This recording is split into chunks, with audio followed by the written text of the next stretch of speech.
morning, ladies and gentlemen. Good morning, ladies and gentlemen. Yeah, that's more like it. There's a lot of energy in the room. You're all most welcome to this third annual joint conference with civil society on the oil and gas sector in Uganda. It's our pleasure to have each of you here, and a hand clap for all of you for coming right on time.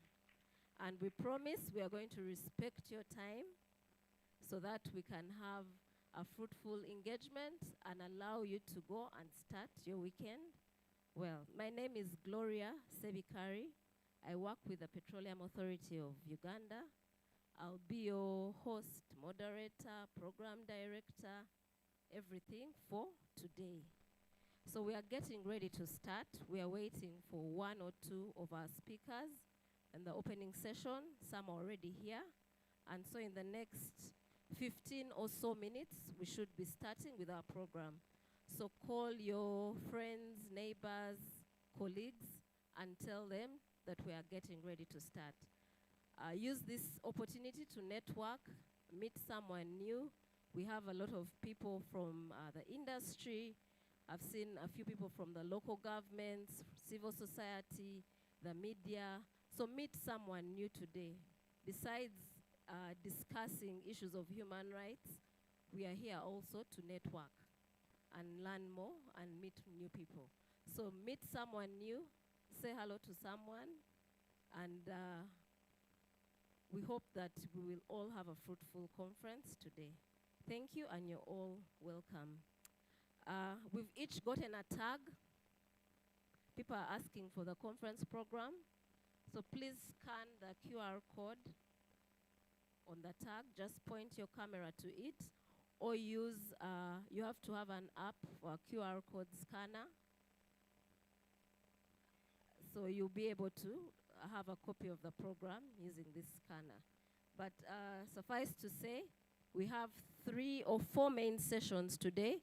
We'll have an opening session, then have a tea break, and then we'll have our first panel session with some presentations, break for lunch, have a second panel session with a few presentations and discussions, and then have the closing session. Our target is to close the formal program by 5:30 p.m. and then have a 2-hour networking session. Some people call it a cocktail, but we prefer to call it a networking session. So make sure you stay with us throughout the day because there's a lot we have to offer. On this code, you will get the program and the conference bulletin. So there's a lot of information there for you. So scan the code. When you have the document, you can download it onto your phone so that you don't have to keep scanning. So when you scan once, download the document to be saved on your device so that you're able to access it. Sometimes when I download a document, I send it to myself or a friend on WhatsApp, so I can easily access it. So please go ahead, scan the QR code, see what we have there, but also network and get to know someone today. Thank you.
infrastructure. Change is happening on a grand scale. Uganda is providing for the future while using modern technology to ensure a cleaner, reliable energy economy.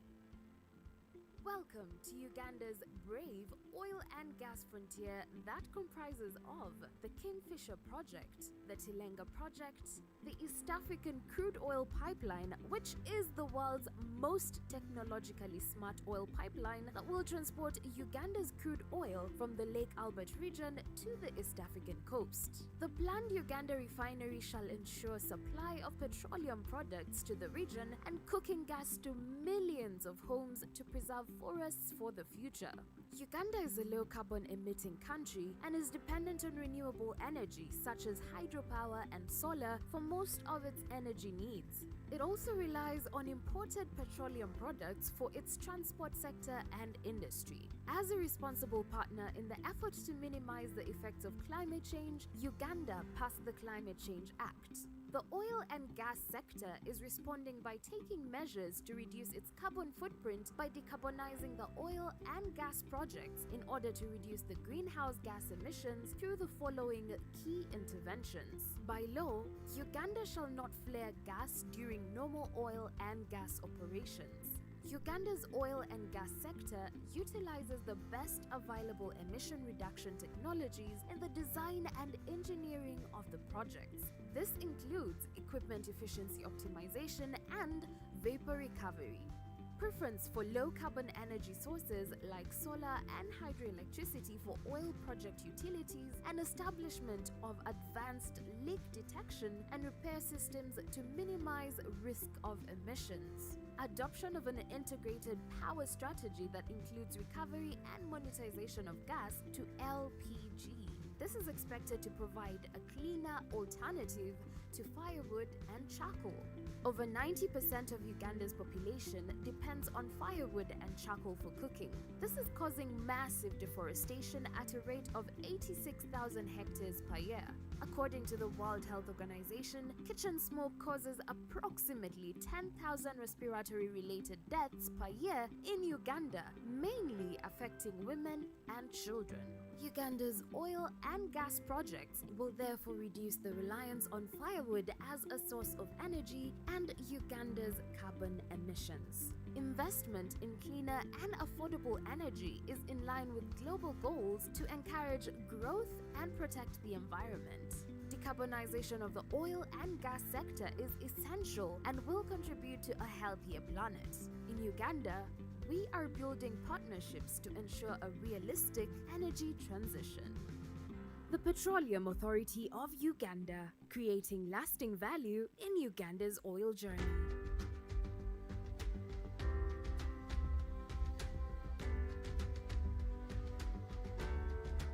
We know this is a rural setting and the children lack light at home. So it has always been difficult for them to revise their books at home. And some of them were telling us that they would come out on the moonlight to do their revision at night.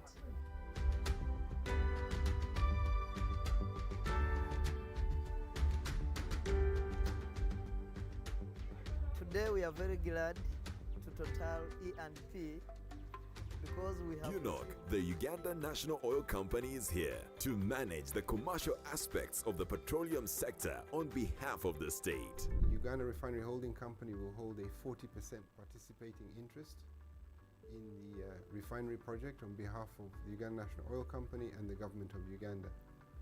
The project includes the construction of a 60,000 barrel per day refinery, a multi-product pipeline which will originate from the site and terminate at storage facilities in Mpigi district.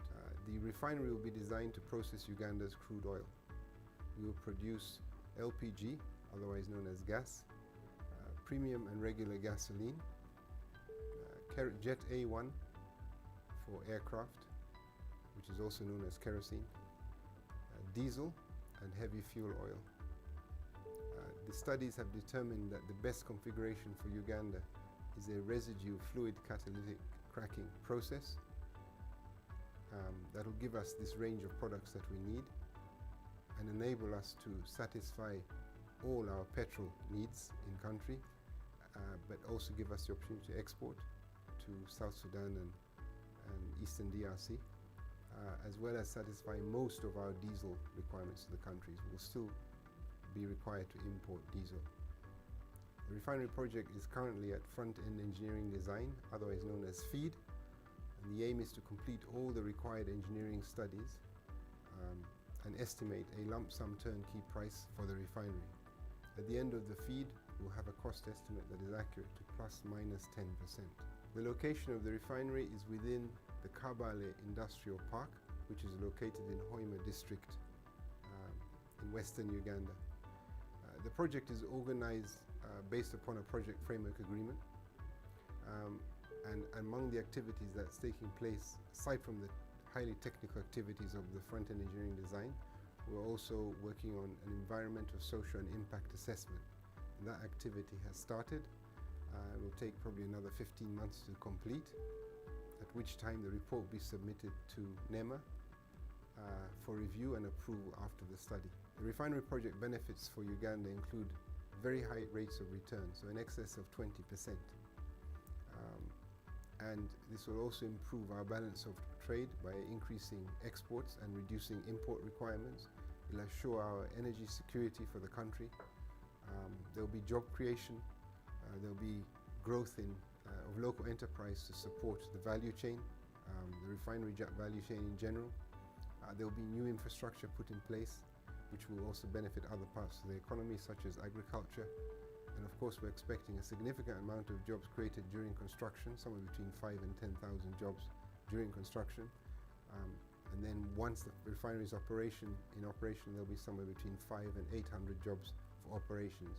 UNOC, your partner in Uganda's oil and gas sector.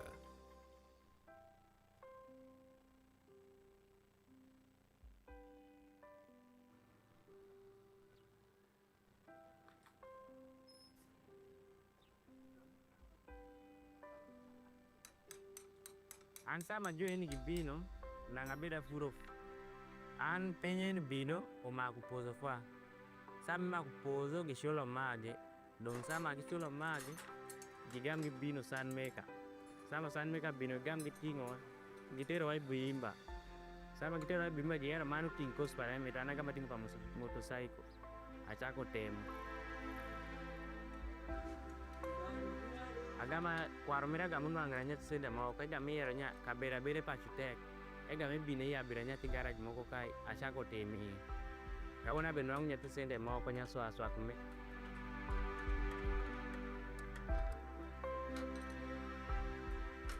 diketo ka undong kwodo ko masho shon ko bedo tek dengan sama kwodo ko masho diketo wanena loka palembele ka undong sende manwang abe shipango ko ira pozo acha kufuro aloka kaon angeo ira dia lutie pasha betongo aloka pasende angeo ira dia la shela betongo repodi mangabe saya karika ngeo munga medi kome training de ka wondong ande de chala shell mikine ka wondong training wabe kaze masho yo kad iere don ka woni kitema choncha ope don ka wondo watie masho.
Good morning, ladies and gentlemen.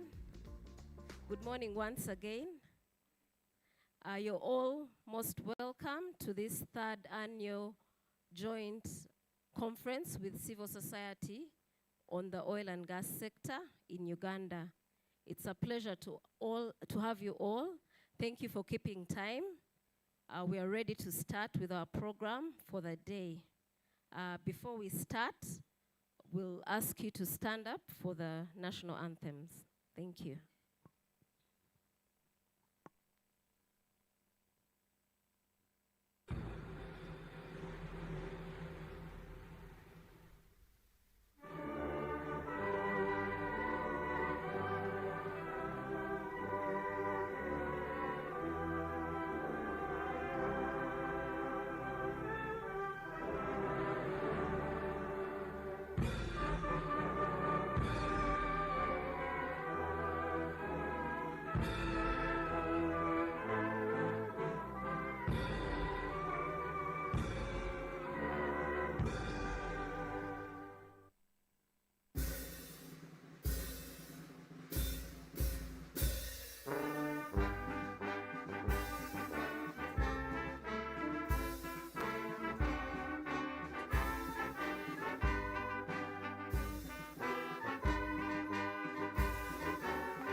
Thank you. You may have your seats. I'll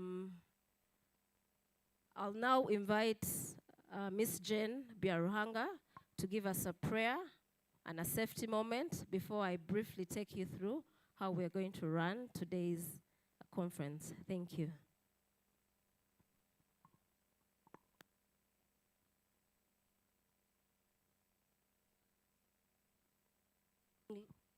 Good morning, ladies and gentlemen. Welcome to the third joint CSO NGO conference with the oil and gas sector. Let's humble ourselves and pray. Loving Father, we want to thank you for this day. We thank you for the time you've given us together. We pray, Lord, that as we are having this conference, you may lead us in the deliberations that are good for the sector, but also good for the country. We thank you for the opportunity you've given us to be part of this discussion, and we pray for fruitful discussions. In the mighty name of Jesus, we pray. Amen. So I'll be taking you through the safety moment for today and then the housekeeping rules. So today's safety moment is about having emergency contacts on us, and these are very crucial because accidents or emergencies actually happen, and they are usually unplanned because you can't plan to go and actually have an accident or be attacked anyway. So always ensure that the emergency contacts are easy to access by anyone who comes in to probably save your life if you've gotten an accident. And also emergency contacts can be displayed in your car, in your home, or in your office, because accidents happen anywhere. But also these can be stored in your phone, and good enough, these can actually be accessed even when the phone is locked.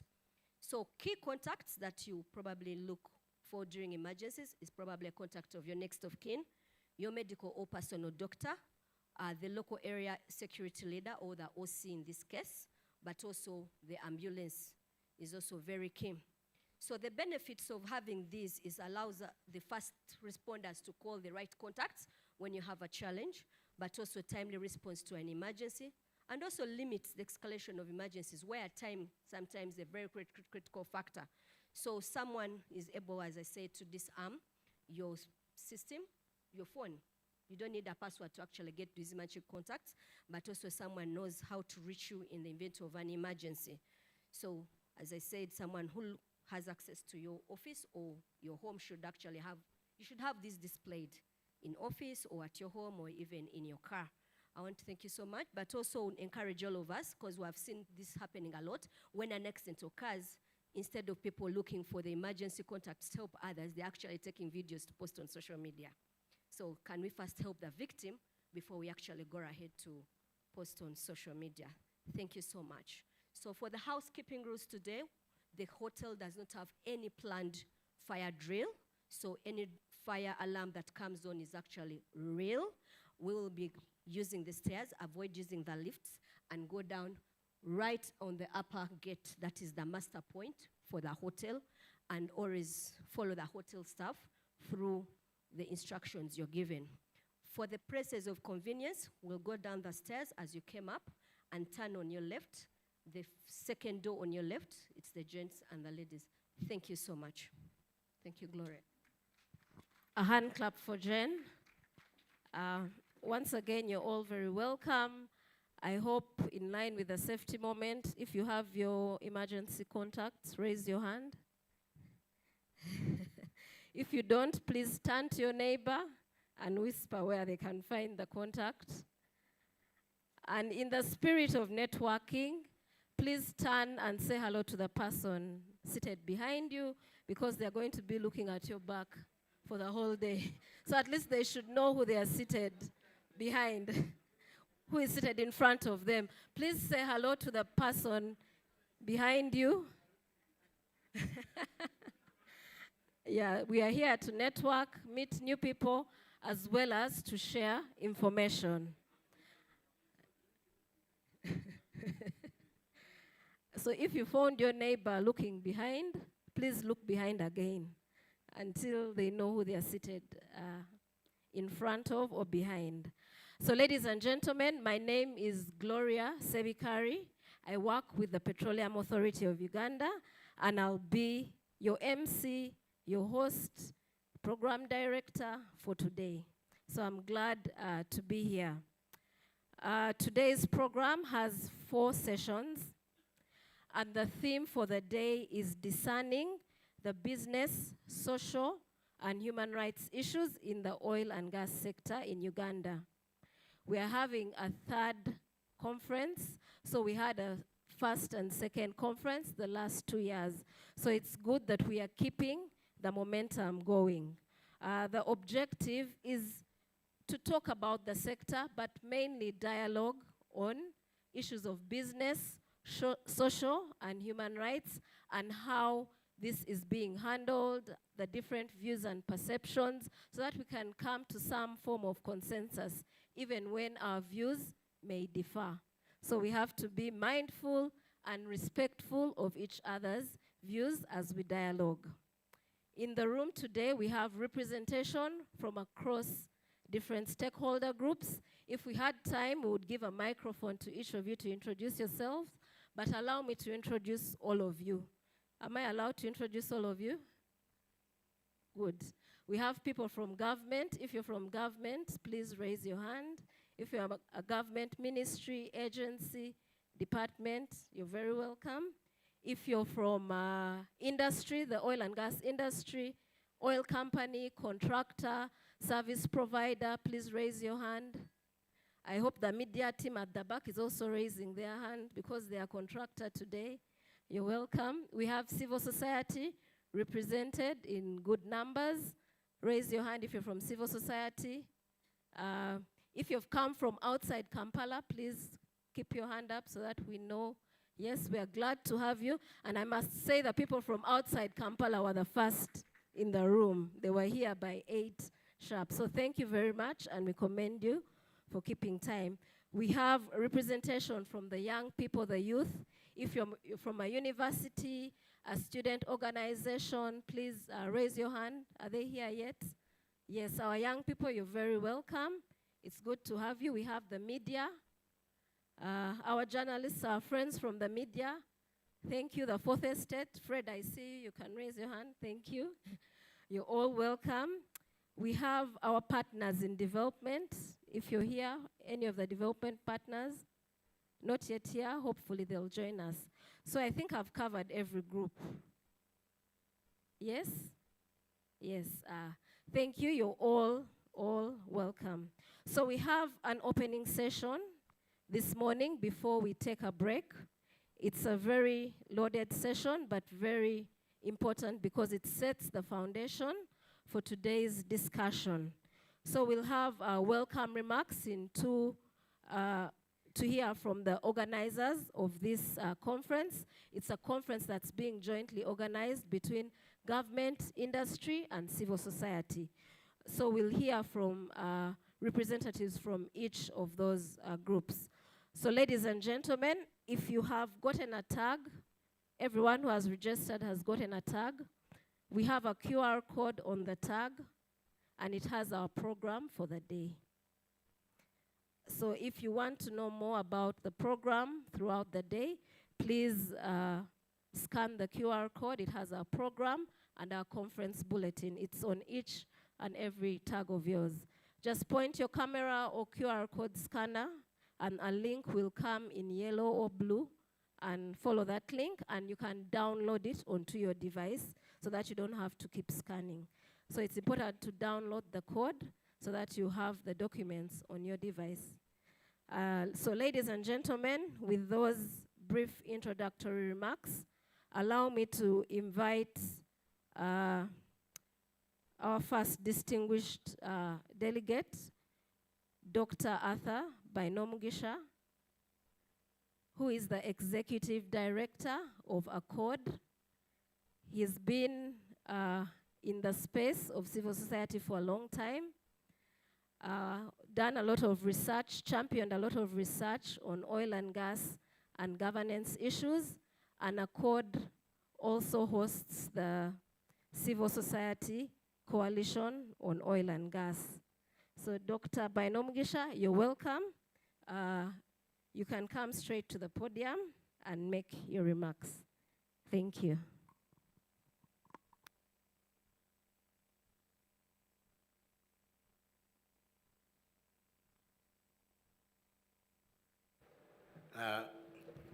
Distinguished ladies and gentlemen, all protocol observed, good morning. As introduced, I'm Dr. Arthur Bainomugisha. I'm the Executive Director, ACCORD. ACCORD in full is Advocates Coalition for Development and Environment, and ACCORD is a public policy research think tank based here in Kampala, but working in Eastern and Southern Africa. We are privileged to host the Civil Society Coalition on Oil and Gas, CISCO, for almost more than 10 years. ACCORD has been an institutional home to CISCO, and CISCO has done a great work, I think, in terms of supporting government in developing legal, policy, and institutional framework of the oil and gas sector. And I want to appreciate government, ladies and gentlemen, for availing civil society an opportunity to walk this journey together. When we discovered oil and gas in this country, it was received with excitement, but also, of course, with mixed feelings because of the experience of other countries, especially in Africa, that have oil and gas. The results in those countries was not all that appealing. If you looked at countries like Nigeria, the issue of Ogonland, where Ken Siro-Wiwa was killed. If you looked at Angola and others, the experience was not good. Most corrupt, most dictatorial, and actually poor. So we set out to work with the government to ensure that before oil flows, we have an enabling legal, policy, and institutional framework. And I want to thank government that today we have an enabling policy, legal framework, and institutional framework. I think we could appreciate government for that. And ladies and gentlemen, I also want to appreciate government, especially PAO, Mr. Ernest Rondo is here, and colleagues, and the ministry, for always availing civil society. Civil society can be very intrusive, can be inconvenient. But if you want to build an enduring government, if you want to build a prosperous society, then civil society is a necessary inconvenience. And I want to thank you for allowing us always to hold government accountable, government institutions, so that we can have a sector that will create lasting wealth in this country. Lasting wealth that is intergenerational, because actually oil and gas, is, they get exhausted. They get exhausted, and so if they get exhausted, you find that it is this generation that has benefited. But we should be able to create lasting benefit for even the coming generations. And I think we have done that. And for the speeches that we expect here, we need to hear how government has put in place that possibility that our children's children will be able to benefit from this oil and gas, especially building the infrastructure, the intergenerational fund, and that kind of thing. So, ladies and gentlemen, thank you for coming. My job here is to listen and learn more, and then I hope we'll have the opportunity to contribute to creating that oil and gas sector that we want for this country. I thank you for listening to me.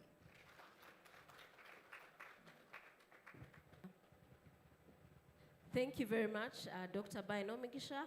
Allow me also to invite the chairperson of the Civil Society Coalition on Oil, Mr. Bashir Twesije, to also give his brief remarks.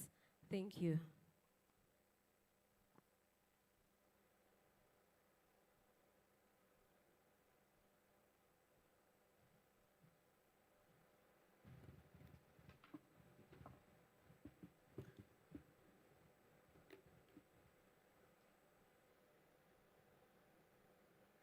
Good morning, ladies and gentlemen.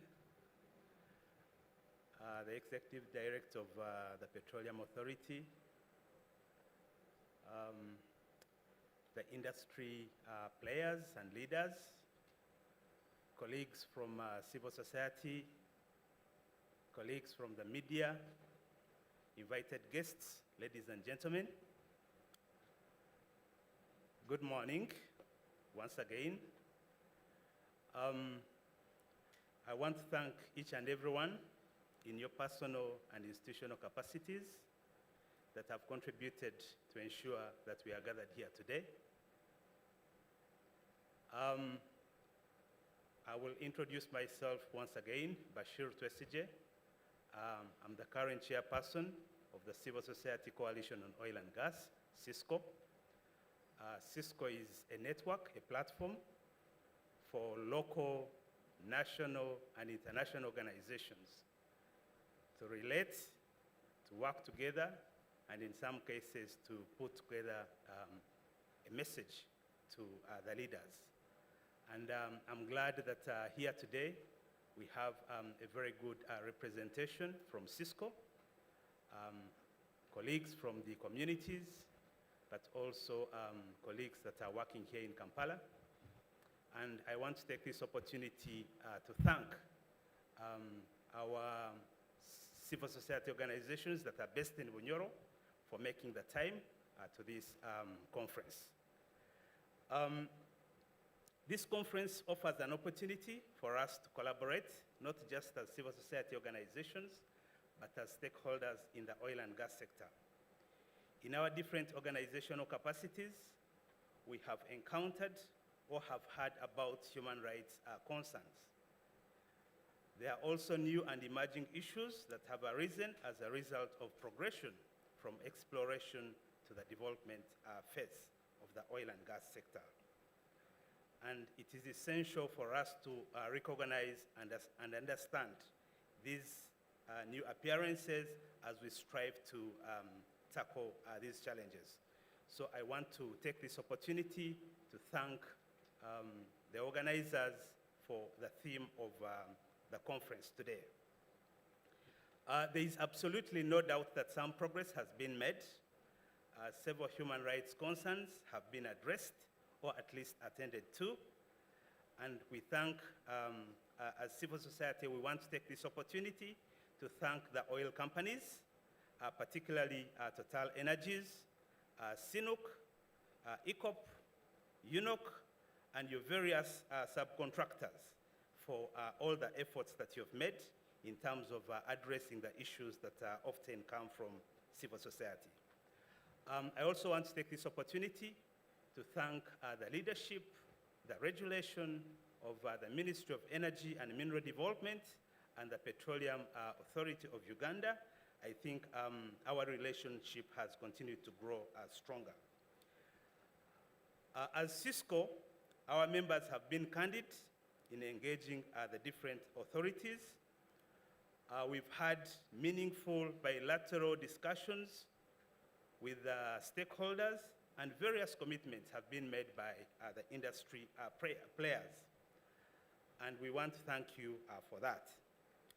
This conference provides a platform for us to hold one another accountable and to report on these commitments. But also, we think that this conference will help to define the broader civil society engagement framework as we strive to have more constructive engagements with the authorities. Additionally, this conference is an opportunity for us to review our progress. I hope we'll be able to reflect on the commitments that are arising from the second annual conference that we held last year, and together we'll forge a way forward for the sector.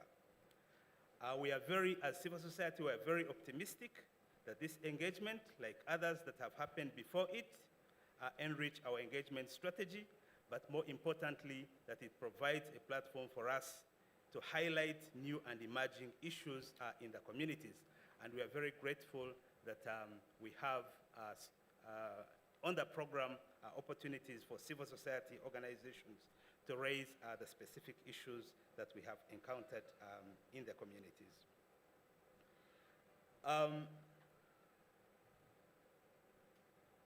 Cisco recognized the role played by civil society in bringing the issues to the attention of the different stakeholders, not just Cisco alone, but the broader civil society network. And we're very happy that in our midst today, we have different formations in civil society, Cisco being one of them, Publish What You Pay, Environment and Natural Resources Network, Human Rights Defenders, and many others. And in a special way, I want to recognize our grassroots CSOs, community-based human rights monitors, the mediators, opinion leaders, for being our anchorage in the communities. We thank you for the great work you're doing and for linking with the national organizations. Finally, we're all confident that just like in the past, this conference will enhance civic engagement and most importantly, will allow us to establish measurable commitments to address the human rights violations that could be associated with the oil and gas industry. I thank you all and wish you good deliberations for God and my country.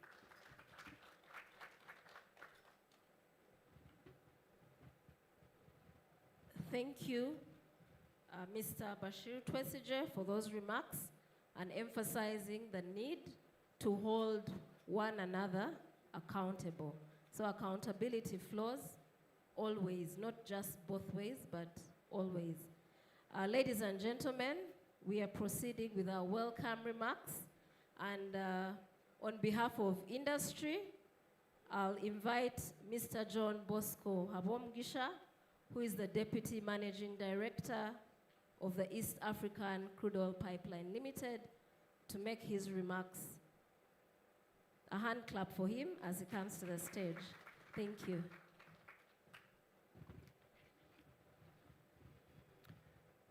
I'll begin with an apology because I was delayed. We've been taught to say we are delayed. I was in another activity on environment, and that's why I came a bit late. So my apologies. It's always an honor to stand before a congregation of this kind to speak about the things that make our country great. Ladies and gentlemen, if I go into protocols, I may misrepresent you. So allow me to recognize all of you in your various capacities. I see a sign of great commitment to business and human rights. Otherwise, you wouldn't be here. So we celebrate your presence. And I'll begin with an expression of an appreciation that all of you here are strongly committed to business and human rights principles that align with the work we are doing in this country. I come from the East African crude oil pipeline, and every day before we do our work, we check on a number of things.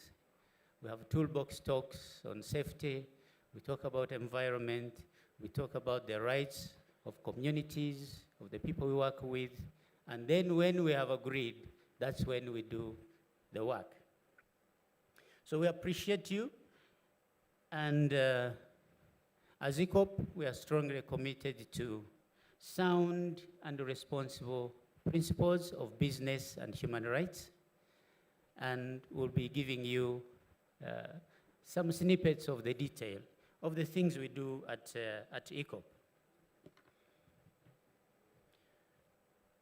One of the main elements that we have committed to is to uphold all the aspects of human rights, gender, and as we work in the communities, we defend and protect the interests of communities. And in all these areas, we have achieved a number of milestones. Those will be shared with you along the way as we discuss. But just some quick commitments we have made. We are committed to align our human rights practices with the UN guiding principles on business and human rights. We have aligned with the International Labour Conventions, with the Ugandan laws and regulatory frameworks.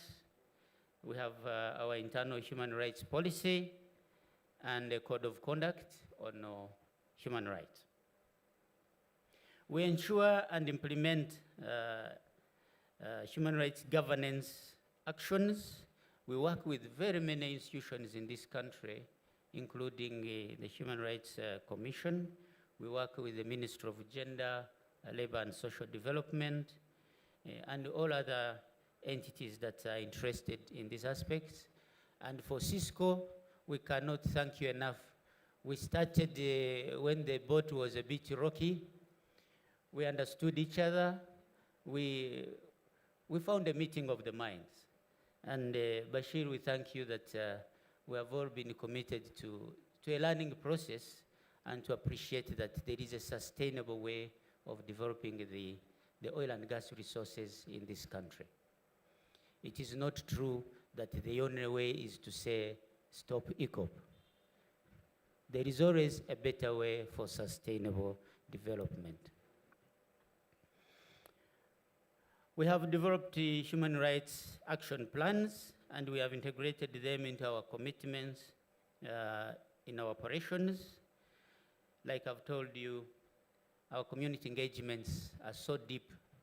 We go to every person that we work with in the communities, the ones, some people call them project-affected persons. Today, if you are genuine and you go to the field, you will call them positively affected persons.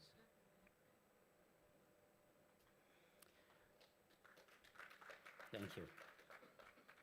So we acknowledge the vital role of the civil society in holding us accountable as an industry and promoting that principle of responsible development. Your oversight continues to encourage compliance across the various partners and companies in the oil and gas sector and our contractors as well. As ECOP, we are very keen to strengthen collaboration, and this is not by word. We have collaborated for many years, and we are continuously committed to that process. We want to work with civil society to continue advancing best practices in workers' rights and welfare throughout the supply chain. We'll continue enhancing grievance mechanisms. If we were to give you a presentation on our grievance mechanism, you would deeply appreciate the much effort that has gone into that process. When you are implementing projects like ECOP, it is inevitable that there will be grievances. The most important thing is, are they addressed? Are they resolved? And we are very resolute on that. We continue to promote gender-responsive policies within our project.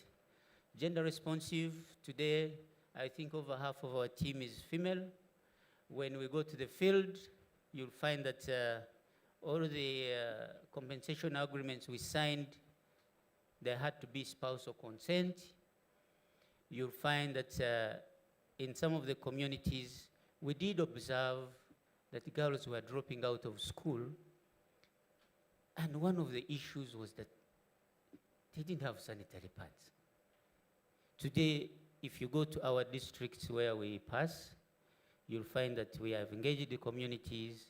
We have found partners to work with to keep these girls in school and give them reusable sanitary pads. We have so far reached 150 families in the south. We want to also reach another 150 families in the north, and we shall continue that effort to keep our girls in school in the ECOP district. We also found, we talk about human rights. If you don't have safe water, then rights are difficult to understand.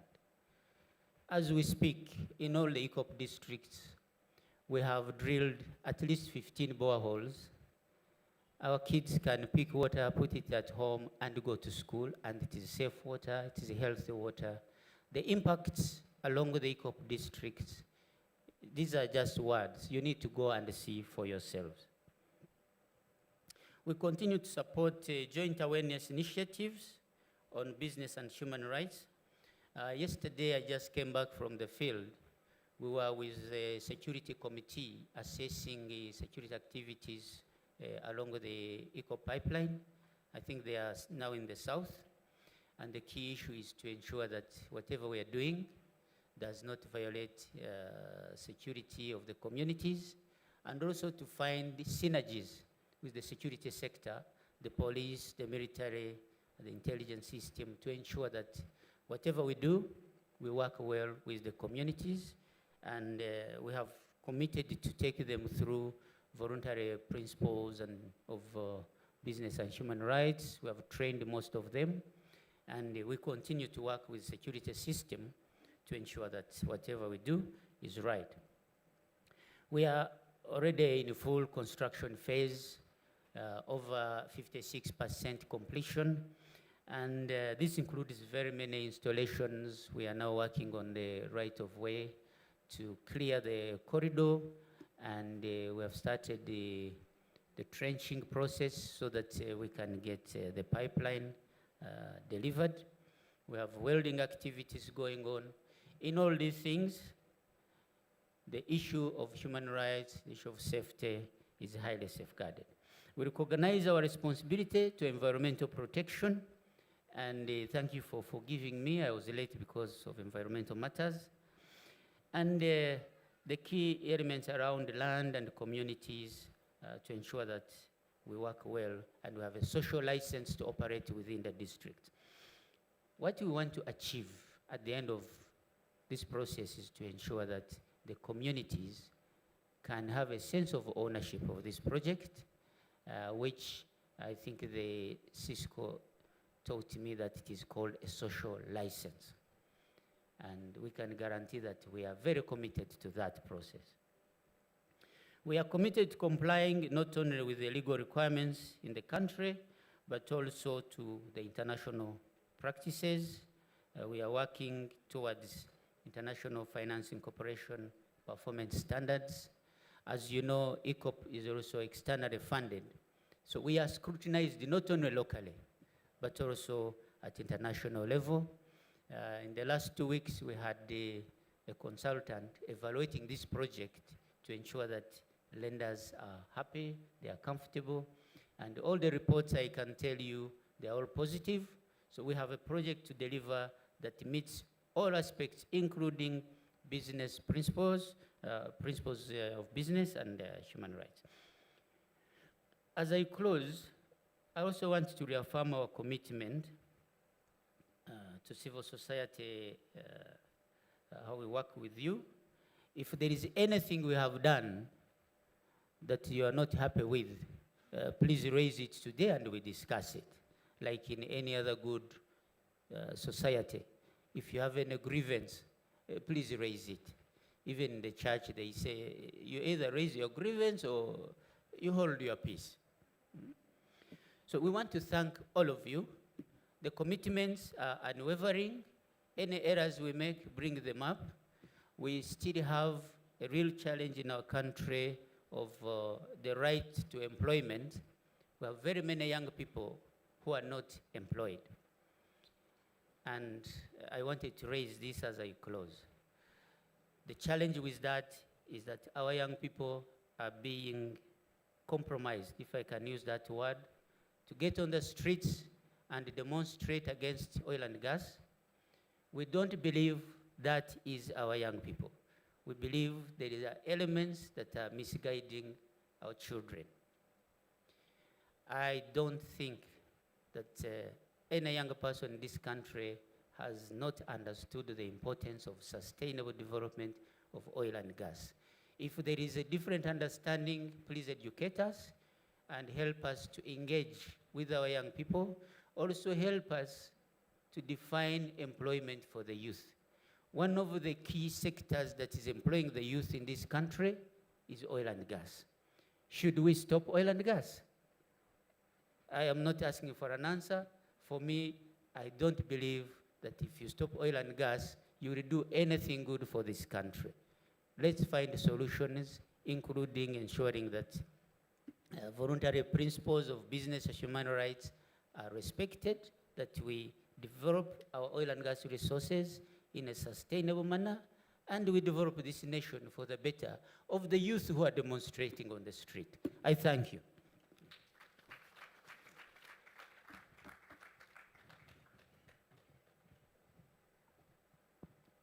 Thank you very much, JB. Another hand clap for him. I think the foundation is really getting set for this dialogue. The issues are coming out, but they are coming out respectfully. And that is key for us.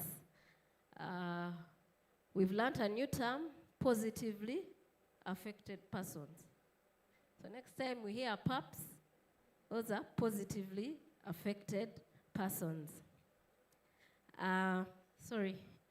And I think we are getting to know that there's a wider perspective to human rights. I must say I'm also on a learning journey. So I'm looking forward to all the discussions that are going to take place today. Before I call our next speaker, I forgot to introduce some very important people who are with us today. We have Wycliffe Bukenya. I think he's stepped out. And Miss Namuyomba Dorothy, our sign language interpreters. So we are trying to be as inclusive as possible. We are also live on YouTube, on the Petroleum Authority of Uganda's YouTube channel. We are tweeting using the hashtag UGOilCSOmeet. So we want to have a discussion that also goes beyond this room. Ladies and gentlemen, we'll now hear from Mr. Ernest Rubondo, the Executive Director of the Petroleum Authority of Uganda.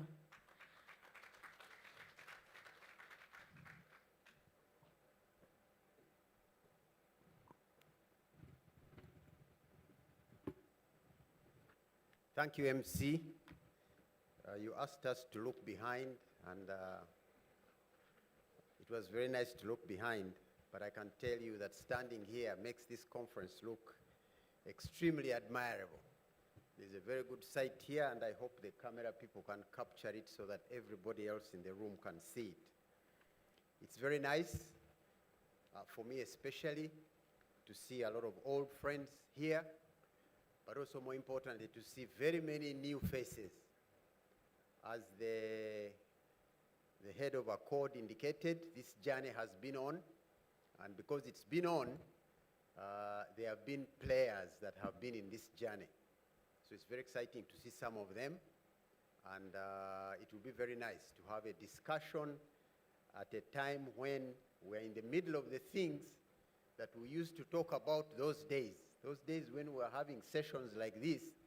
We'll be saying, this is going to happen, and when it happens, it should be done like this, like this, like this. We've now had a few years of it happening and seeing what it is done, how it is being done. So I can't imagine how exciting the engagement today is going to be. I feel very excited myself. I think we've all agreed that we dispose of the protocol. So I'd just like to recognize the representatives of captains of industry who are here, my colleagues from the ministries and departments and agencies of government who are here, leaders and representatives of civil society organizations. I must say I got confused a bit on the difference or the relationship between civil society organizations and non-government organizations. I don't know whether I've fixed it properly in my head now, but I think non-government organizations are a subset of civil society organizations. So once you say civil society organizations, don't feel bad if you're an NGO. The assumption is that you have also been covered. Distinguished guests, ladies and gentlemen, on behalf of the Petroleum Authority of Uganda, I'm delighted to welcome all of you here to this third annual national conference with civil society organizations on Uganda's oil and gas sector. I was having breakfast with a representative of the Ministry of Internal Affairs, and we are talking about this conference. And she reminded me that this engagement is about government and civil society organizations in the oil and gas sector. They have many other engagements where government deals with civil society organizations in other sectors. And actually, she reminded me that they are going to have another similar important meeting with civil society organizations that are related to elections. I said that must be a very big one, but let's enjoy ours for today. I would like to start by thanking all the institutions that have worked with the Petroleum Authority of Uganda to bring this conference together to enable the deliberations that we're going to have on the developments of Uganda's oil and gas sector.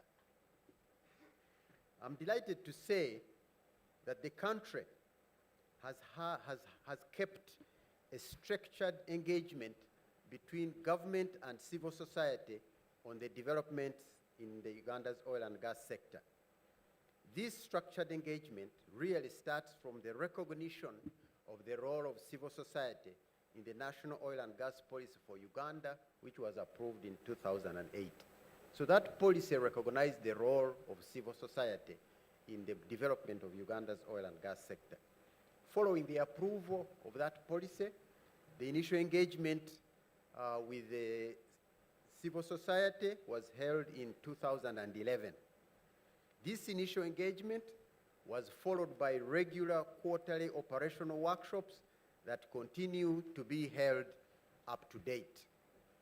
So if you are here in this conference for the first time, please bear in mind that there have been engagements on this before, and you'll find that we should be asking what the results of those engagements have brought and how much better we can do together.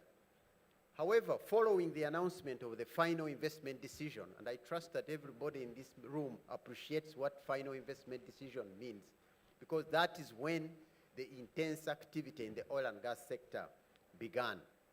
Now, when that announcement was made in 2002, government, the industry players, and civil society organizations raised the profile of this engagement to this conference level.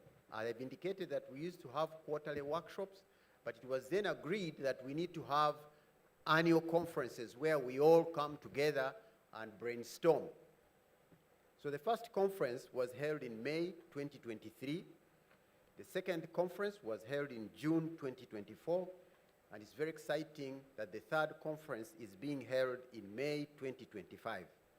This represents a consistency that is admirable, but shows commitment by all the players in this regard. And I would like to ask that you all give yourselves a big clap of hands for having maintained this.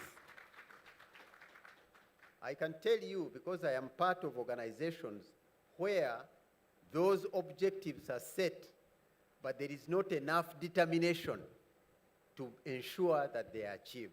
So the fact that we are collectively achieving this objective of getting together, examining our progress, and seeing areas that we can do better is a significant recognition that we really want this relationship to be an admirable one.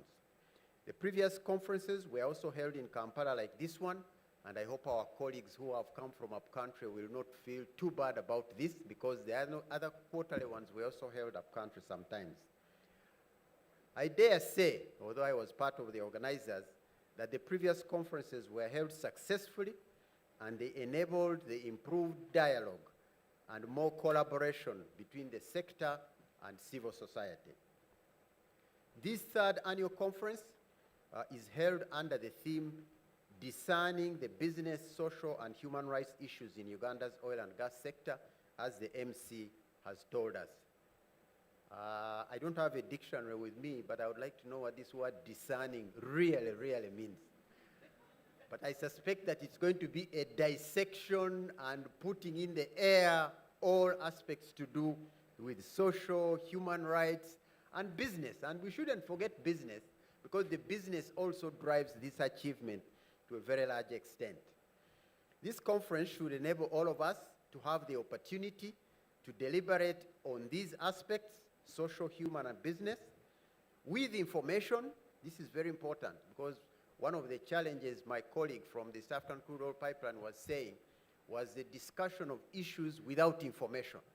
I think since all of us are in this room now, this gives us an opportunity to deliberate with information, but also with the recognition of the strides that have been made and continue to be made in Uganda's oil and gas sector.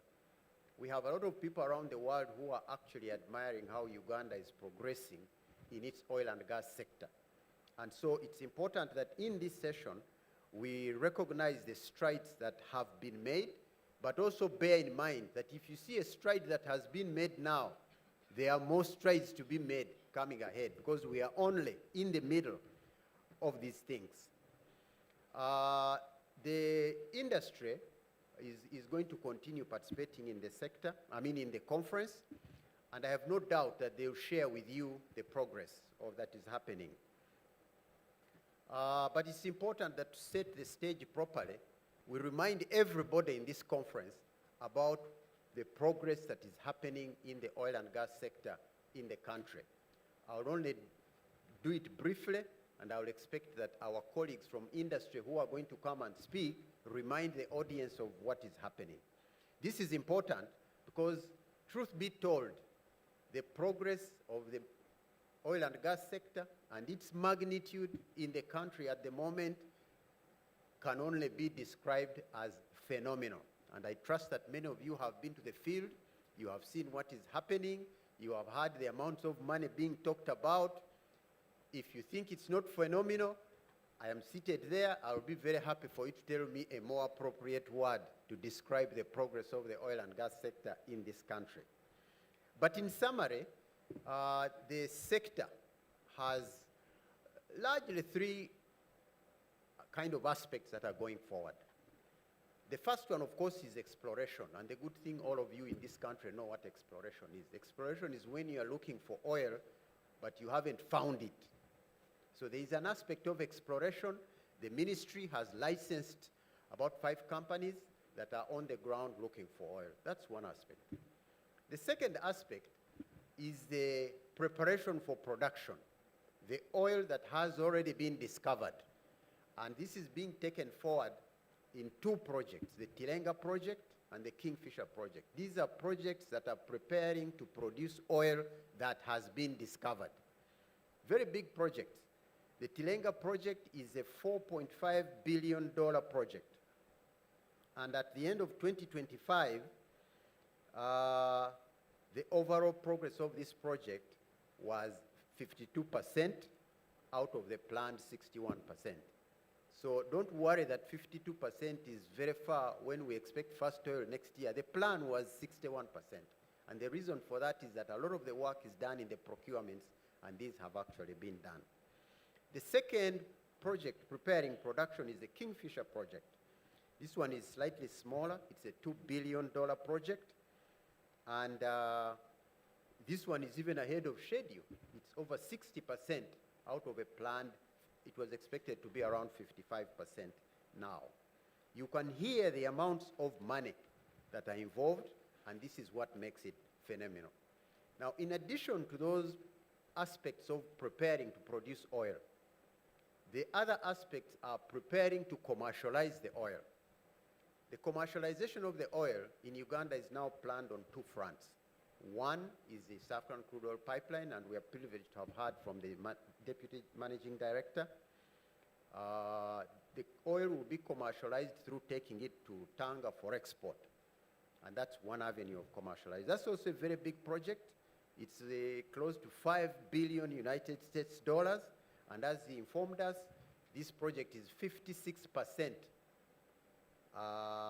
This was in March, and this is not far from where it was expected to be, because those of us who regulate expect this project to be around 57% completion. So they're doing very well also. And the second aspect of commercialization is the refinery development, which has gone slightly slower, but many of you are aware that government has now identified a lead investor whom they're going to work with to develop this project. Government signed an agreement with this company. This agreement provides for the different phases in there, and I think we shall begin to mark the construction once the final investment decision is taken.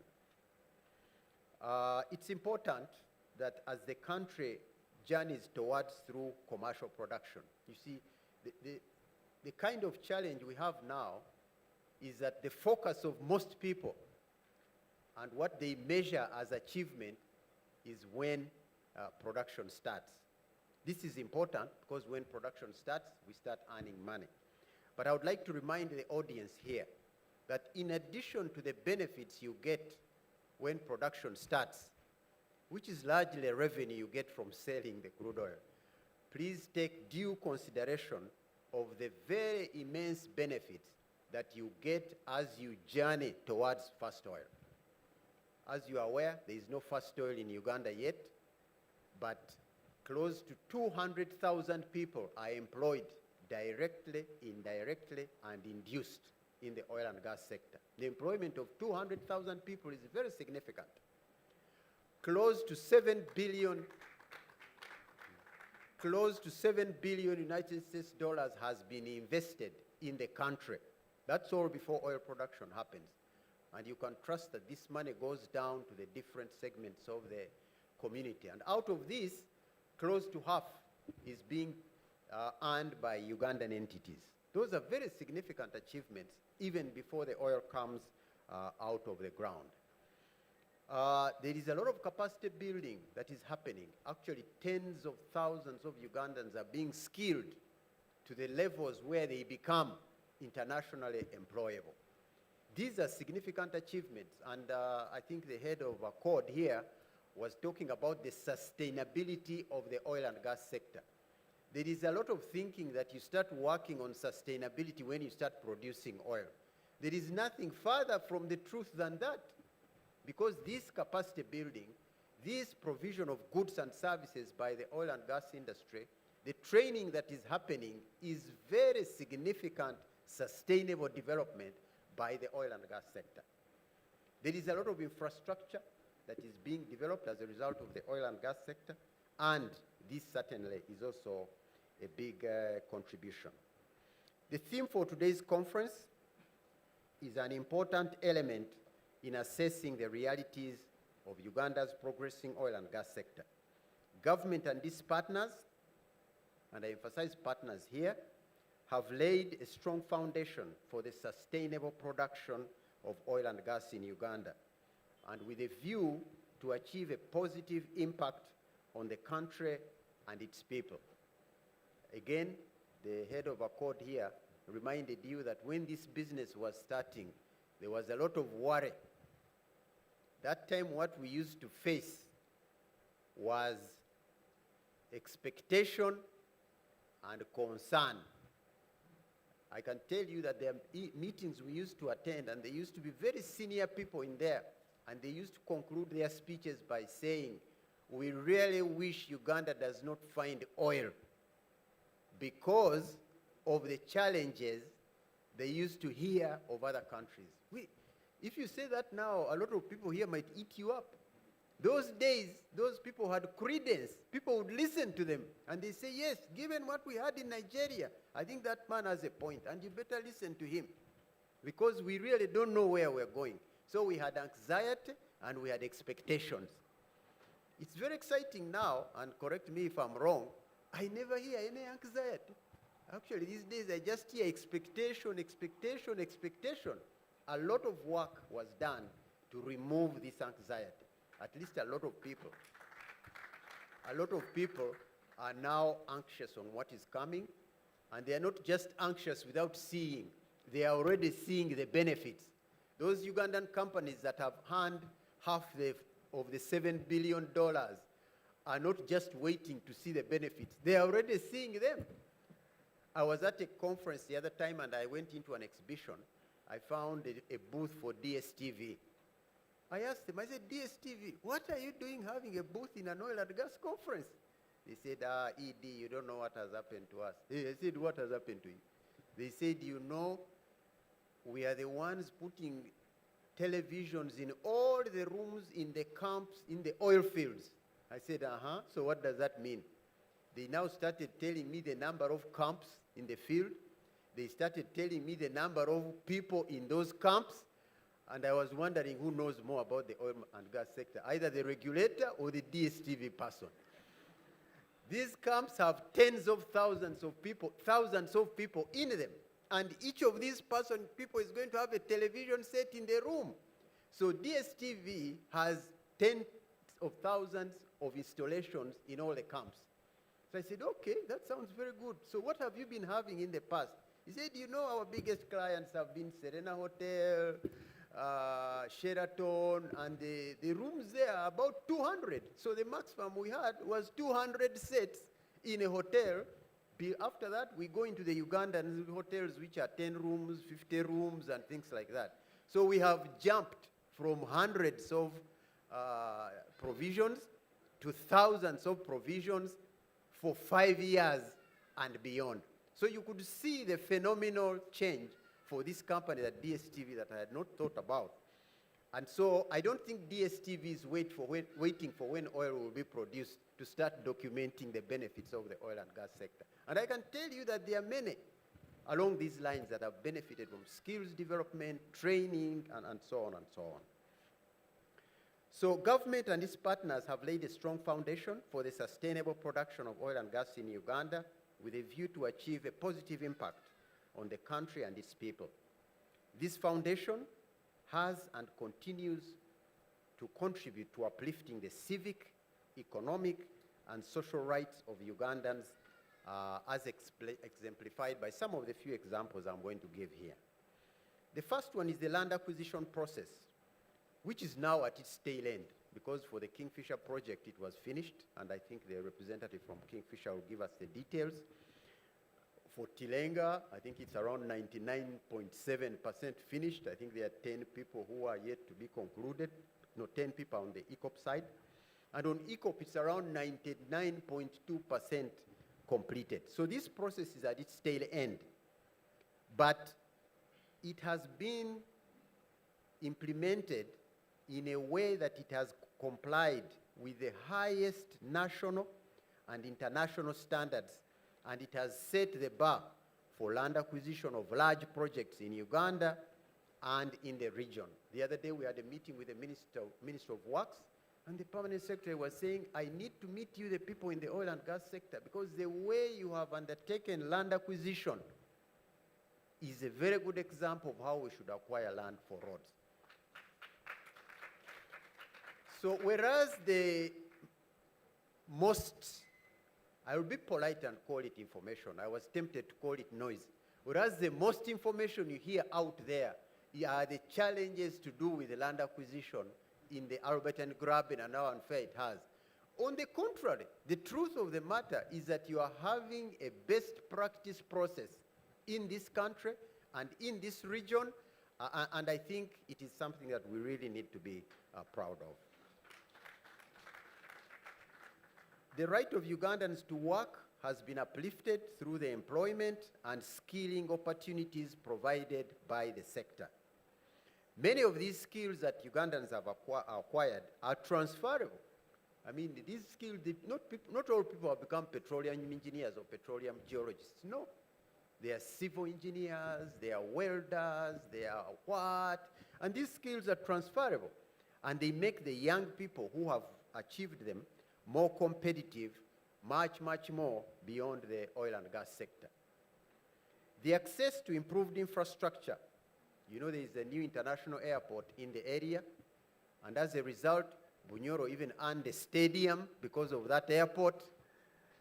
The roads, the bridges, the electricity and ICT and water that have been and continue to be put in place initially to support the oil and gas sector are improving the quality and standard of living for the communities in these areas very, very tremendously. And I really hope many of you have been to these places, or that this conference has an opportunity to go there for those who have not done.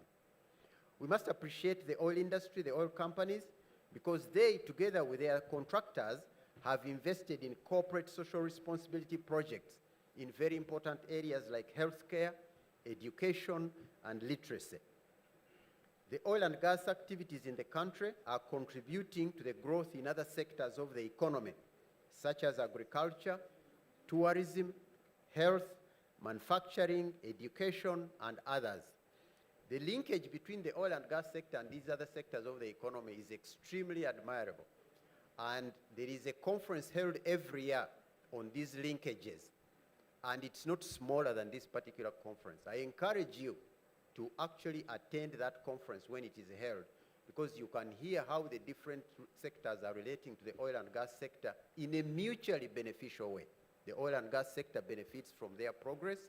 They too benefit from the progress of the oil and gas sector. And you will appreciate that some of these sectors form the backbone of the country's economy, as well as having strong impact on the standard of living of the country. The other aspect, of course, is the continuous engagement and information dissemination on the industry. This has contributed to vibrant debate and discussions, as exemplified by the deliberations on the different public platforms. This has and continues to enhance the level of transparency in the sector. I don't know which other sector enjoys the level of engagement than the oil and gas sector, much as sometimes people look at it as if it's a challenge, but as indicated, the benefits are immense. The adoption of best practices in environment, health, and safety management continues to ensure coexistence of the oil and gas activities with Uganda's rich biodiversity.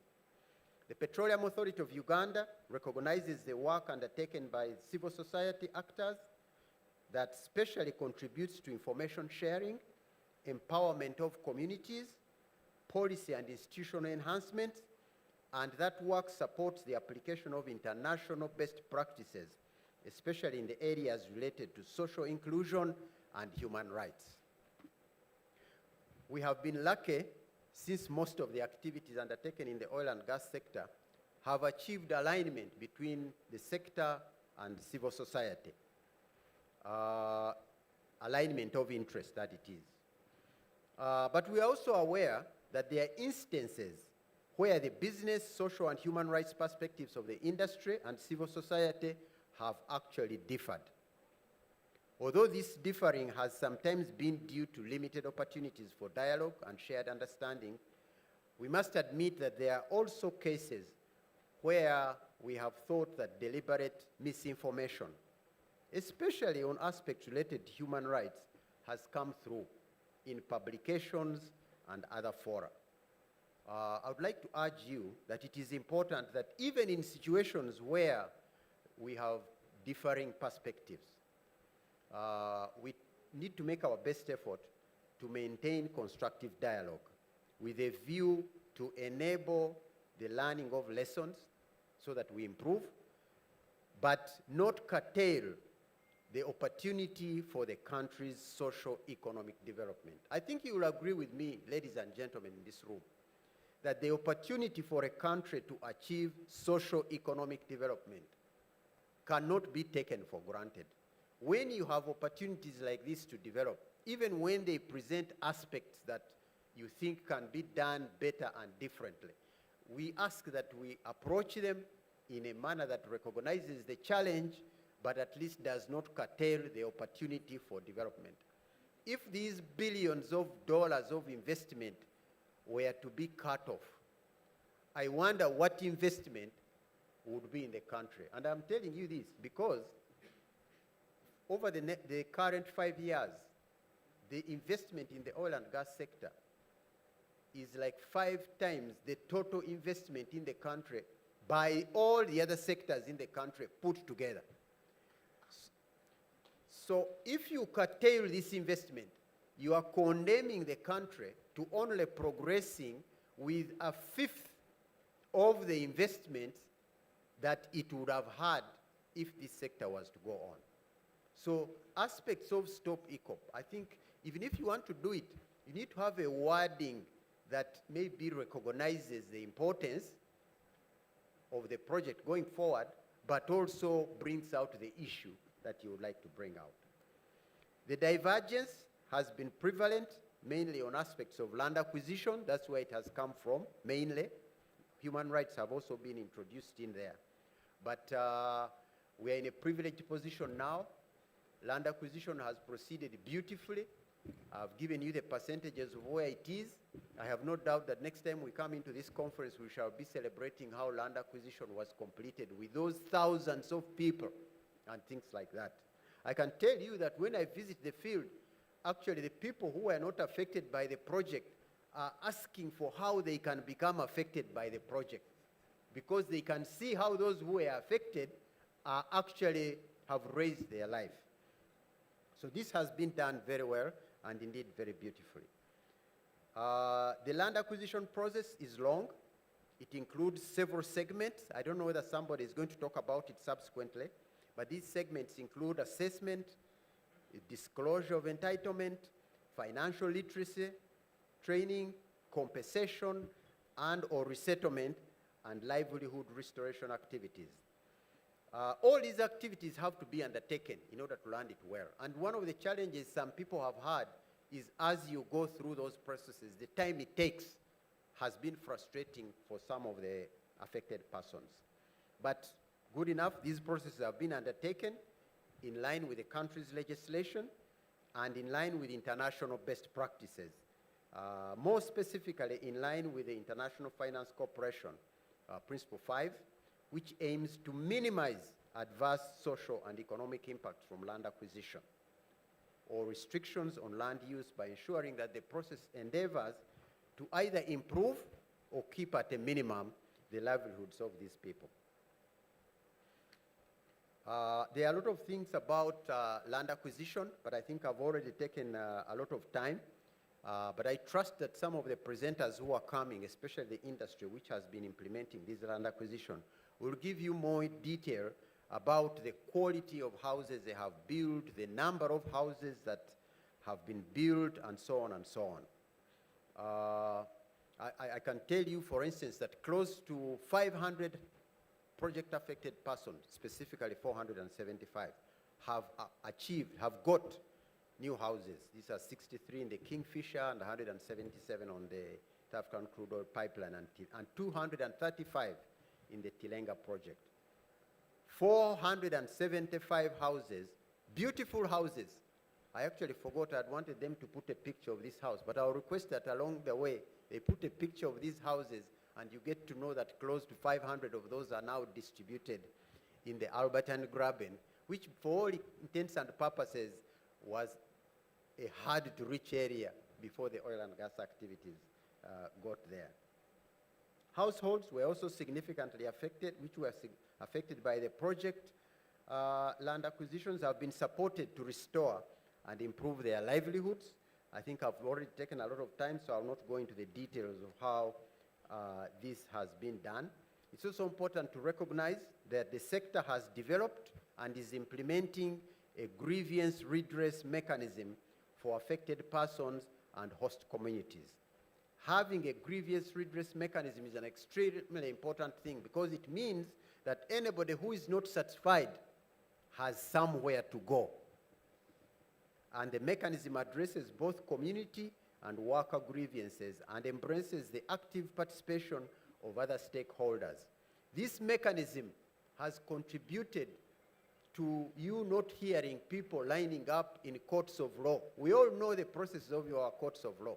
You imagine if those people in the Graben had to go to courts of law in order to address their grievances.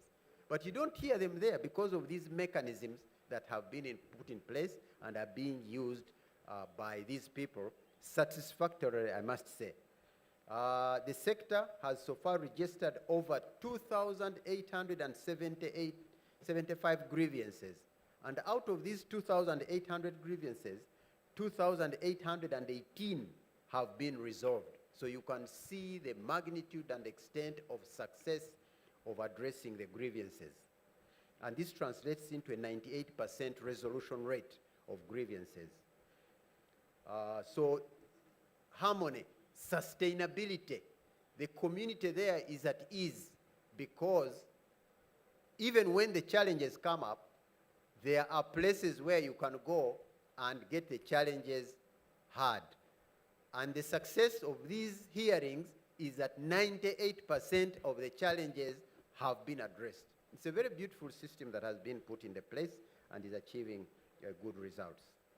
The key value, as I conclude, of being at this conference is therefore the opportunity, one, meet, get together, and I hope there will be an opportunity where we can stand and kind of the ones who are in front talk to the ones behind, but the opportunity to meet, the opportunity to engage in dialogue, and the opportunity to build consensus towards improving the sustainable development of the oil and gas projects in alignment with the country's National Action Plan for Business and Human Rights. The representative from the Ministry of Labor will share with us what the country's National Action Plan for Business and Human Rights, but you can trust that it is about harmony. It's about ensuring that they mutually support each other. I have no doubt that the oil and gas sector is already making a very positive contribution to this important action, National Action Plan for Business and Human Rights, especially given the things that I have gone through and explained. The Petroleum Authority of Uganda has and continues to enjoy a very good working relationship with civil society. And this working relationship has included the authority's participation in the different events which have been organized by the civil society organizations, as well as the civil society organizations participating in the events that the Petroleum Authority of Uganda and other industry players have organized. I've just been inviting you to the conference on linking the oil and gas sector. I have no doubt that the civil society organizations here will find a lot of merit and a lot of benefit to learn about that linkage, and probably you even extend into those sectors the way you have extended, the way you have acted in the oil and gas sector. The authority looks forward to strengthening this very good working relationship, and I would like to reiterate our willingness and availability to engage civil society organizations as and when the need arises. The Petroleum Authority's doors are always open for this kind of engagement. Let me conclude by once again thanking all the stakeholders who have partnered with the Petroleum Authority of Uganda to deliver another impactful conference like these ones. These partners are led by the Ministries of Energy and Mineral Development, the Ministry of Gender, Labor and Social Development, as well as the Ministry of Internal Affairs, all of which have representatives here and are going to speak at this event. The partners that have organized this event also include the industry players. We have Total Energies Exploration and Production Uganda, and I can recognize the general manager who has just come in. We have the East African Crude Oil Pipeline, which has already given us a presentation. We have the CNOC Uganda Limited. I can see Mr. Rubega there, with his team. We have representation of our own Uganda National Oil Company, which is beginning to grow and scale heights, and they are working very hard, together with the Civil Society Coalition for Oil and Gas in Uganda, as well as the Natural Resources Governance Institute. I am aware that we also have a keynote speaker who was not able to join us, but I would like to welcome him into this session. Finally, allow me to conclude by wishing everyone at this conference an exciting and enjoyable, but above all, a very rewarding engagement during the third conference of civil society and government on the oil and gas sector. Thank you very much, and I say all this for God and my country.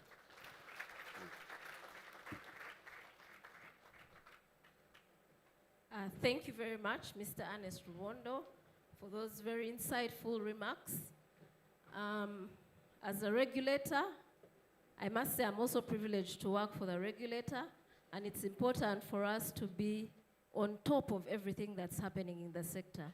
So I think you've heard a bit about what is going on the projects, the perspectives on human rights from the regulator, the broader perspectives, but also touching a bit on the issues that bring a few challenges.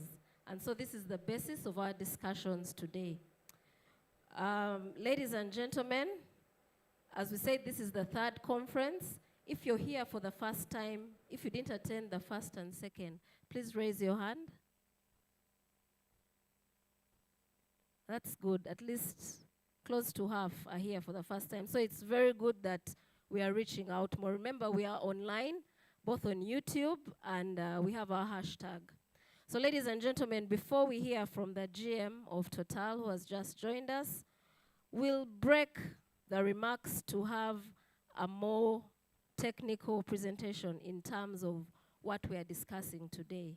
So join me in inviting Ms. Harriet Asibazuyo, who is the Senior Social Development Specialist at Ministry of Gender, Labor and Social Development, and also the focal point person for the National Action Plan for Business and Human Rights. She's going to speak to us on how this is being integrated into the extractive sector. You're very welcome, Harriet. You may use the podium, and since you're going to make a presentation. Thank you. Yes.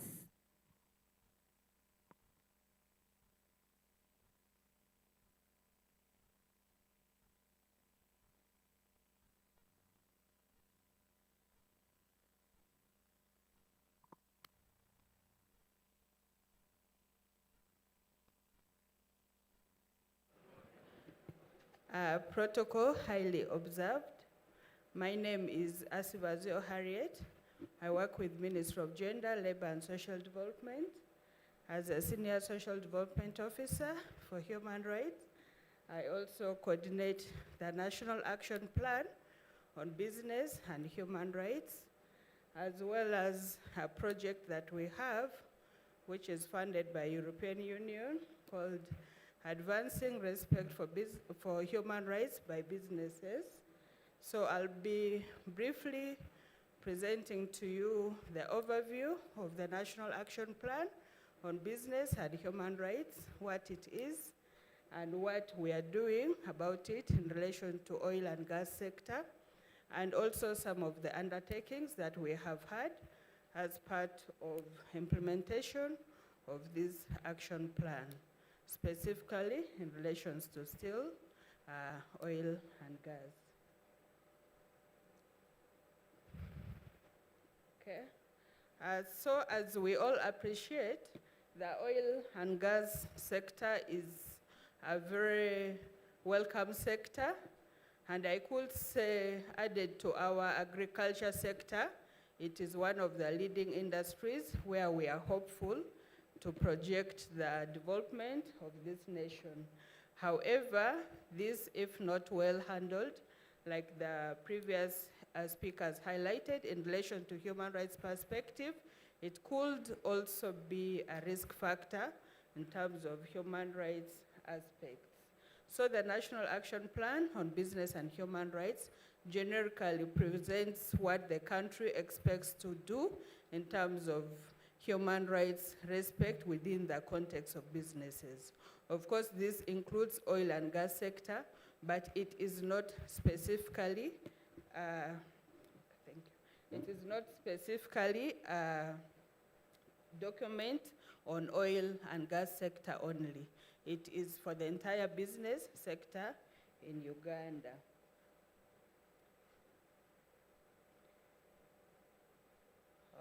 Do I need technical support here? Is it working? Okay.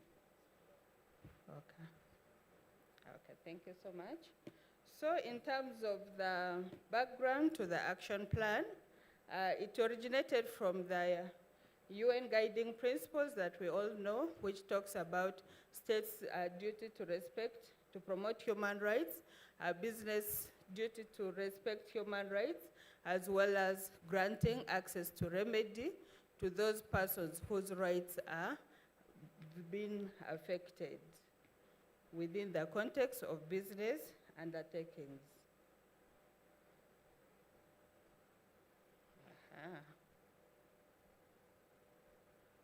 Okay, so this action plan was launched in 2021, and like I highlighted, it emphasizes those principles, and it applies to all the sectors, and also its focus is to eliminate human rights violations in the context of business activities.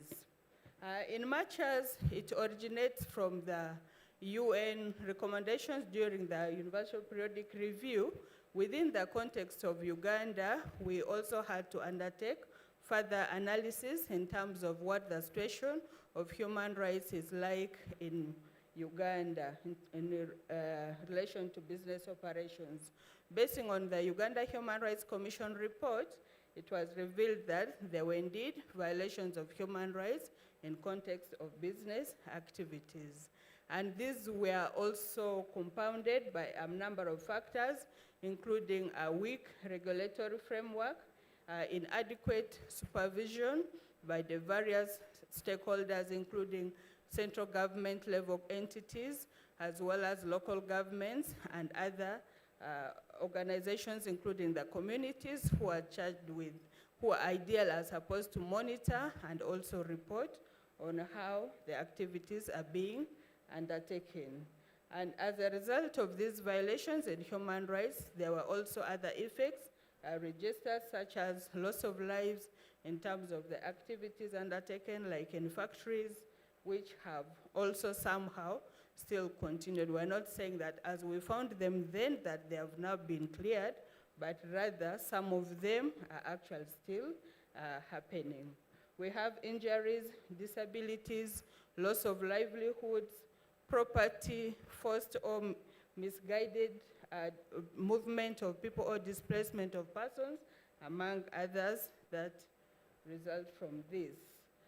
So in oil and gas, as we all know, this is largely in the Albertine region, specifically in those districts of Hoima, Bulisa, Chikube, Noya, and as well as Pakwach. So this action plan hopes to have an alignment of the development of oil sector, but within the sense of business organization, business undertakings. The priorities of this action plan are 8, resulting from the consultations that we had during the development of the action plan. 1 relates to land and natural resources, where we are focusing on addressing forced evictions, but also ensuring adequate and prompt compensations for persons who are affected. As you may be aware, for development largely to take place, it requires land. And we are more concerned about how the land is acquired, not necessarily that land should not be acquired. Then we also look at environment, which is promoting sustainable practices and mitigating damage within the activities undertaken. We also look at labor rights, which is protection of workers' rights within the context of business activities, and also ensuring safety of the workers, or occupational safety and health standards being complied with. We have number 8, which talks about, number 4, which talks about revenue transparency and anti-corruption measures within the business activities. And priority number 5 is about social service delivery, which is about monitoring health, education, and other basic services, which largely are provided by the private sector, but to ensure that they actually contribute positively to respect of human rights. The action plan also prioritizes consumer protection, largely safeguarding consumers, and also to try to ensure that actually the goods which are either brought in the country or produced are standard to the level of fit for human consumption. The 7th is access to remedy. Then the 3rd looks at specifically women and other vulnerable categories of people, ensuring their protection within the human rights perspective. So these are largely the contents in the action plan. As you can see, not all of them will be directly applicable to oil and gas sector, but just to give you an overview of what comprehensively it is. So looking at the strategic areas related to oil and gas sector, we'll be talking about issues of land and natural resources, which had earlier on been highlighted because there's a lot of demand for land within the processes of undertaking the oil and gas activities. But there are also cases of resettlement which have to be undertaken, which some of them have already been undertaken, but I believe that as you expand, as you carry on, there will still be other more resettlements that you are yet to do. But some of the factors which were highlighted included, in our engagement, delayed compensation, and much as there's a high hope in terms of compensating the people, but there are also cases where the community reported delayed compensations. But also the resettlement action plan, some of the communities we engaged with, especially in Hoima and Chikube, they did highlight that their resettlement plan was not implemented the way they had actually planned for them. This was one of the photos taken in Albertine region, but not necessarily related to oil and gas. It was due to sugarcane establishment in the Chikube district. But this particular one, I believe some of the members in the photo are actually here, including myself. We took this when we were following up the compensation and the resettlement processes, and we found that some of the members were not yet compensated, especially those who had opted to have land for land compensation. Whereas those who opted for cash compensations, they had received the monies and moved on, but those who were hoping to have houses and land acquired for them were not yet resettled. And one of the things they highlighted was that where the companies were supposed to buy land or the government was supposed to acquire land, they indicated that the lands were more expensive. So what they wanted to offer was much less than what someone could actually get land for, in much as the agreement was for them to be given actual land. So we found these families, they were still in their previous area. Then there were also issues on environment. Within the operations, the communities raised matters of tree cutting. Of course, there were also aspects of tree planting, but they told us that the matter was more than just planting, but the sustainability of the trees, most of which were planted, especially in Bulisa district, were not actually sustainably being maintained, and most of them were not doing well. So their fear was that in much as there's seemingly planting of trees to replace the ones which were already cut, but in terms of sustainability, there was still a challenge. While in Noya district, the engagement with the community revealed that there was also improper waste management, where a community actually reported that some black spot-like things were dumped in heaps near a household, and the members of that home actually had to relocate because whenever it rained, the spread was unbearable, and also it kept oozing a smell, which made it uncomfortable for them, resulting from oil activities. As well as there were issues of air pollution, which were reported. Then in terms of access to remedy, they also highlighted a lack of human rights awareness, in much as there were supposed to be matters of maybe compensation in terms of workers' rights, maybe reporting issues and working with labor officers. Most of these communities in the oil and gas areas are actually not aware of their rights and the processes that they had to undertake in order to bring or demand for these rights to be fulfilled. Then they also raised the matter of the justice system being so complex. Because in terms of reporting, we had highlighted earlier in the speeches that there are grievance redress mechanisms, but practically in some of the areas we engaged, it was difficult in terms of how somebody will actually engage with these GRCs and at what point the information could be picked from communities. And in one of the engagements, actually, the people told us that only those who were a bit educated and knew something were able to trace for the community liaison officers and be able to provide their information or their grievances. Whereas the majority, including the women, were not aware of where to report or whom to report to. There were also issues of corruption they highlighted within the business chain. They said that in terms of compensation, according to the community, that there was a connivance between the project-affected persons and also those who are responsible for carrying out the evaluation and payment of compensation. So you will find that for the same or even bigger chunks, some people were paid less amounts compared to others.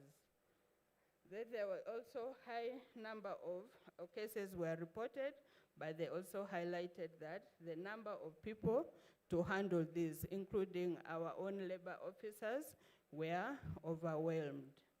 Possibly this is where the GRCs, if they were very functional and effective, that is where they will be more helpful.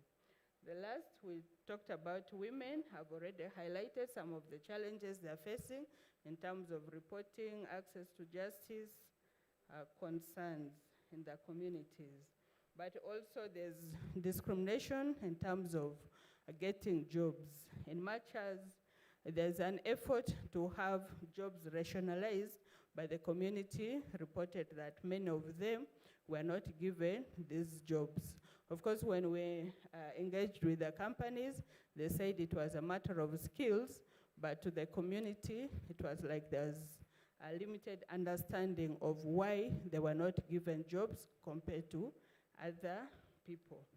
Then low bargaining skills for payment. Some people reported that these were among the employees of the companies that there was payment discrepancy. Sometimes the people doing the same job are being paid a different amount. Some get higher, some get less, as well as inadequate knowledge on human rights, among others. So we have undertaken some initiatives to implement the action plan, within the oil and gas sector. These include, we have undertaken a dissemination of the action plan and also engagement with the key stakeholders, policymakers, the company workers at various levels to try to tell them what is in the action plan and what their roles are and what is expected of them to contribute towards the implementation of this action plan. We also held radio talk shows to sensitize the communities in the region in terms of what the action plan is and what their community contribution is, and if they have challenges, where and how they could relocate. We have also held trainings including office training like, which we had in Entebbe, but also we held another series. It was a 3-course training, one in Kampala, one in Hoima itself. Then thereafter we had field visits to explain to them and also monitor together so that they can learn from other companies in terms of what we expect them to do within the oil and gas sector. We also conducted monitoring visits in the region. This was, it was a joint monitoring visit, good enough. That's where the other photos you were looking at with the familiar faces here were taken, because we wanted to have a relation with each other. Where there was a gap, you could point out, but you also clearly find out where to where to report to, such that amongst ourselves as government agencies, but also within the oil companies and the community, there could be a fair understanding of how these processes work and how we could be able to report and follow up. We also followed up on matters of compensation for project-affected persons, though the new terminology was positively affected persons, but then we did it within the context of project-affected persons.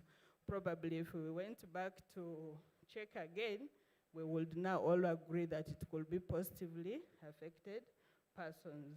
We also conducted a study to understand the level of implementation of the action plan within the oil and gas sector. For some companies, we had physical visit to them. Then others, like Total Energies, they prefer to do self-assessment. Then they gave us the feedback, which we think is a good thing to do.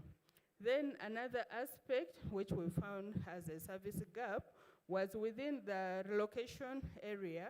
There were certain structures which were provided, like this was a market in Chakaboga resettlement area, which is one of the resettlement areas where construction for the resettled persons has been undertaken, the housing estates were. However, this market was not being utilized.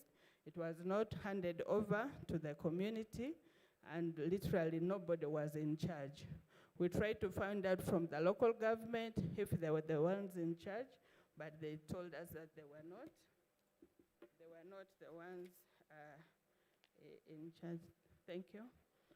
So there were services provided seemingly, but not being utilized. We also found a mismatch between the needs of the people and what was provided.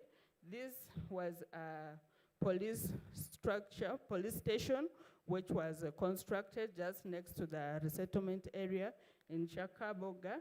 But then in terms of utilization, there were actually no police officers within there. The structure was not being utilized, except that the LC1 chairman had moved in the house to stay with one of the wives.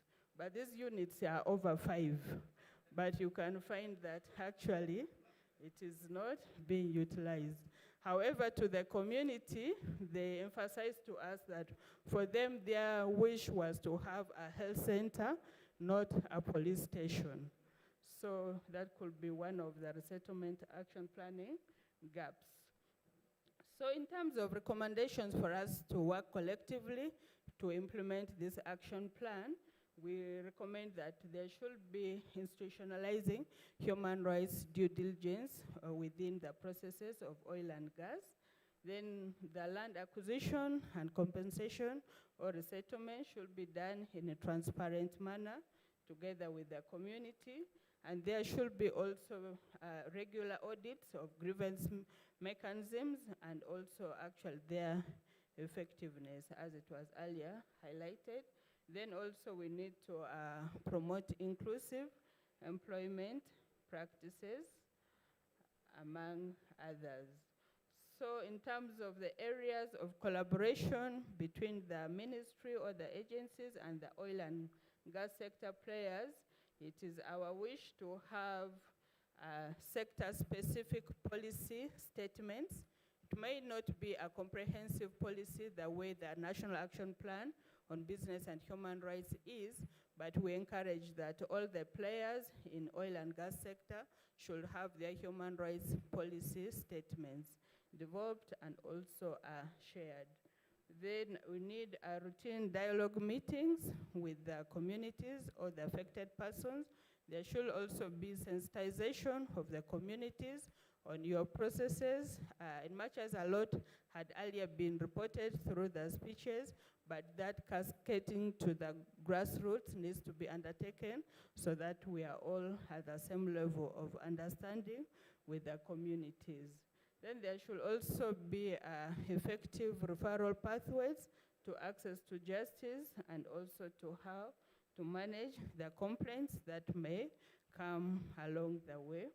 We also emphasize training of grievance redress committees on their roles and also how they are supposed to perform. Our Ministry of Gender has a training manual which is for the local governments, which could also be beneficial to these GRCs in terms of what their roles are, what are the do's for them, and what are the don'ts. Because not all complaints that come up can actually be addressed by the GRCs. Then we have strengthening social risk management function at the various levels, as well as having a multi-stakeholder coordination mechanism. So in conclusion, we appreciate the oil and gas sector and the initiatives that you have undertaken so far in terms of addressing human rights respect and compliance within your sectors. But I think we could do a little much to ensure that we remain in the lane of human rights respect. Thank you so much for your attention. Thank you very much, Ms. Harriet from Ministry of Gender, for sharing insights into the National Action Plan. And I think the goal is always continuous improvement. So we look forward to your next report after your next field visit assessment. And I'm sure we'll be all nodding to positively affected persons. Ladies and gentlemen, we have just a few more speeches before we end this opening session and have our break. But now it's my honor to invite our keynote speaker, who is Dr. Anne Maria Estevez, the founding director for Community Insights Group. I'm sure she'll tell us more about Community Insights Group. She's joining us via Zoom, so I'll ask the tech team to connect us to her. As we wait for that, remember we have our program on the QR code here and the conference bulletin.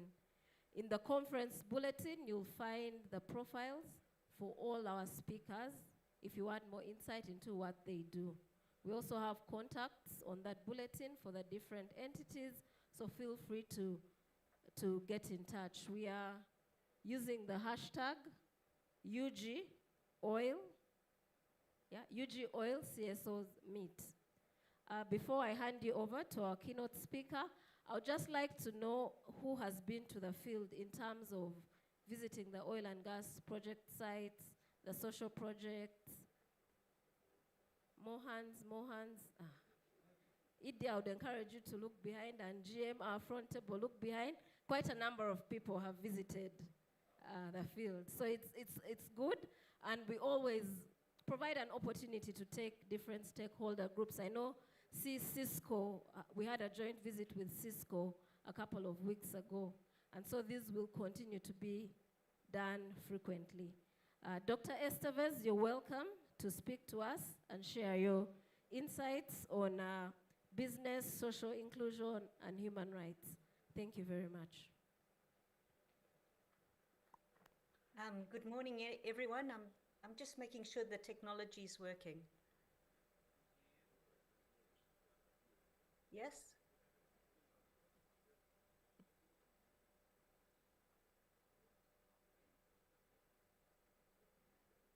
Good morning, everyone. Thank you for having me here. There's a little bit of delay on my side, so if someone can just let me know if the technology is working. Yes, it's working. I hope you can hear us. Yeah, we can see you and hear you loud and clear. Excellent, thank you. So I wish I were with you today. I know quite a few people in the audience in my capacity as member of the Independent Biodiversity and Livelihoods Advisory Committee for the JV partners. I'm a practitioner. I teach at 2 universities, and I'm also a coach in this area of social and human rights performance. And I am very honored to be with you today to talk about a very serious subject. Now, we'll try sharing.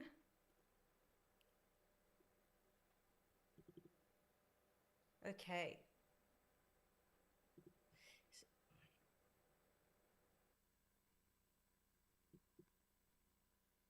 All right. And can I check, can you see just one, a full screen, or can you see a whole lot of little slides at the bottom? It's a full screen. Okay, brilliant. Thanks. Okay, so this is the topic with which I was invited to present on, and you might be wondering why you're looking at a picture of a hippo, and that's because I want to start with the story.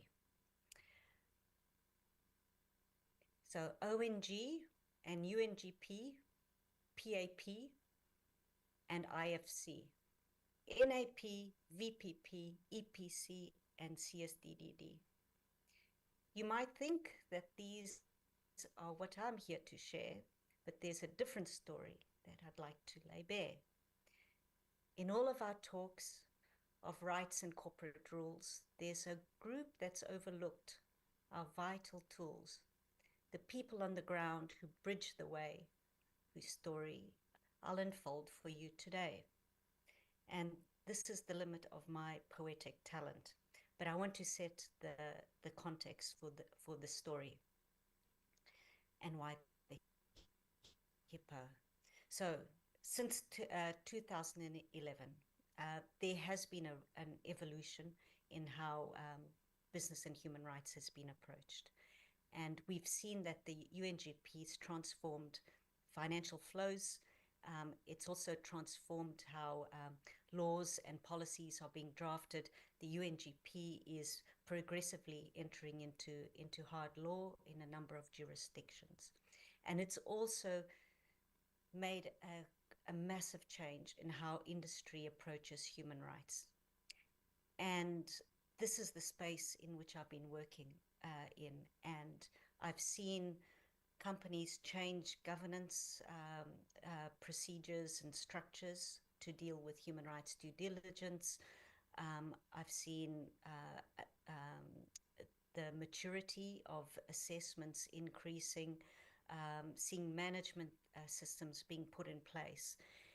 And it's something that has been bothering me a little bit because I've seen so much work happening on policies, procedures, systems, and I've been wondering why it is that sometimes on the ground progress perhaps hasn't been as fast as you would have expected it to be.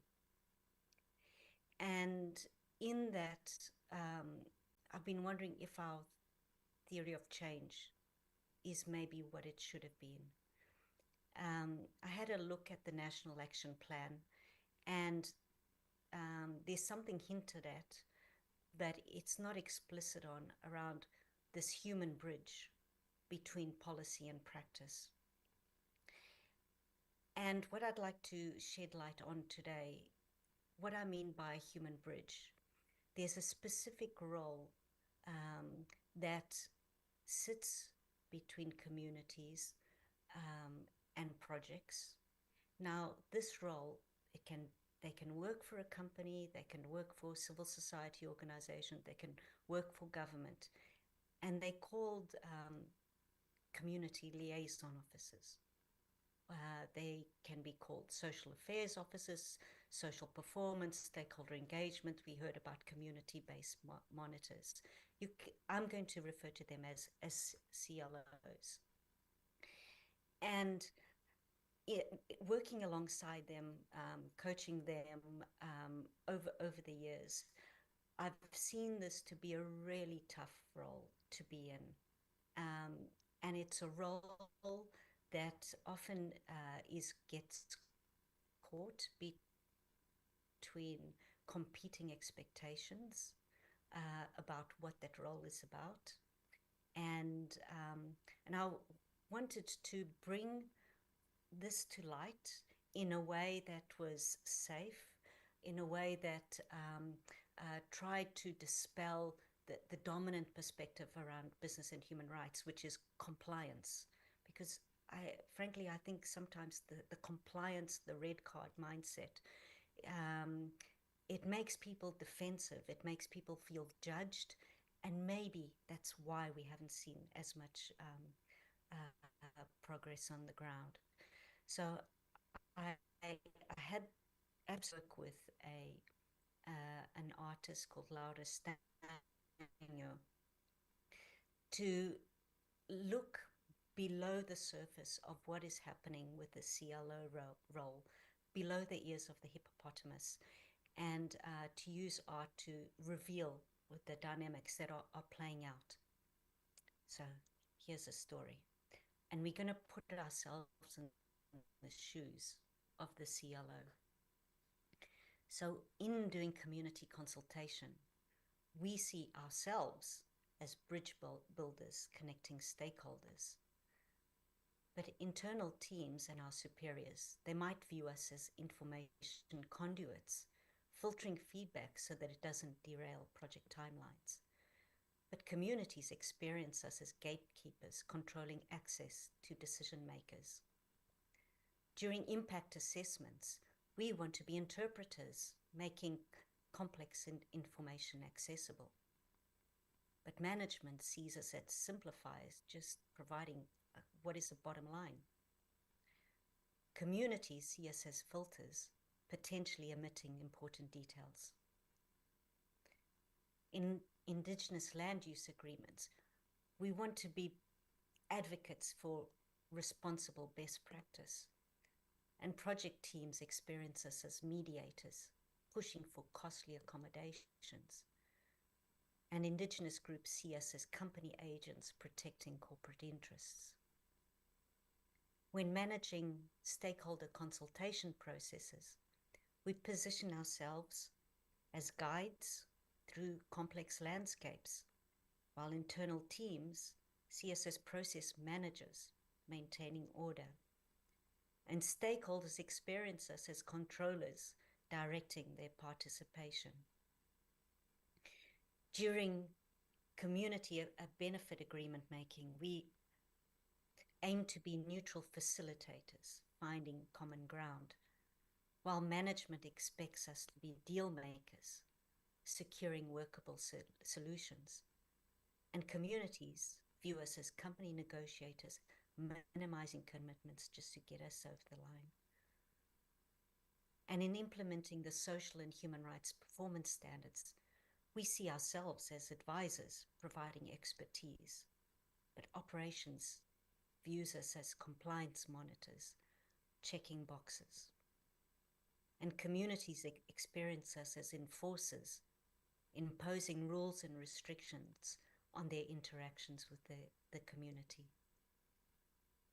When implementing social investment programs, we position ourselves as innovators driving positive change, while internal teams see us as enablers of relationships with a few key stakeholders, and communities experience us as maintainers, preserving existing power structures. In addressing community grievances, we strive to be proactive problem solvers, while management sees us as reputation protectors, mitigating risks. And communities experience us as coordinators, managing rather than resolving issues.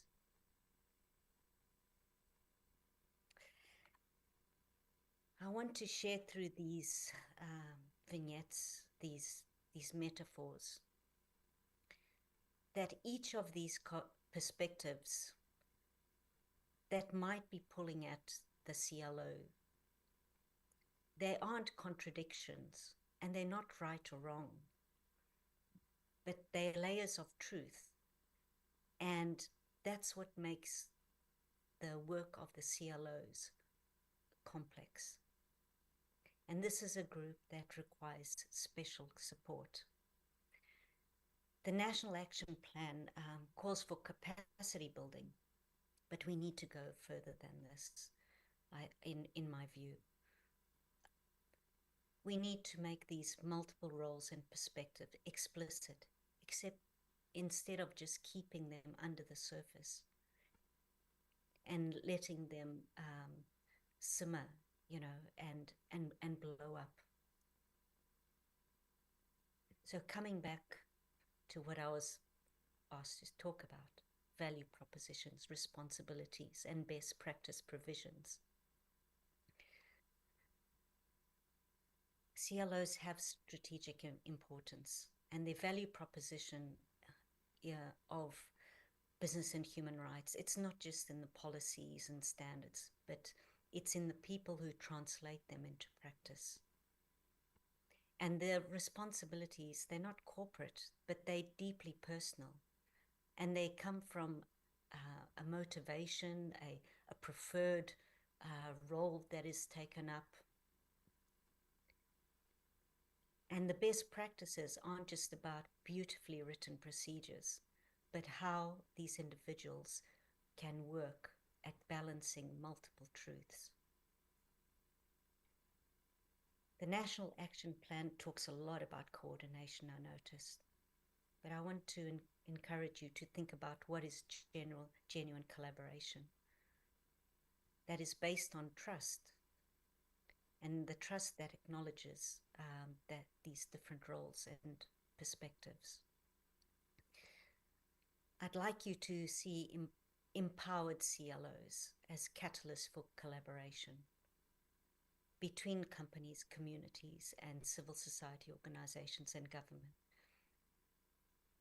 And here are some practical examples. So CLOs, they can bring in knowledge, technical knowledge, regulatory knowledge, ground level knowledge.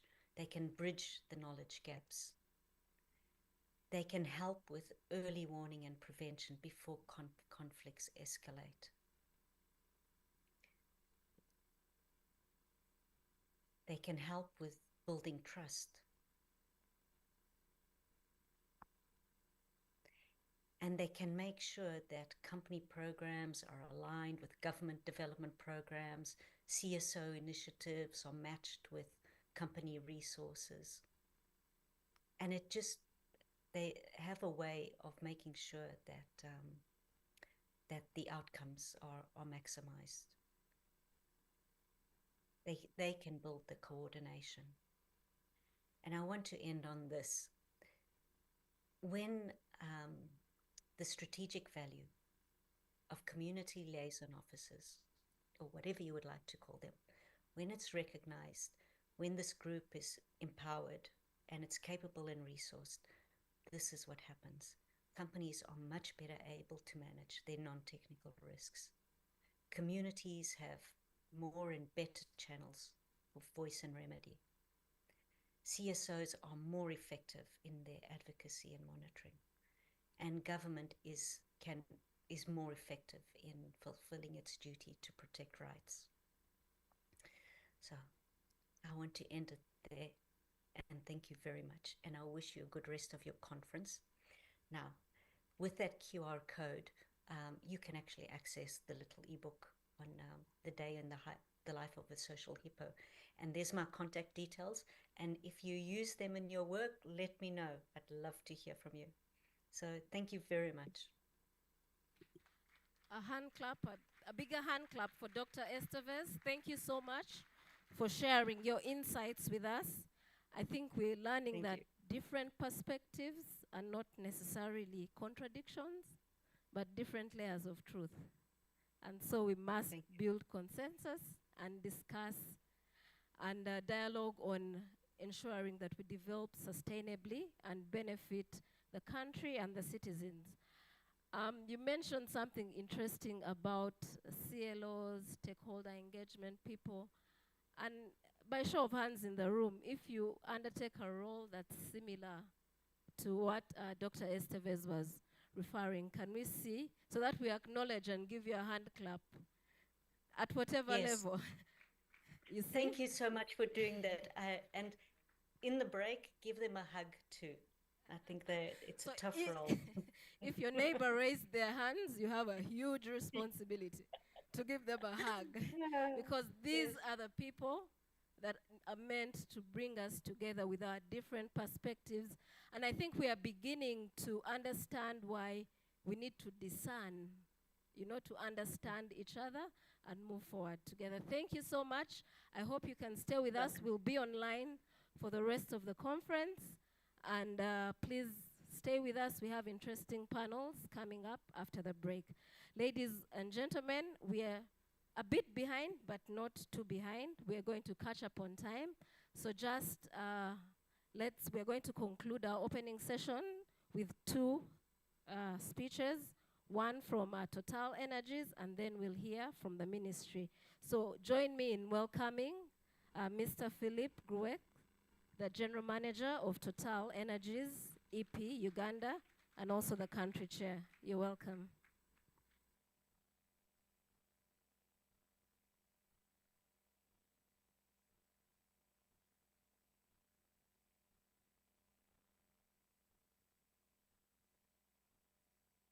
Good morning. Yes, good morning all. First, I would like to apologize being a bit late for this important moment. I tried really to do utmost effort to be there. I've been there for the previous two conferences, and I would like to thank Petroleum Authority of Uganda to organize such conference, which are for me very important, and I will develop why. On these projects, in the beginning, we offer our support to government to develop the oil resources, but we wanted this project to be meaningful. Meaningful for the people, meaningful for the country, and meaningful for us. What does it mean, meaningful? It means, of course, creating a positive impact. Positive impact locally, positive impact at a national scale, and preparing the future of the country development. But as it has been said by the previous speaker, good intent, nice declaration, whether you believe me or not, is not the most important. What's important is what is being made on the ground. And for that, you need to measure. You need to have metrics. You need to control. And that's why this engagement is important, because we need to listen. We need to listen to different perceptions. We need to accept different point of view. We need to, and I can tell you this project is probably the most scrutinized project in the world, at least in exploration and production. And for a number of reasons that I don't want to develop today. So you can really believe on what is reported, what is measured, because it's highly scrutinized. And of course, the role of Petroleum Authority of Uganda has been always to push us to do more, to do better, to do more, to improve, and of course, the national content and the way we can positively impact. The journey, I will not lie to you, I cannot say it's only the journey which is important. I mean, the first oil is very important as well.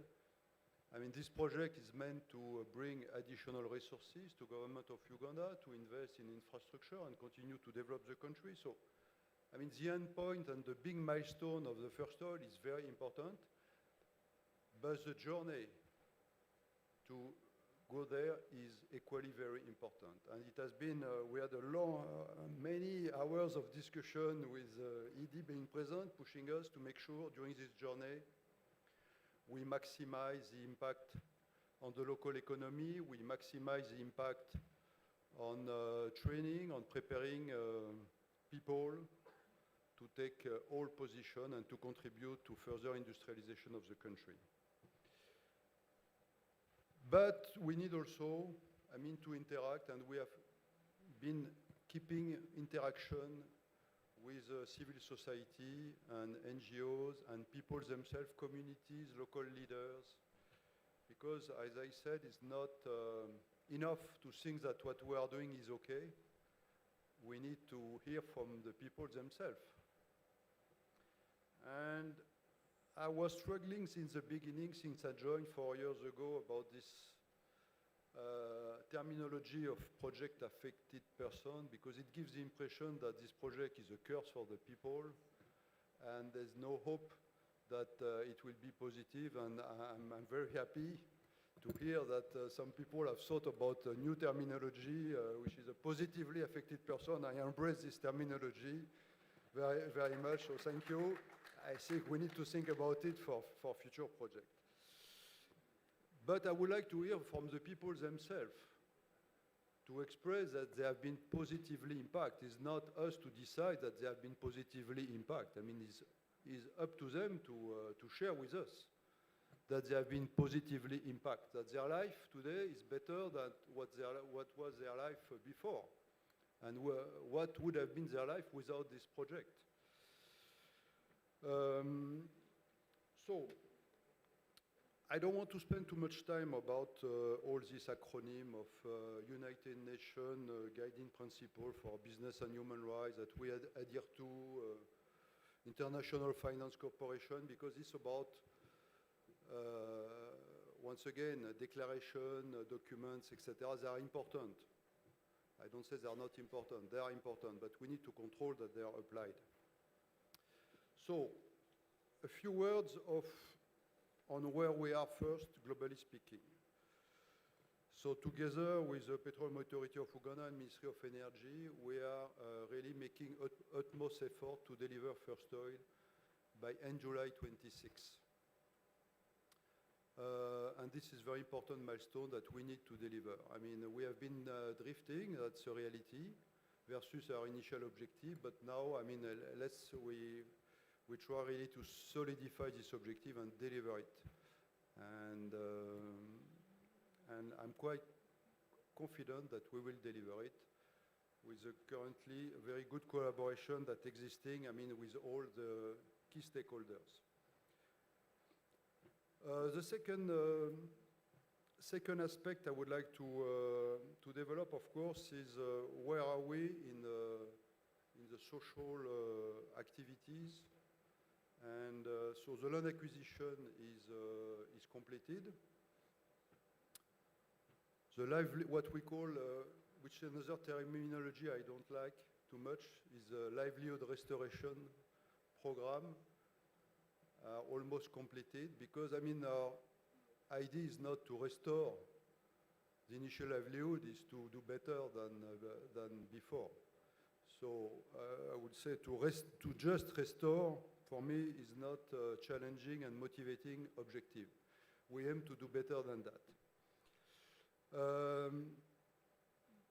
So this is done for the vast majority, which means that, and we measured, okay, how we measure that, we go and see every family, we have a baseline, what was the income of the family, I mean, was the family able to pay the school fee? What was the average production of crops that they had during the year? And what is their situation today?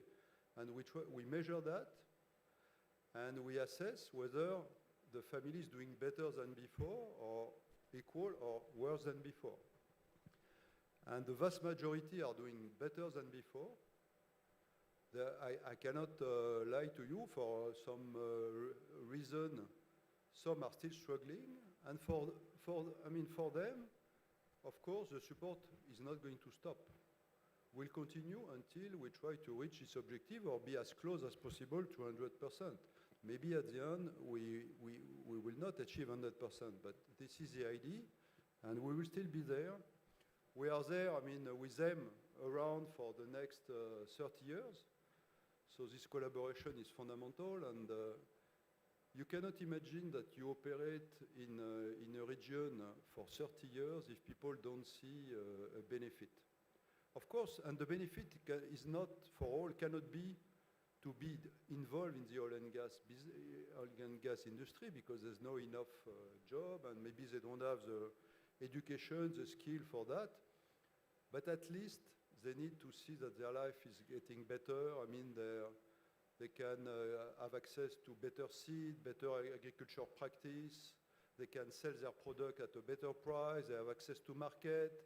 They are supported in education of their children, training of some family member. That's how they will assess at the end that the project has been positive for them. So over more than 4,000 PAPs, I will not say the positively affected person, have received high quality inputs, have been trained to develop better agriculture practices, and today, they are able to produce on a smaller surface more than what they were producing in a bigger surface. We have been working hard on livestock also development, livestock production and improvement by distributing high-value livestock breeds, and that will enable them to sell at a much higher price than the breed that they were dealing with before. And now we have started to go beyond the positively affected person, because, you face a wall that some people start to complain, why I'm not affected by the project? My house or my parcel is just 200 meters and I get nothing, while these people, these positively affected people, they get everything, all your support. So we need also to be careful. That's why we extended our support to what we call now Community Agriculture Initiative, to embrace a wider circle of people living around us and make sure, it's not only the directly affected people that are receiving support, but at a wider scale, regional support. So we have started what we call a Community Agriculture Development Initiative with already more than 5,000 households supported, with also high quality inputs, linkage to market. We have a big soya project where people planting soya, they have already a commitment, off-take commitment with a given price, with a confirmed price. So they know that when they plant and they harvest, all their production can be sold, and they know they can calculate what will be their revenue in advance, because the price is already fixed. Of course, we are supporting communities for access to water, access to energy, access to education through scholarship. Try to develop the local health center and to support local health center. So this is a whole bunch of initiatives. I encourage you to, we try to summarize that all in this document. So I encourage you to look at it. You will see the variety of initiatives. Because when we talk about improved livelihood, it's not only about money. It's about money, but not only about money. And that's why we need to have this variety of initiative. Today we have more than 8,000 Ugandans directly employed at the Tilenga project perimeter. And more than 3,000 from this 8,000 are directly coming from the surrounding communities, which is quite a significant achievement.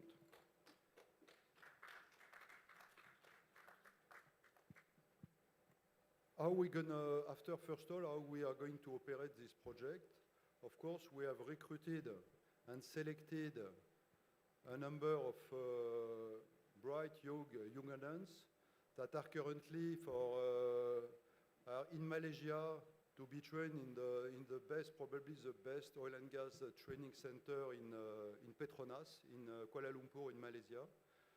So we're talking about 200 people being sent, for half of them in Malaysia and half of them in the Middle East, in Takatuf, another excellent training center, to make sure, I mean, they come as certified and skilled operators and maintenance technicians to be able to operate this complex facility. So, or is completely off versus what you see on the ground. It's important that we receive this feedback. And that's why you play an important role. And we have, I mean, our team, my instruction to my team is to keep this dialogue and to keep this interaction and as live as possible, and to make sure we are able to incorporate your feedback on how we can do better. If there is, I don't know, a family out of our radar that is struggling, what can we do, etc. So your role is very important for the success of the project, together with us, together with the authorities. I just realized that I missed completely the protocol. So apologize for that. I missed the protocol at the beginning, so I will do it at the end. No, because I'm passionate about this topic, that's why I wanted to enter, I mean, too fast on the topic. In terms of human rights, I cannot pretend that we'll convince everybody that what we are doing is perfect, is good, and but what's important that we respect each other and we respect and we accept to dialogue as well with people that are opposed to the project and that a completely different view, and we would like to reaffirm that these people also play a role as long as I would say the interaction remain under the laws and regulation of the country. We are open for dialogue, and we want all opponents of the project, I mean, being protected and having the right to express their point of view and their opinion respectfully to the law. It's also very important for us. I will conclude by saying that as what matters is what is being done on the ground, we try to document. We spend a lot of time and effort to document what we are doing. And really, I envisage, I mean, we just published the 25 human rights report. I really invite you to look at this document. It's a big work. I mean, to give us some feedback about this document, how we can improve them, what is missing, and we are committed for continuous improvement. We don't pretend we are doing everything perfect, but we are open to receiving your comments. As I said, the journey is important because beyond the project, considering the magnitude of this project and the variety of activities that are necessary to build such a big project, together with the authority, we are training people that will contribute to industrialization of the country. When you train welders, when you train scaffolders, when you train electricians, when you train, I mean, all these people being trained, they can contribute to any other sector of the industry.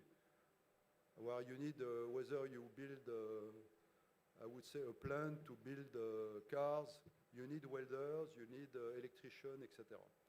So we are preparing the future.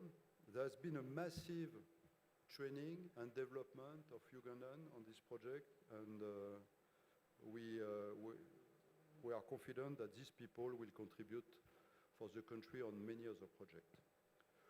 So as Total Energy, we remain, of course, committed to engage with you, to listen to you, to incorporate your feedback, and we'll continue beyond. We'll deliver first important milestone of first oil next year, but it's not the end. So we'll continue. We need to continue and to strive to set a new benchmark for such a project in the world, and not only to repeat what has been done elsewhere, but to do better. And I think we are all, with all my colleagues in Total Energy Uganda, we are proud so far of what we have done. And but it's important to continue to maintain the pace, to maintain the effort, and to. That's why the listening for me and the engagement of what that we can have today, but not only today, I mean on a regular basis with all of you, is of utmost importance. So thank you for your contribution, and wish you a fruitful discussion.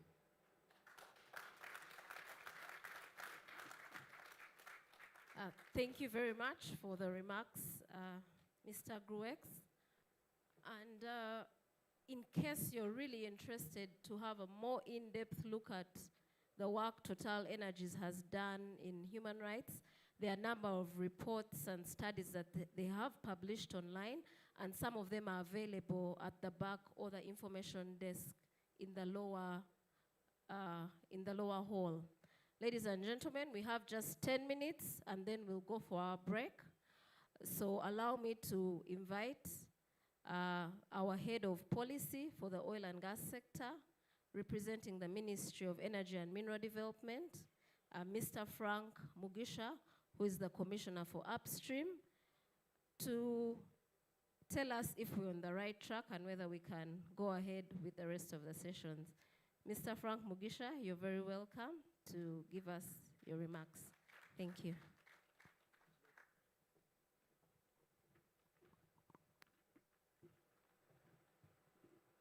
Thank you, Madam MC. She rightly introduced me, Frank Mugisha, Acting Commissioner, Upstream Petroleum Department. I'm here in the capacity of the Honorable Minister, who has not been able because of conflicting key programs, but she had loved to be here and delegated me to represent her. Of course, the ministry, we are key and lead in policy formulation, promotion, licensing, and opening up new basins for petroleum exploration, development, and production. So I will go through the speech, which was presented to me by the minister, and I really want to follow the protocol that has been observed, but suffice to recognize the Executive Director, Petroleum Authority of Uganda, representative of government ministries, development partners, distinguished executives from oil and gas sector, representative of civil society organization, industry players, distinguished ladies and gentlemen. I greet all of you once again, and I'm deeply honored to join you today at this third annual national conference with civil society organizations under the theme, Discerning the Business, Social and Human Rights Issues in Uganda's Oil and Gas Sector. This dialogue, organized by the Petroleum Authority of Uganda and the Ministry of Energy and Mineral Development, with support from our partners, including Total Energies, CNOC, UNOC, ECOP, Civil Society Coalition on Oil and Gas and the Natural Resource Governance Institute is very timely and critical. Ladies and gentlemen, Uganda's oil and gas sector is growing. Is a growing sector and is at a turning point. It's no longer just a promise, but it is a reality in motion. As we enter into production phase, we've heard from the ED, Petroleum Authority of Uganda, the progress we are having at Kingfisher and Telenga, and I may not repeat what the ED has said, but suffice to say that as a sector, we are over 60% ready for the first oil. I think that is a positive note, which each of us should be proud of, 60%. First oil is June next year, 2026, so at 60%, it means that before June next year, we should be at 100%. And this to do with upstream projects, but equally midstream projects, which is ECOP. This project is equal at more than 50%. And so as we are ready to produce oil from the ground, the ECOP, which is an evacuation route, will be ready also to evacuate the crude to Tanga through Tanzania.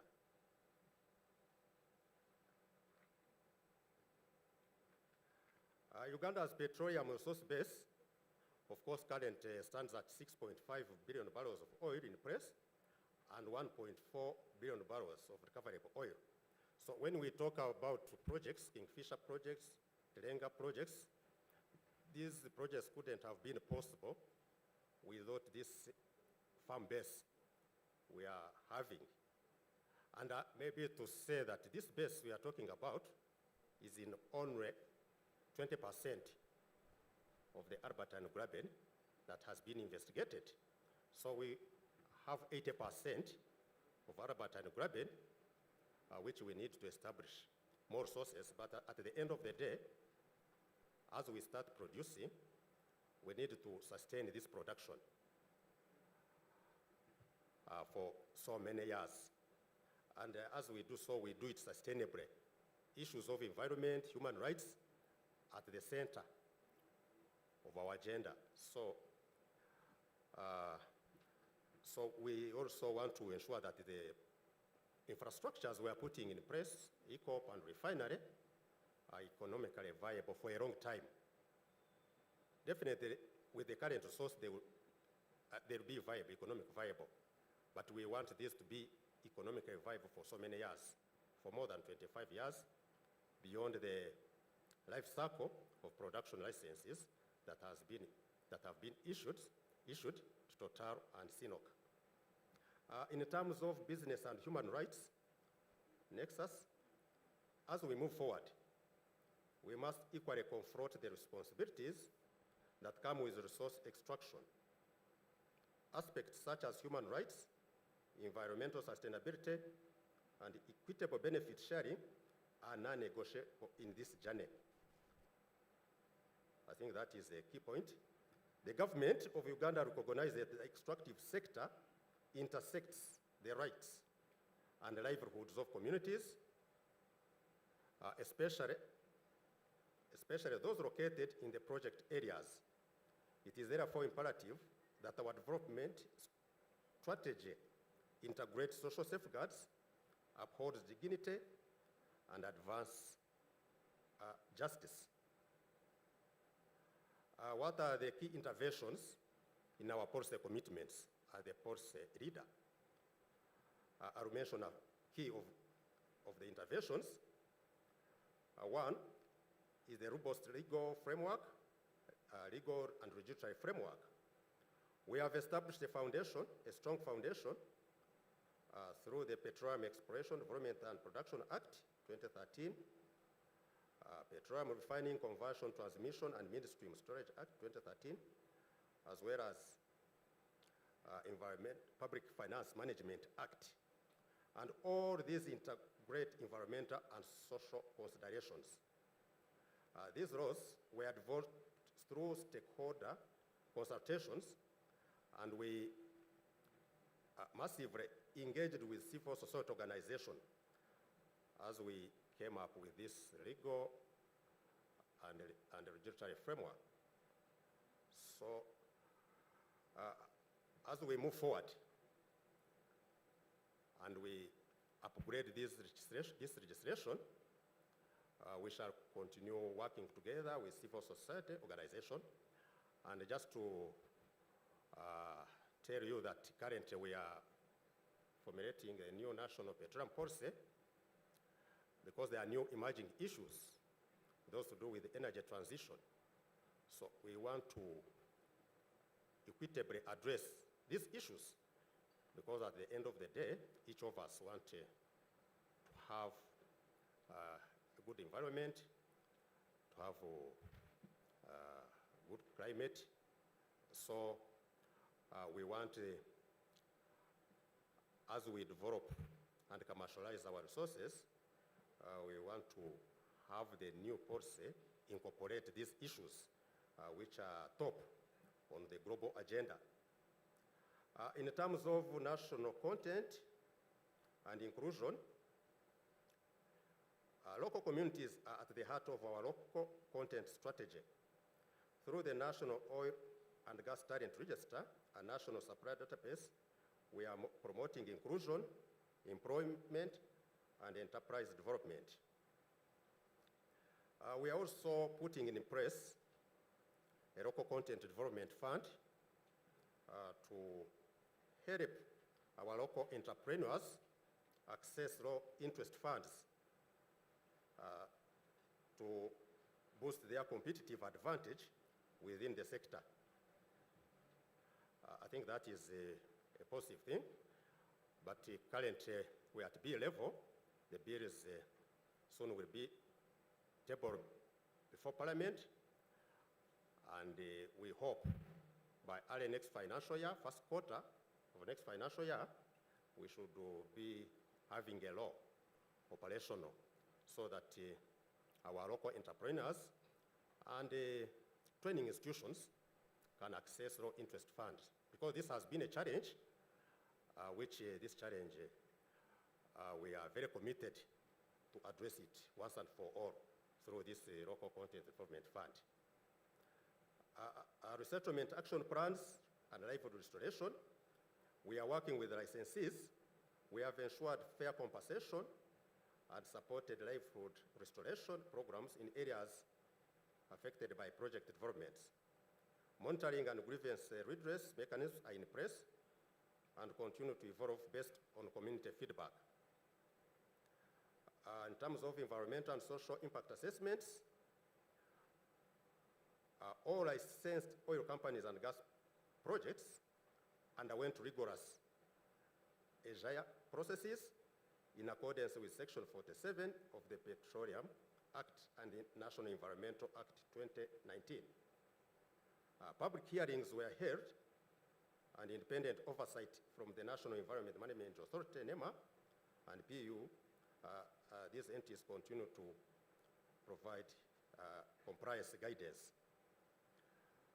As for Uganda's National Action Plan on Business and Human Rights, Uganda is among the first countries in Africa to launch a National Action Plan on Business and Human Rights. The plan, spearheaded by the Minister of Gender, Labor and Social Development, is a milestone that provides strategic direction on the responsibilities of business enterprises, including those in extractive industry. As on transparency and accountability measures, Uganda is a proud member of Extractive Industries Transparency Initiative, EITI. We have publicly shared information on petroleum agreements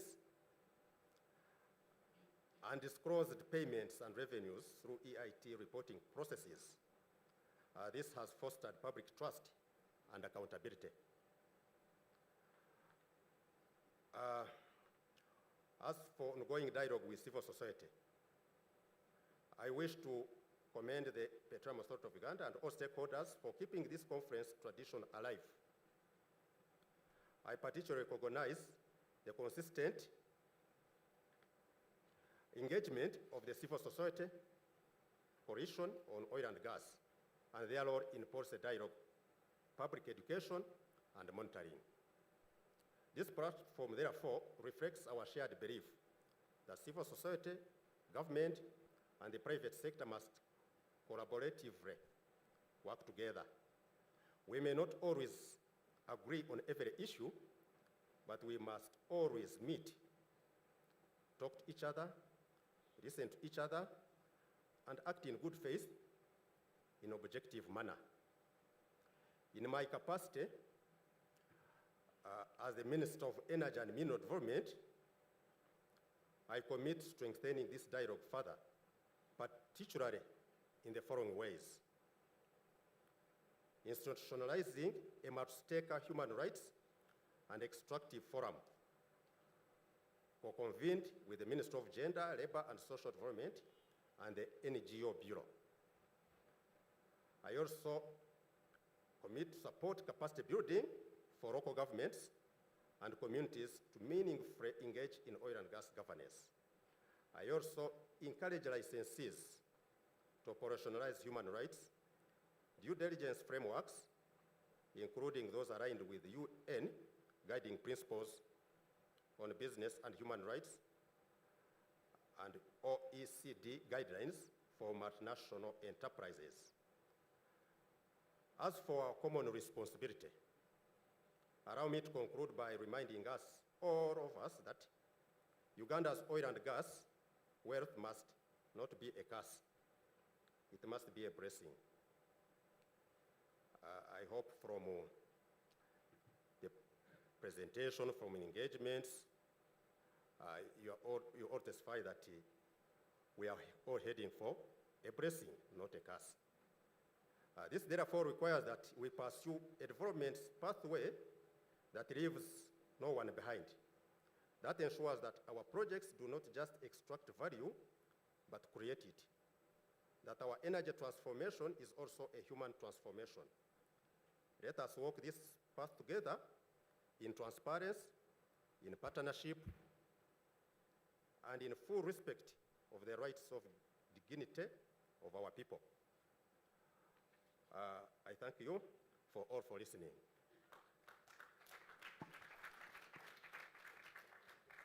Thank you very much, Mr. Frank Mugisha. We are going to now take a health break on that note, and remember that energy transformation and human transformation. I'll ask you to stay here, Mr. Frank Mugisha. We are going to have a group photo. So, Mr. Frank Mugisha, I'll invite the speakers from the first session, together with the other speakers throughout the day, to come and represent all of us in this group photo. Maybe we'll have also a representative from the team that traveled from Hoima to join us. So please, if you know you're a speaker throughout the day, kindly join us for the photo. Our tea break is in the networking room downstairs. We are going to help each other to catch up on time, so we'll take 15 minutes. So I welcome you all to join us for the photo. And the rest of the delegates, feel free to make your way to the lower conference hall and have our tea. We're going to break for just 15 minutes so that we are back here by 5 minutes past midday to progress.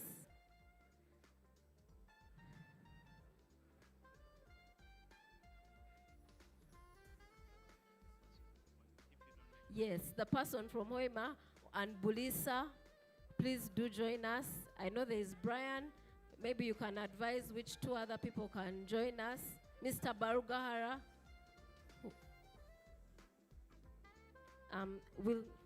we'll do 2 lines, 2 levels.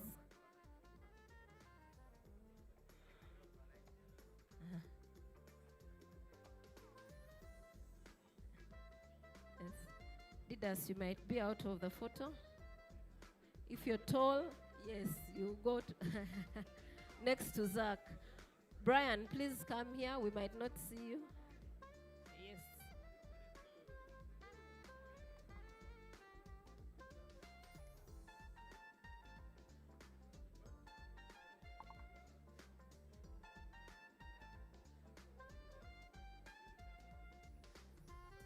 Okay.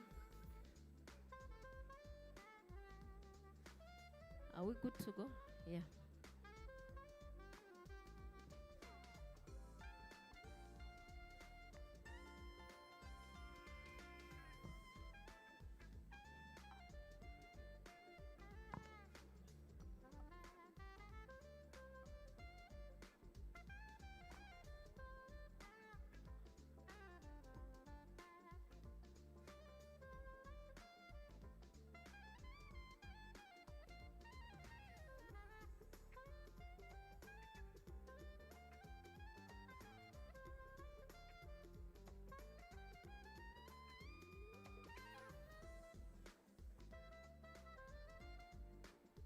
Okay. Thank you. We'll have, please make your way for break. We'll request our 3 main speakers to stay. The media would want some interaction. Yes. ED, Deputy GM, the media would like 5 minutes with you here. No? For all of you. Yes.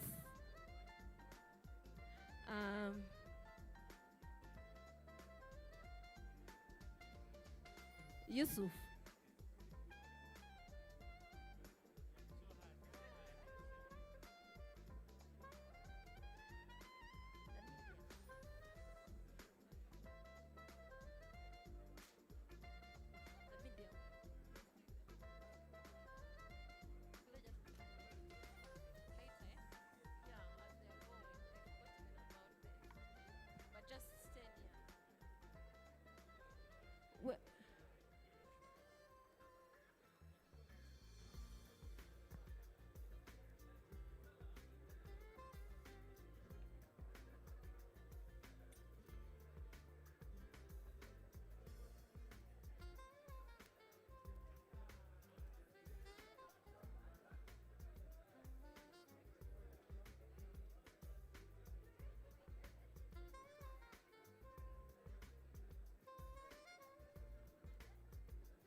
The IT team, please switch off the music. Thank you.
1,443 kilometers. 296 kilometers is in Uganda. So when you're in Uganda, you might actually not have a full picture of what is going on. 1,147 kilometers are in Tanzania. We have 4 pump stations in Tanzania, 2 in Uganda. We have a terminal in Tanga. We have a jetty in Tanga. We have a coating plant in Tanzania, in the north. So there is so much project activity that you are not seeing, that the amount of pipe that is laid in Uganda will not give you the picture of the progress. Like I said, by the end of March or mid-April, we were at 50%, 56% completion. Today, we will get new numbers. We should be about 58 plus in terms of delivering the project. So we have divided the pipeline into what we call spreads. What happens is that because it's a long project, you cannot start at one point and hope to finish at another point. So we have 7 spreads, and we want to increase them to 14. Now each spread basically takes 100 kilometers, and you put there a fully fledged team that can deliver the construction of that segment. And so we have, in terms of completing the welding, testing that section, and putting the pipe in ground. So far, by the end of April, we had the 27 kilometers. Now that number is going to increase very fast because the teams have increased. So there is no time someone will be able to give you a correct number because it's a very, very dynamic environment. Now the most critical issues that we face in delivering a project like this is mainly around safety. Are we able to do all of these activities safely for the people doing the work and for the communities? And when you open a corridor, you realize it's a long corridor. You have to make sure you protect communities, you allow communities to cross, the animals are crossing, kids are going to school, all those things are happening at the same time. And we must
Ladies and gentlemen, please walk with your tea back into the hall so that we can start our session.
Hello, ladies and gentlemen, we are starting our panel session. We are starting our second session of the day. So I'd like to invite you back into the hall. Please feel free to carry your tea or your bites.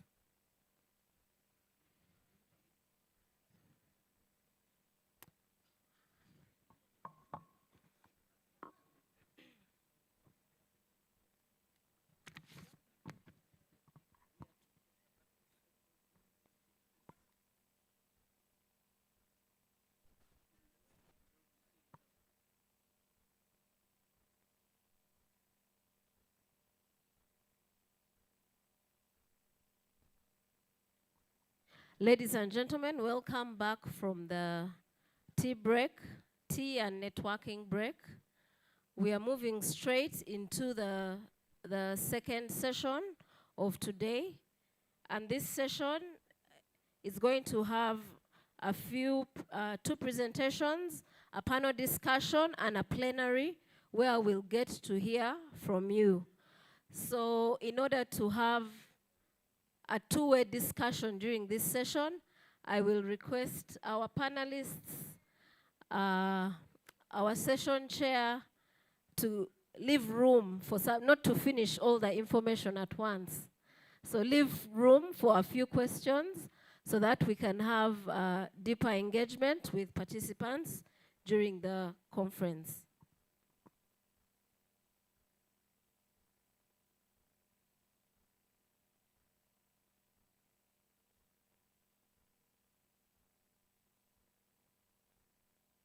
So allow me to invite the chair for this session. Oh, I keep blocking the sign. Allow me to invite the chair for this session, who is Dr. Patricia Litho. Dr. Patricia is the Assistant Commissioner for Communication and Information Management in the Ministry of Energy and Mineral Development. She is an established and well-accomplished professional in the field of communication, and she also sits on the board of Vision Group. Dr. Patricia, you're welcome. I hand over to you for this session, but allow me to keep reminding you so that we catch up on time. Thank you. Thank you, moderator. Good morning, everyone. I apologize that I had to get you off your breakfast quickly, but I'm sure it's working tea and we can always go back. You are most welcome to today's panel on Uganda's oil and gas projects, status, and our responses to the business and human rights aspects. As the world increasingly focuses on sustainability and corporate responsibility, business in Uganda's oil and gas sector are challenged not only to develop resources, but to do so in a way that respects human rights and benefits communities. So today, we shall be joined by two experts from Total Energies Uganda and CNOC, who will have their insights into how we're integrating human rights, how we deal with grievance processes, social initiatives into these operations. We will explain the progress made as we address these challenges. We shall thereafter have a panel discussion as already highlighted. So without much ado, allow me invite one at a time. Our first presenter will be Ms. Christine Byarugaba, Head of Legal and Human Rights from Total Energies, EP Uganda. You're most welcome. As you've heard, the time has been reduced, so we request that you keep it brief before our next speaker. You're most welcome, Ms. Christine.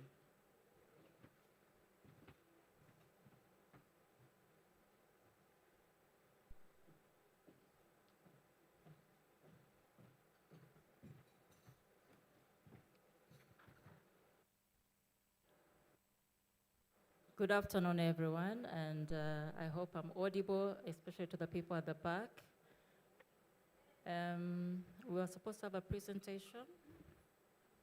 Can it be projected, please?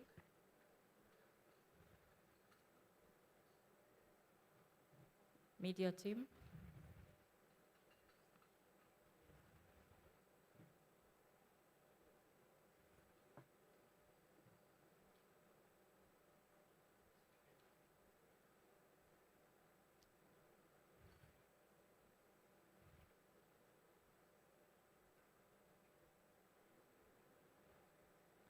Media team, please.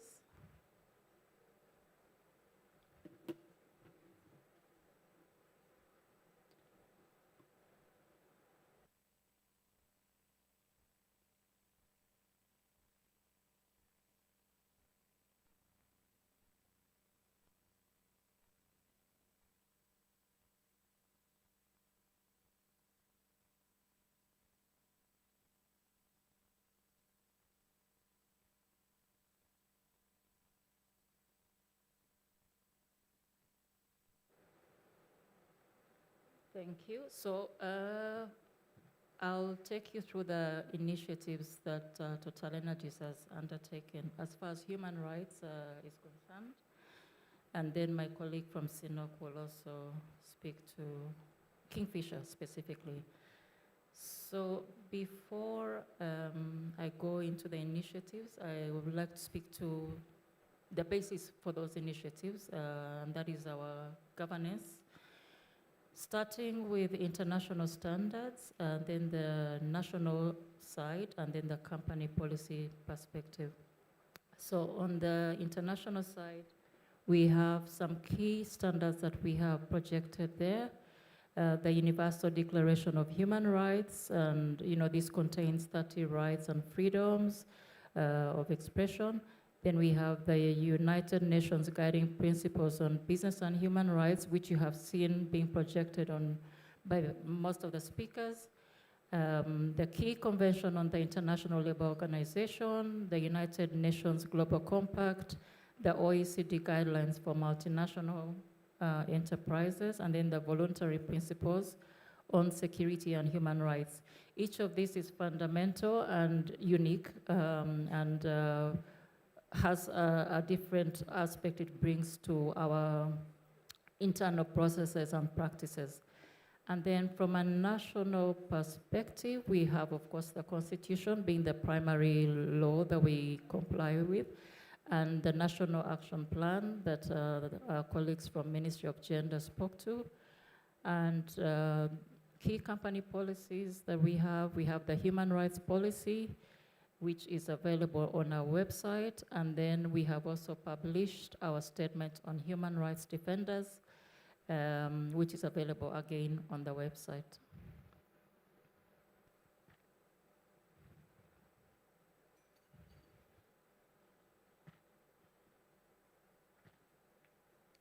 So for purposes of this presentation, I'll majorly speak to the UN guiding principles, specifically pillar number 2 and 3. 1 is majorly on the state side because it's about the state's duty to protect human rights. But 2 speaks to the corporate responsibility to respect human rights. And then 3, access to remedy. And you may ask why the UNGP amongst all the other standards. Well, it's known as the most authoritative framework for addressing human rights concerns in business operations and supply chains. So when we look at the UNGP, for example, there's a requirement to conduct a human rights due diligence process, and that has different aspects to it. For you to be able to conduct a comprehensive one, you have to have policy in place, you have to consider the risk assessment, have measures in place, and then monitoring, grievance management, and then, of course, reporting. So we'll speak to each of these aspects. For the due diligence itself, in terms of the assessment, we conducted our human rights impact assessment between 2021 and 2022, and that report came up with an action plan that we are supposed to be implementing, both short-term basis and long-term basis. And then out of that action plan, we developed policies that I already spoke to, and we also established a dedicated team to manage the human rights aspects, of course in coordination with other stakeholders within TotalEnergies.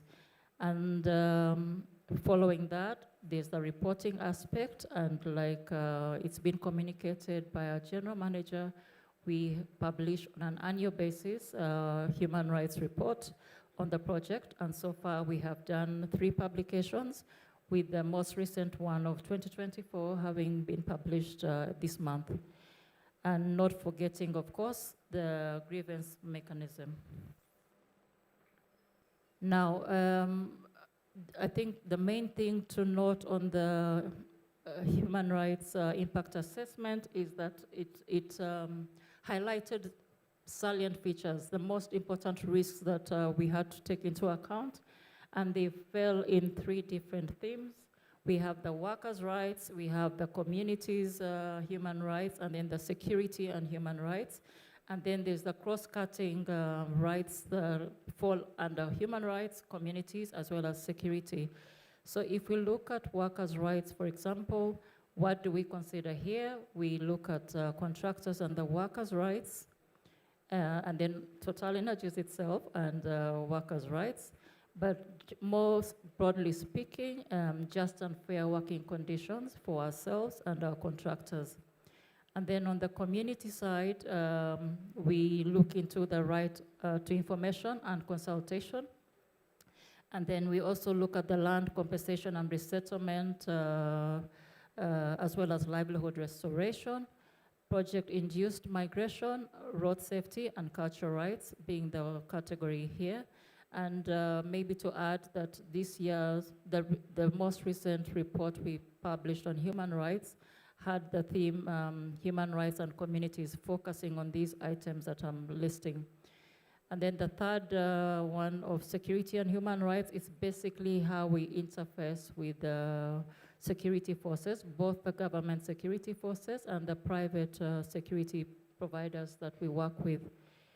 For the cross-cutting human rights, we have women's rights, gender equality, and of course looking at the vulnerable groups that we've spoken to.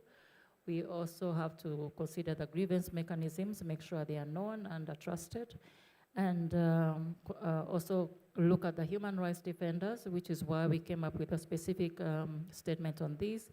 And like the general manager said, we encourage dialogue, we promote dialogue, so as long as it's done respectfully and in line with the applicable law.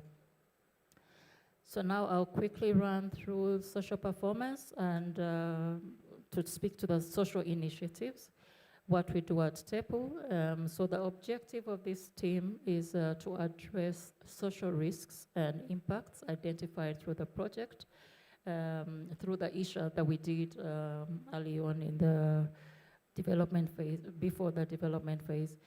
And then, of course, the other objective is shared value and positive impact, looking at not only, countrywide, but majorly the host communities as well. In terms of the CLO messaging that we had earlier, we have 44 site-based personnel, so those are the CLOs that we spoke of, composing, I think maybe 90% of the 44 is CLOs. And then we have 23 also in Kampala. But social majorly covers 5 aspects: stakeholder engagement, livelihood restoration and land acquisition. And then we have the social management programs, corporate social responsibility, and NGO coordination. And I'll run through this because of time, but we'll speak more in detail during the panel discussion. But on stakeholder engagement, just to say, dialogue, again, is one of the primary drivers for our engagements. That's where we exchange feedback.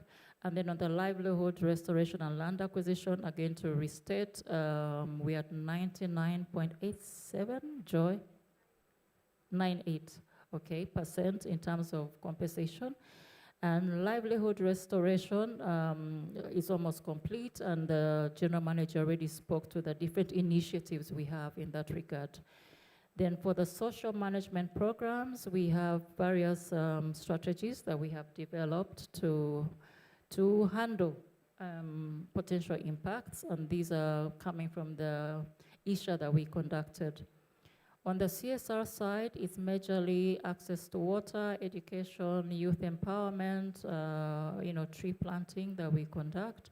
And then, of course, there's the NGO coordination led by Petronella, where, again, we encourage transparency and dialogue with the CSOs such as yourselves. And I can confirm that there are several initiatives that we have undertaken as TotalEnergies with yourselves as some CSOs. To improve livelihood restoration programs and agriculture support.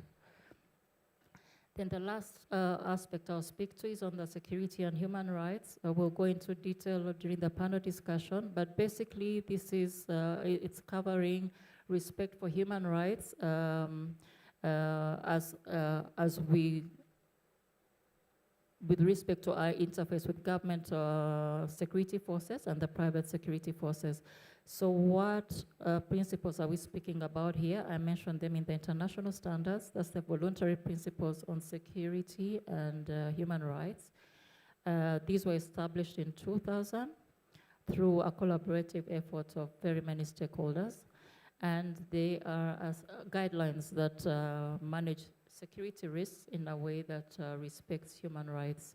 So we became a member, TotalEnergies became a member in 2012, and like the human rights, now we publish annual reports, and these are available on our websites as well. The other key thing to note is that this training that is conducted by TotalEnergies for both the government security forces and the private security forces. This year, for example, to date, we have done training for 405 security personnel, and last year we had 1,700. So I'll save the rest for the panel discussion, and now and invite back the chair. Thank you.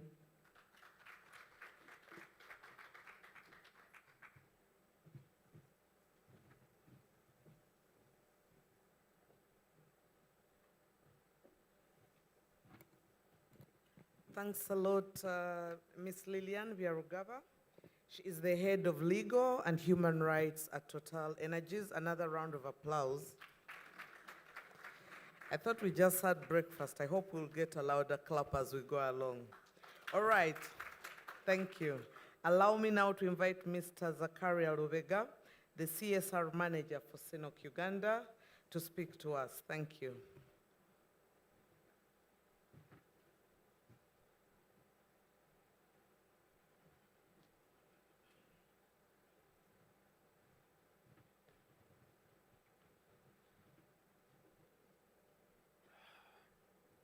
Good afternoon. Zach Levega is my name once again, and I'll give you a few highlights about the Kingfisher project. The team behind, if you could project the presentation.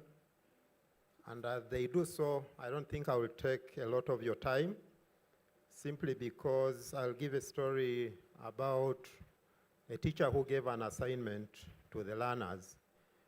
And when the assignment was returned, it was about a dog. Two learners had the same story. So the teacher called one of the learners and asked them, why is it that the story about the dog is the same as your brother? And then she was like, we are talking about the same dog. So the previous presenters have talked about the subject that we are discussing today, and virtually, if I take the ED's words, they have, is it dissecting? Discerned, thank you. They have discerned the subject, so there is little left for me to do more, is it discernation or discerning, whatever it is. So, if we could move the slides.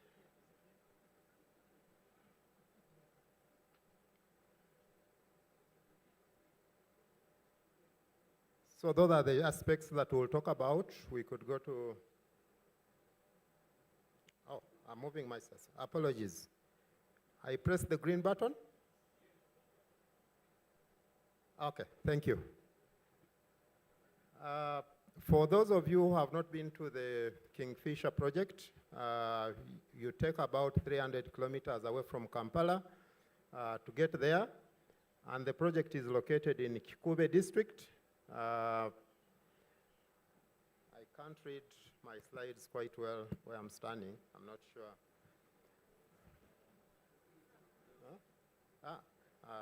Thank you, Gloria. It's located in Kikube district, and it was discovered by Kingfisher 1 in 2006. I suppose most of the industry players here, especially from the Petroleum Authority of Uganda and the Ministry of Energy, were the personnel who were there then, and it is approximately 15.2 kilometer by 3 kilometer. And in terms of reserves, it is 570 million barrels, recoverable being 186. And the ED PAU earlier mentioned, it is the smallest compared to the Tilenga project. In terms of operatorship, CNOC is the operator with the 28.3% interest, and our partners, Total Energies, with the 56.67% interest, and the Uganda National Oil Company representing the government interest at 15%. In terms of progress, you can see on my left or on your left where you're facing, that's the central processing facility. And for the new people who are alien to the project, the central processing facility is a mini industry, we should call it, where the fluids are collected when they come from the well pads for initial processing, stabilized until they are put into the feeder pipeline to the delivery point at Kabale, where we are going to have the PS1 until where we feed into the ECOP up to the port of Tanga to the international market.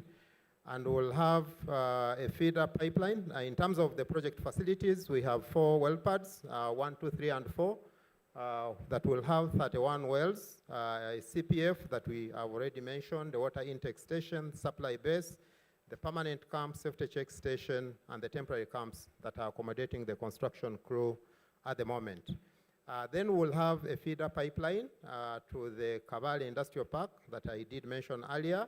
And alongside it, we are going to have a high voltage cable that is going to be transmitting the power. Initially, we'll be using power generation from the CPF, transmitting access to the national grid through the HV cable.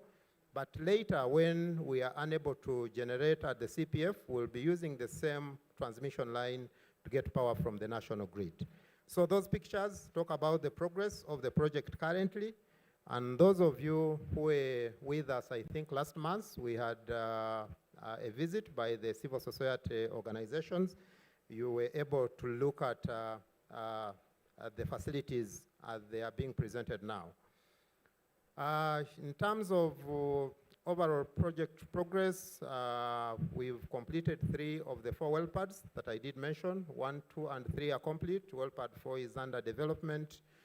The 3 well pads have already received the rig, representing the wells that have so far been drilled, which are 13 in number, and the successful transportation of and treatment of the waste generated from the drilling rig. The facility is up and running, being operated by Luwero Industries of the Uganda National Enterprise Corporation with a joint venture. Now, understanding of business and human rights. These terms I will not read again. They have been, was it discerned? Huh? Yeah. They have been discerned and talked about. We all familiar with them, and I suppose that the civil society, they have much more interest actually than everyone else. So they understand the terms better than we do. So I will not preach to the converted by repeating to read the same terms. These guidelines, they are relevant to the Kingfisher project. My colleague Christine has just mentioned quite a number of them. This is not just to mention them here, but why we highlight them is that they form part and parcel of the project implementation. All the project documentation has been developed to reflect principles in these policies and guidelines to ensure that the projects are developed in a manner that is responsive to human rights issues. Potential impacts of human rights. These were earlier mentioned by the commissioner from the Ministry of Gender, what the projects can likely to impact positively and negatively. And I won't repeat these impacts, but just for sensitivity for you to understand that we are quite aware of, while we are developing these projects, potentially what can happen. And we are very sensitive to ensure that we mitigate these risks that come along our developments. Status, in terms of the Kingfisher project, what we currently are doing to ensure that we be sensitive to business and human rights. We know the philosophy, we understand the principle of the human right, business and human rights, and which is embedded in the UN guiding principles on business and human rights, and also aligned with the 3 pillars, which my colleague earlier, Christine, did highlight, of protect, respect, and remedy, but 2 being important to the business entities, of respect and remedy. To ensure that in all we are doing, we have a responsibility to put in place policies, guidelines that do respect human rights. But not only that, to ensure that when we trample on the human rights, there are processes that we have put in place where these people can have remediation, where can they report, and is that reporting system known? Is it usable? Is it accessible? And all that. So that's where we align ourselves, and the project does that to the letter. And currently, all of us, the ED, I think, or the General Manager, Total Energies, did mention about the environment and social impact assessment. The SIA, the document that outlines and aligns or a Bible that gives you how you should develop your project after they have assessed all that is relevant in terms of environment and social that is going to be interfacing with the project. So the SIA has a number of specialist studies, and all those specialist studies, they develop relevant management plans, and the management plans are the Bible that we use to guide us to ensure that we manage the environmental and social risks related with the project.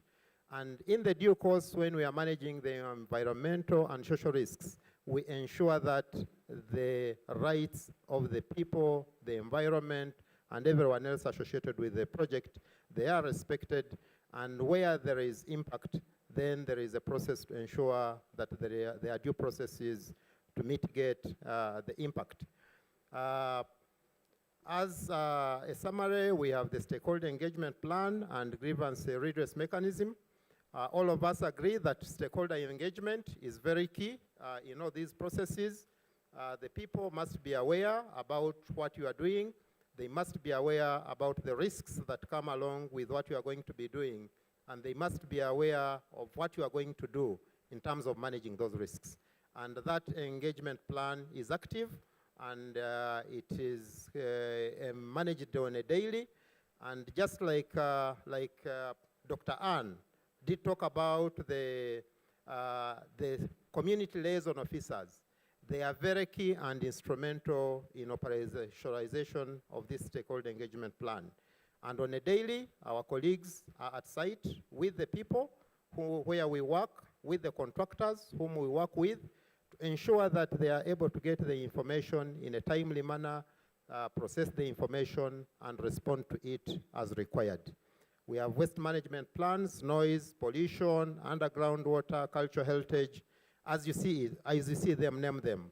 But importantly, not to forget the land acquisition and resettlement, because the land-related impacts associated with these projects cannot be understated, together with the community, health, safety, and security. Currently, the Kingfisher project is developing a human rights management plan. Quite a number of you here, I think, were consulted during the process. We had an extensive consultation with a number of stakeholders to give us input in terms of the situation analysis of the human rights situation for the Kingfisher project. We got good feedback, and currently our consultant is processing that data.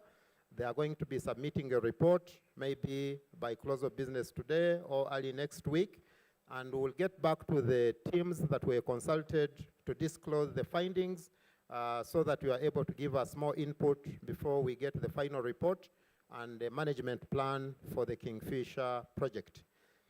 Just to state that human rights due diligence will further support, because as part of the process, we are undertaking the human rights due diligence, and this will further support and ensure that the Kingfisher project identifies, prevents, mitigates, and accounts for human rights risks within the operations and business relationships, including our supply chain.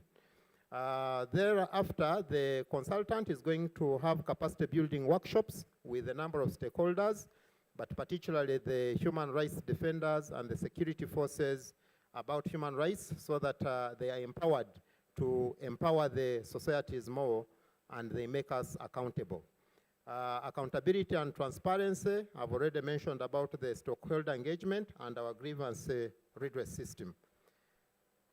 You can see the moderator is looking at me. I'm not sure she's looking at me or the presentation, but I will try to be as fast as I can.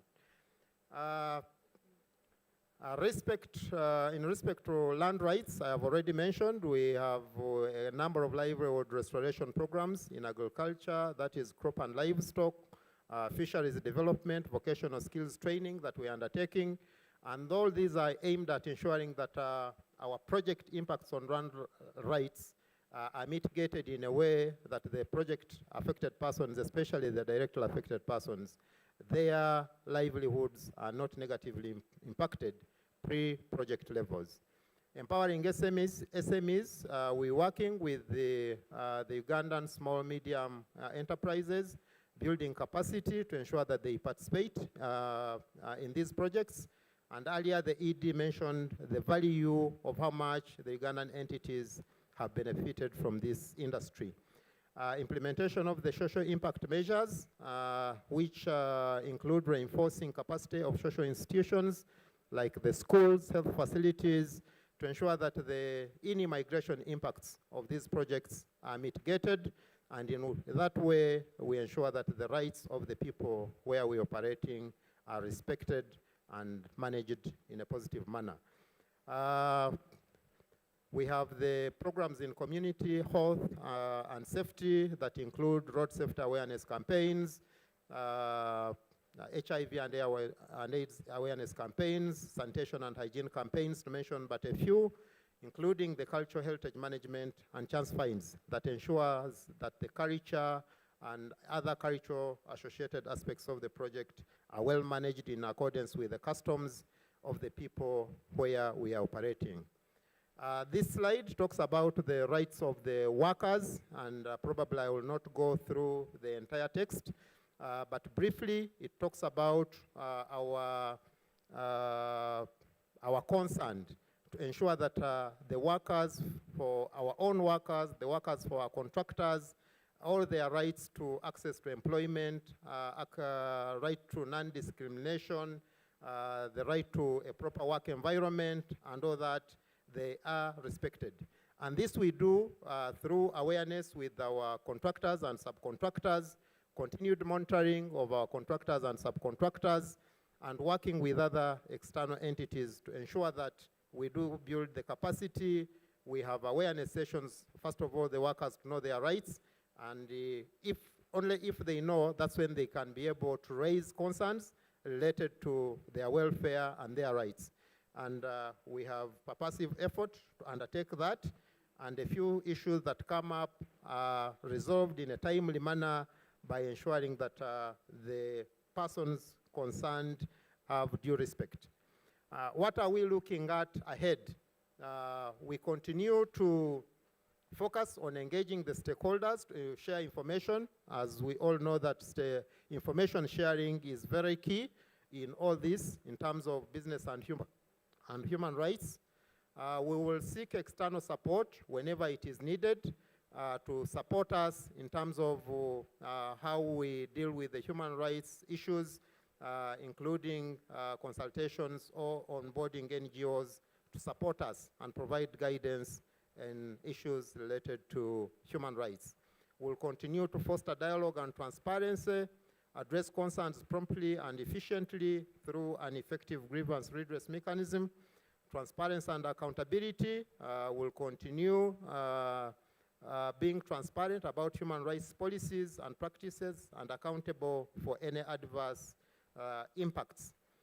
We'll continue to undertake due diligence whenever it is needed, and to ensure that our business does not infringe on the rights of the environment and the people, and as well provide remedies for human rights abuses caused or contributed by the Kingfisher project. I would have thanked you, but I would like you to just have a snapshot of the pictures of some of the things that I've talked about, because you may say this man has been talking, but there is no evidence of what he has been talking about. These pictures depict some of the programs we've talked about: community health and safety, the medical camps we've held, the sensitizations we have undertaken, the talent development, our programs in education, international scholarships, best performers awards, the vocational skills training, equipping people with the skills of heavy goods driving and operation of the heavy equipment. These talk about our vocational skilling. I think that's it for now. Thank you.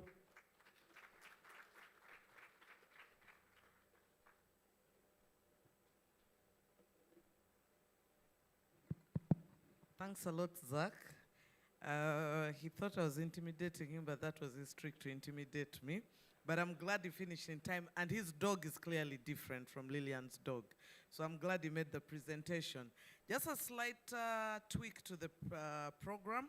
We're going to have one more presentation from Ms. Ruth Sekindi, Director Monitoring and Inspection from Uganda Human Rights Commission, who will not be able to participate in the panel discussion because of competing activities. I would like to request her to come up and quickly share what the Commission is doing to promote human rights in the oil and gas sector, perhaps highlight for us best practices and point out to us areas for further intervention. You're most welcome, and thank you. Thank you for having me. Good afternoon, ladies and gentlemen. My name is Ruth. It's a pleasure to be here. I'm sorry I won't be part of the panel discussion. We are launching our annual report, and I play a critical role as the person who's in charge of monitoring. I am glad we're talking about oil and gas and human rights. And since morning, we're hearing the word human rights. And that means something to us as Ugandans, where civil society, government agencies, and the partners, the investors, are speaking about human rights. What does that say? It means that there's a concerted effort for people to popularize human rights. Back in the day, when we talk about oil and gas and human rights, the first person to speak would be Uganda Human Rights Commission after Ministry of Energy. And I sat back and I said, this is beautiful, where it is not about the Human Rights Commission, but it's civil society, it is the investors themselves, it is ECOP and CNOC and Total Uganda and everyone speaking about human rights. Yes, the Uganda Human Rights Commission is the watchdog of human rights, but remember, human rights is for all of us. We are the players. Without us, there is no human rights. At the time when they were breaking the ground, during exploration, I remember I went to Bulisa to see what these people were doing because the community was complaining about the noise, and it was my first time. At the time I got there, there were no roads. We were going through little paths and dusty little roads, and there was no hotel. There was a kind old woman who gave me a little hut and gave me a jerrycan of water and told me, that was my first time sleeping in a hut, and told me, in the night, put this jerrycan on at the door to protect you. I had a driver who slept outside. In the morning, when we went to the field and all that, and we met the community, then we had stories. Oh, we even have night dancers here. Then I'm like, is it true? I don't know whether it's true, you guys. But anyway, what am I saying? When I'm going back now, the nice roads, the airport, and everything is very impressive. So when we are talking about human rights, we are talking about a balance of power. We are talking about, okay, there is the powerful, because now multilateral companies are more powerful than states. Total Uganda is more powerful. It can buy us out as a country. I hope you know that. Well, he's not very sure. But when we are talking about powerful companies and multilateral companies, these are some of the ones, companies that we look at, where they have, our GDP is lower than what they have. So if you don't speak human rights, how do you balance this? How do you benefit out of the investment? Yes, you have the resources, but how do you benefit from the resource responsibly, where it's a win-win situation? So I thank you all, and I thank Total, I thank Ministry of Energy, I thank Petroleum Authority for the good work we have done. When we started off, there was a lot of suspicion. Are we going to be like the Niger Delta? There was a lot of involvement, sensitization, and we received so many petitions. We're in and out of Bulisa. And civil society also, I commend you guys. You played a critical role. I think you should clap for yourselves. Civil society made that noise. At one point, there was the issue of the laws. You remember the laws? Accessibility of these laws and the bilateral agreements. Can we access them? Where are they hiding them? What is there? If you can remember that discussion. Right now, we are we understand each other. So I commend civil society where each voice mattered. Of course, there are challenges. We have gone through, bumps and, and all those things. We had petitions, there were issues of culture sites, there were issues of moving graveyards, there were issues of compensation, there have been issues of payment that, has delayed. My mango tree, they came and evaluated it. It was 20,000. Now it is fruiting, and I'm getting mangoes, and you're still wanting to give me 20,000. I should be getting maybe 500,000 out of this. There were all those issues. Or a man has 3 wives, who benefits, and then issues of finances. The man goes and drinks off, the financial literacy. We have come a long way. And I don't think we shall be like Nigeria. I think we are going to have a better success story. But while I keep saying that every business venture has the potential of impacting positively or negatively on the community, or both. So as we are seeing and evaluating, for us, we monitor on a daily the impact and effects. And we've worked with Total, we are now working very closely with ECOP. We have come up with the human rights scorecards. We worked very closely in drafting the National Action Plan. We have had a lot of sensitization. At one point, I don't know that Total knows or the people who are there now know. Every time it was so bad, the community was divided and would be the ones to go there and run and talk to the community because we are so divided. So when we sit and see civil society coming up and sitting with the players and all the actors, and there is consensus, we commend you guys for it. We are also appreciative. Of course, we also still are having issues of arrests of civil society organizations who are still being arrested. And I don't think this should continue. Security. It is important that we protect civil society. I think they want the best for Ugandans. They are looking out for the good of their community. And the skepticism is expected. They have questions. I think it's very important. There are those that we explained and I told them. I've told my stories of what I saw and what I see now. But as we are dealing with corporate social responsibility and there's development and all that, for us as the Human Rights Commission, we always call for, let us have consensus. Let us have, give everyone room to speak. When people speak and vent and then we hear each other and accept and acknowledge that we see them and they see us, then it's working out. We have also worked on a newsletter with ECOP. Now, when you see companies coming and you're working together with them, you realize that there's something that is positive. Many times when the commission comes up, they are scared of us, okay? We are not against the companies. We are there to just make sure that things are smooth. So we have been conducting civic education. We have been conducting a lot of sensitization. We have done a lot of training on business and human rights, and many of you are beneficiaries. Sometimes we sit back and we're like, we are proud mothers, seeing the people we have trained now, they are shining and, speaking the language that we have wanted them to speak. So we really I commend you. We want to save time, but I wish you fruitful deliberations, and I thank you, the conveners of this meeting, for doing what you're doing best. I thank you.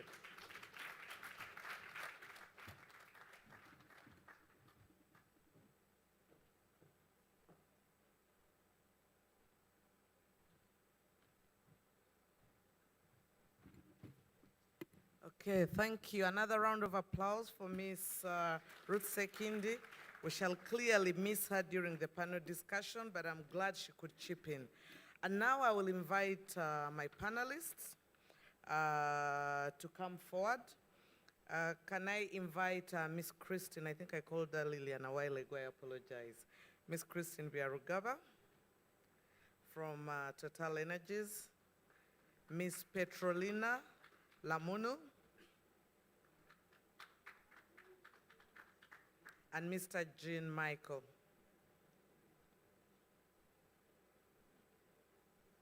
Can I also invite Mr. Zach Lubega Sinok, Mr. Brian Nahamia, Project Team Leader, Hoima Catholic Diocese Development Organization, and Mr. Jacob Eyuru, Chairperson, the National Youth Council.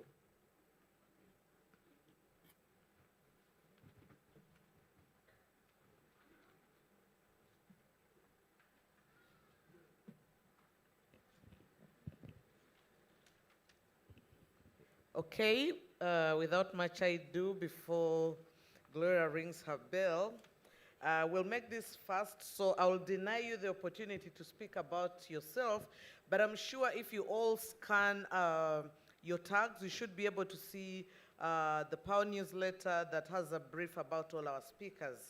So I would like to, oh, I think I left my piece of paper down there, but I would like to now go to the questions, perhaps starting with Mr. Brian. There you are. I would like you to speak to, as a youth council, could you speak to the understanding of the youth and human rights issues in business by young people, and what possible areas you would like the sector to pay attention to? And you can weave in a bit about yourself and your organization as you do that. Thank you. Okay, thank you. My name is Nahamia Brian. I'm a project team leader at Hoima Caritas Development Organization. I'm not, for clarity, I'm not a representative of youth. Oh, apologies, project team. All right, I'll recast the question, I do apologize. So, almost in the same spirit, please share what the Catholic Diocese Development Organization would like to throw lights into in terms of interaction with the community and the projects and aspects of human rights, and as a civil organization and watchdog, what do you see on the ground in relation to realizing business and respect for human rights? Thank you. Okay, thank you.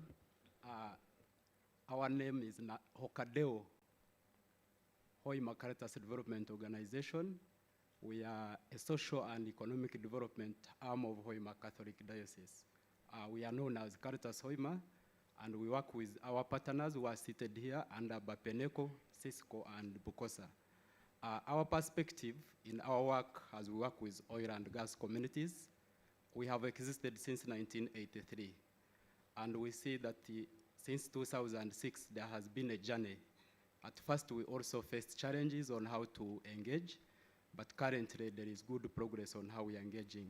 I can confirm that there has been progress on compensation, there has been progress on resettlement, there has been progress on how we engage with the sector. As the organization Caritas, we do different interventions. We do agriculture, we do livelihood restoration, but also we have projects which are on natural resource governance, where we create awareness on human rights, but also on land rights. As I speak, is that my focus will not be on compensation and land. I will just look at the unique area, for example, for Risa district. We have the issue of human-wildlife conflict that has been there day in, day out. We continue to discuss it with UA and Total, and we hope that at one point we'll succeed with the fencing of the park.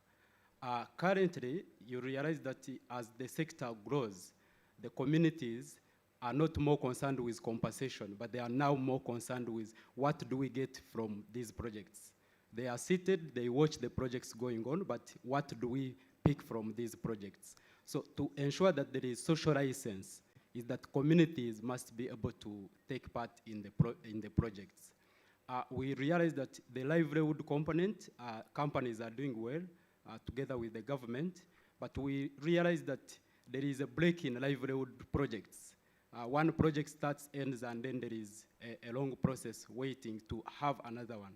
We hope that if the projects are continuous and sustainable, they can be able to help the community.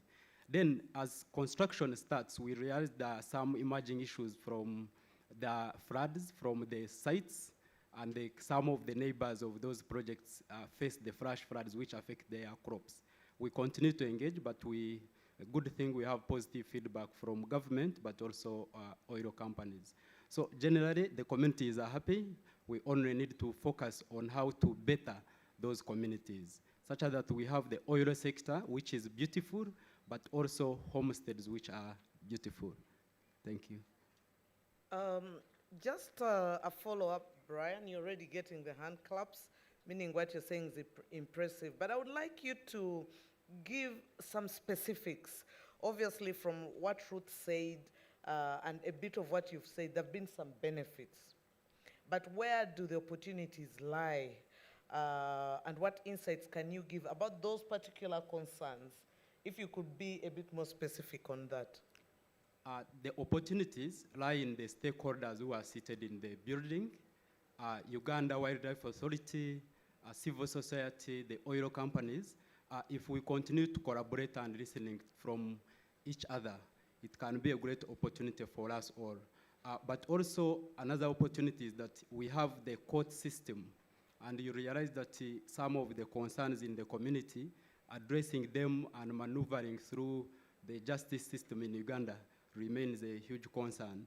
So we send a call to justice system to help us at least. If there is a concern that has gone to their side, it should be well addressed. But also the willingness of oil companies is an opportunity. We realize that we are carrying entire burden of our challenges or our services to the oil companies. We appreciate that they continue to receive our demands, but also working with the network of civil society to continue documenting and discussing and addressing those emerging issues. Those can be our great opportunities to address the pending matters. Thank you. Thanks a lot. Now we can give him a clap. Thank you. And now I move to Mr. Jacob Eyuru, Chairperson, the National Youth Council. I'd given away your profile to someone else, and now I'll sort of present the concern differently. So, as Hello. Chair... Sorry, I think Jacob is not with us. Yeah, Jacob is not with us. Apologies. Yeah. Maybe I just need to do a quick check with my... Okay, all right. So I think I can move to Total Energies. We have 3 different people wearing different hats, so we can speak to different aspects. I'll start with my neighbor, Ms. Christine Vyarugaba, who is the head of League and Human Rights, who spoke to us a while ago. Christine, I would just like you to share a bit more insight on your human rights governance framework references, adherence to international standards, and which one stands out most for Total Energies and why? Thank you, Chair. To go back to the presentation that we made, the international standards are very critical for Total Energies because they each speak to a different theme. I'll give an example. The ILO, for example, is majorly on fair labor practices. Then when we look at the voluntary principles for security and human rights, that's majorly how we interface in implementing human rights and ensuring that the engagement with the security personnel respects those human rights. Then we have, for example, the OECD guidelines that we spoke about. That's majorly on the due diligence perspective. So you can see they all have a different angle that they bring to the work that we do within Total Energies.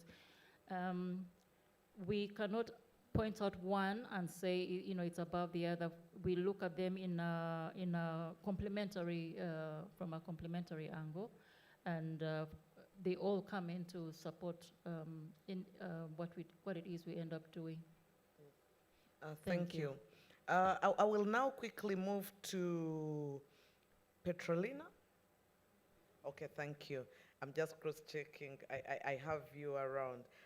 Petrolina, could you please speak to the NGO coordination, what you do, and while Total Energies, how you've worked with civil society to achieve social initiatives, and what its objectives exactly are in alignment with our theme today of human rights? Thank you so much, Chair. NGO coordination is actually under the Social Performance Directorate, But before I speak, I would want to just thank Joy Mobale, who is actually leading a very complex department that requires a lot of, management of many other stuff. So in terms of NGO Coordination Department, it was set up in 2021, June 2021, as a commitment from the company to ensure that we share information with NGOs because, as my previous speaker said, there was a gap. The relationship was actually, for lack of a better word, it wasn't good. And the relationship was not only not the best with the company, but the sector generally. So the department was set up to ensure that we share information, to ensure that we are accountable to NGOs, but to open our doors. And I think that actually equally aligns very well with the National Action Plan in terms of being transparent in relation to human rights. So we've done a lot of work with NGOs and civil society organizations, including the Civil Society Coalition on Oil and Gas through Accord, Dr. Arthur Bainomugisha. We've worked with Bunyoro Bapeneko, which is in Hoima, but also the NGO Forum in Bulisa, to ensure that we share information through, site visits. As Zach just highlighted that we went to the site visit just a few days ago. And what does that mean? It means that the sector is actually maturing in a way that we can now, open our doors, but to have constructive engagements. Because we are moving away from now finger pointing to constructive engagements. What are the issues that we have on the table? I heard Brian speaking about human-elephant conflict issues. The company is organizing Let's Talk initiatives on different thematic topics. And we just had one in Bulisa through the support of Birudo, one of the organizations on ground. And we had very honest conversations with the Uganda Wildlife Authority and other, local leaders to ensure that together we address this concern. The fence is already being put in place, as I'm aware, but of course we want to work jointly with NGOs, not only to talk, because we want to walk the talk. Let us work together to address these challenges in the oil and gas sector. Thank you. Thanks a lot, Petrolina. Let's clap for real. Thank you. And now I would like to turn to Jean Michael. I would just like you to expound a little more on how Total Energies implements the voluntary principles on human rights. Thank you very much for this very good question. I'm the security manager for Total Energy, but first of all, I would like to say that I'm doing security not because I like security, but because we like people. We like to protect them, whoever they are, even activism, and even human rights defenders. So that is our job, because Total Energy is committed to upholding the voluntary principle in all his activities, in all his operations. It means several key actions, I would say. First of all, of course, like in every activities, we need to assess the risk in terms of human rights. It means that for our security arrangements, all the deployment that we have, we need to assess the risk related to the human rights. And this is very important for us to build also a strong policies, a strong training program, and a strong, I would say, management system in terms of human rights. For security, it means that we have in all our policies, procedures, training program, like I said, but also contracts with all our contractors, with all our security providers, with all our security stakeholders. We have this engagement on a daily basis. Daily basis means also that we have exchanges, we have a strong relationship with all the security stakeholders. And we have developed a strong also training program along the years with our headquarters also to make sure that these trainings are efficient and they are building capacity for everyone. So sometimes we may have 300 people for some trainings. Sometimes we have 1 or 2 people, because our commitment is for sure that every security personnel deployed in our site is trained prior to start his assignment. Like we said before, I think we had last year's 1,700 training for all our security people. And also this year we have already done more than 400. So this training is very key for us, but on a daily basis, and I would like to repeat this, in all our exchanges with the security stakeholders, the human rights are part of our job because we like to protect people and it's a value for Total Energy. That is my message.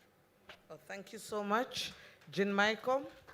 And if the moderator allows, I will open up for maybe just about 5 questions that we'll take in one round and then give the responses and round up in the interest of time. So by show of hand.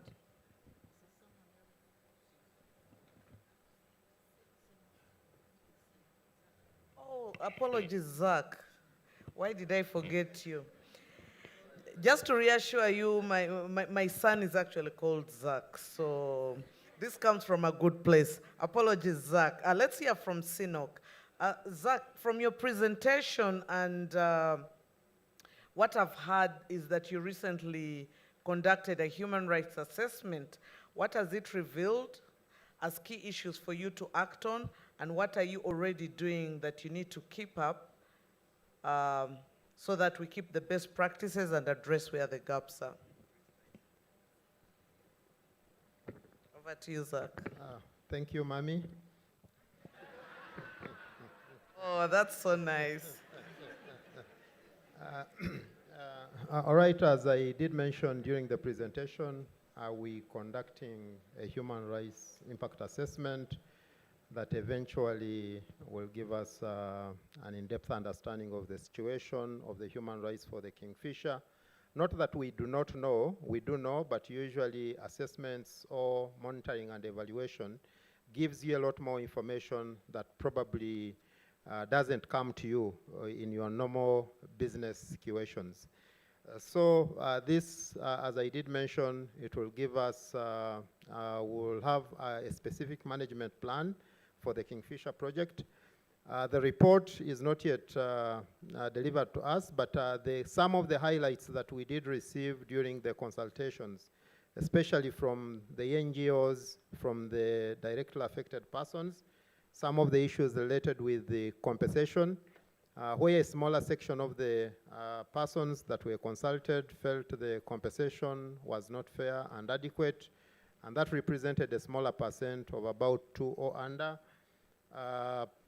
The other concern was about employment, in as much as the larger section of the people were appreciative of the employment opportunities, but a smaller section felt that they were not accessing employment as they should have been. Some expressed issues to do with the working conditions, especially from the contractor and subcontractors, regarding delayed payments. And some of those isolated issues had come to our attention, and through our grievance redress mechanism, we had taken action, and I think they are history to the project. Others regarded about the presence of the military within the project area, perhaps which we do not have control of, but they thought that the presence of the military restricted civic space. But in our human rights assessment, I did mention we are going to have sensitization and also specifically targeting the security forces.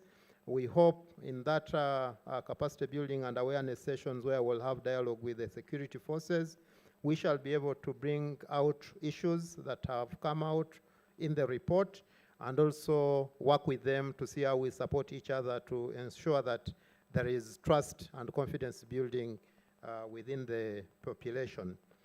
Others related to environment, especially an assumption of contamination of water sources, which we should say it's kind of an assumption because we do monitoring of the water resources, surface water, underground water, and no results have returned to indicate that there is any contamination of the water sources. I think things that we shall keep doing is to keep on engagement, because our engagement was applauded as being robust, and it's our effort to continue having those engagements that are open, where we receive feedback, and that feedback is incorporated into our work programs. We will, of course, continue doing the monitoring. Some of these issues that are coming up, we'll continue doing the monitoring to ensure that they are picked up, and then corrective measures are made to ensure that these are addressed. Thank you. Thanks a lot, Zach, and a round of applause. A big one for my son. Thank you so much. Now we'll take the 5 questions. So your 1, since Gloria is not here, I'll take it upon myself. 1, 2, 3, 4, okay, 5, 6, 7, and that's, all right. Who has the microphone? He's the first over there, the gentleman in a blue shirt. Maybe a quick introduction will help. Thank you. So panelists, we take note of the questions, and then we shall give a response. Okay, good afternoon. Good afternoon. I'm Majela Peter Guayaka. I need to first protest. I sued government for grabbing my land. We went all the way to the Supreme Court. And I walk in here, and they are calling us positively affected. What is positive with grabbing my land? What's positive about it? I think we should drop that. Anyway, let me go to okay, we'll speak to that. Thank you. So today we are talking human rights. I love Total, you did the human rights impact assessment. CNOC, you've never done one. So you don't even know what human rights impact you are having. And that's why Zach presented the environment impact assessment as opposed to present the human rights impact assessment. We are a bit lying ourselves there. CNOC, ECOP, you all did human rights impact assessment. I've read your reports. Interestingly, the right to a clean and healthy environment is not one of the rights you identify as affected by your activities. And yet, everyone talks about environment in the petroleum sector. I don't know. Petroleum Authority, you've never done any human rights impact assessment. You've not even adopted the National Action Plan. You've done nothing in that area. UNOC, you've done nothing in that area. Petroleum Authority, your website has even articles telling the world how human rights defenders are people paid by the whites to destabilize government. Those articles are still running on the Petroleum Authority website. And here we are talking business and human rights. I think we are here just to tick boxes, colleagues. Because let's walk the talk. Do Petroleum Authority, please put in place systems to adopt the National Action Plan for Business and Human Rights. It's not our thing, it's a Ministry of Gender document, government document. Then... Can we be concise as we do this? CNOC, we need a risk assessment. How is your work affecting human rights? Because the environment impact assessment you presented is something done long ago, and the standards as presented by, I forget, the colleague from Total, require you to do that assessment so that we can test you and task you against what you said are your rights. You even do not have a complaint handling mechanism. POW, you don't have a complaint handling mechanism. You've left human rights issues to the oil companies. So if I'm not happy with the oil companies, I cannot go to the regulator. There is no mechanism. Thank you. Yes, I was cutting you off. I'm allowing one question per hand that we've allowed up. And maybe just to correct the impression that PAO or UNOC doesn't have an action plan, they're using the one of Ministry of Gender. We are all government, and we build those synergies. I would just like to correct that impression as we go along. Thank you very much. The next hand, number 2, yes, the Hajat there. Thank you. Good afternoon, everyone. I'm Jamida Msimenta Aya, and I work with the Human Rights Center Uganda. It's a pleasure to be here. My question is going to be directed to the head legal and human rights sector under the Total Energies company. And my question goes, how does Total Energies implement and monitor international standards like ILO, voluntary principles, and OECD guidelines in its daily operations? Thank you so much. Thank you for the precision, and I hope the rest of us pick from that. Hand number 3. He's over here. Him. Before him first, then you. Sorry, I don't have your name, so forgive the reference. Thank you very much, moderator. Dr. Binomisha is my name. Peter, you have spoiled the soup, but we are going to find out. You spoke with a lot of heart, but we need to find out and address those grievances. But you know, from the morning, my energy had gone up, and I needed to catch up with people like Peter Magera. But my question basically is about how much it has taken this country to see our oil. And don't you think that we are tired? So we are very tired. I was one of those people who started publishing about this. 2006, if you check on the website, you'll find my publication. 2006, 2025, people have died expecting oil. So I wanted from these presentations, someone to tell us, for sure, when are we seeing our own oil, then we can say, now, Lord, you can take your servant home. Thank you very much. Thank you so much. I'm sure you were not listening to the minister's presentation because he actually gave a date, but I'll give you an opportunity to re-emphasize that. Yes, my name is Isaac Ankova, and I come from Blissa. My concern is on contracts, and this one goes to Total and PAO. We know that for one to get these contracts, you must have been registered with the National Supplier Database. People have registered, but contracts are given to people from Kampala. The host communities are not given an opportunity to get these contracts. When you apply, they tell you the capacity here, there is no what, there is no what. So can we have a mechanism of whereby some contracts are ring-fenced for the host communities so that they also benefit, apart from seeing vehicles coming from Kampala, bringing even everything, the onions were from Kampala. And probably the last one is on accommodation. We know that you have your camps where your people reside. But when people heard that there's a discovery of oil in the Albert and Graben, people have constructed hotels, and very good hotels, but there are no people. All the people are in the camps. Can we have some percentage of the people coming to be accommodated in these hotels? Thank you. Thank you.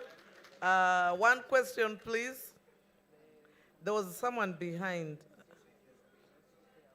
No, the lady in green, and then the gentleman. This is what I'm going to do. Yes, this is what I'm going to do. Please stand up. When you ask, you sit down so that I don't have new hands cropping up. Yourself, and the gentleman at the back. I see new people standing up. But I will allow it. No more. Oh, that is media. Okay, no more standing up. Yeah. So please take note. Yes. Good afternoon. My name is Gloria Mgonze Wasera, and I coordinate the team at Bunyoro Albertine Petroleum Network on Environmental Conservation, or BAPENECO. And my question goes to the legal team, TEPU. We've had issues of NSSF remission where companies are not remitting NSSF of employees. And these companies are known. And right now the situation is that they are exiting the industry. We have companies like Come On Better that is leaving the industry, but to the dismay of many, employees are still demanding NSSF. What is the issue? Why aren't companies adhering to the laws? And the other is on the inspection cards. We've had issues where safety of employees is Please try to stick risk. to one question. Yes, just safety of employees is at risk because we've had serious injuries, but legal authorities are refused to access premises where these injuries have been done. The DCDO is here and can bear me witness. One time he was told to go and write to POW when an employee had been kept in a camp for 2 weeks without accessing any medication. And as the status is now, his leg was even cut off and he's seated at home. So Total must give inspection cards to at least local authorities, the necessary ones, to gain access to such Thank you. The gentleman at the back. Thank you. My name is Wambi Michael. I'm a journalist. I want to draw attention to the environment aspects.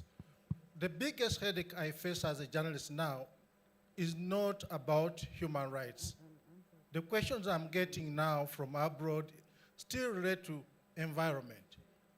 Maybe the panelists should help us to account for what they have done in terms of mitigating some of the issues we are getting.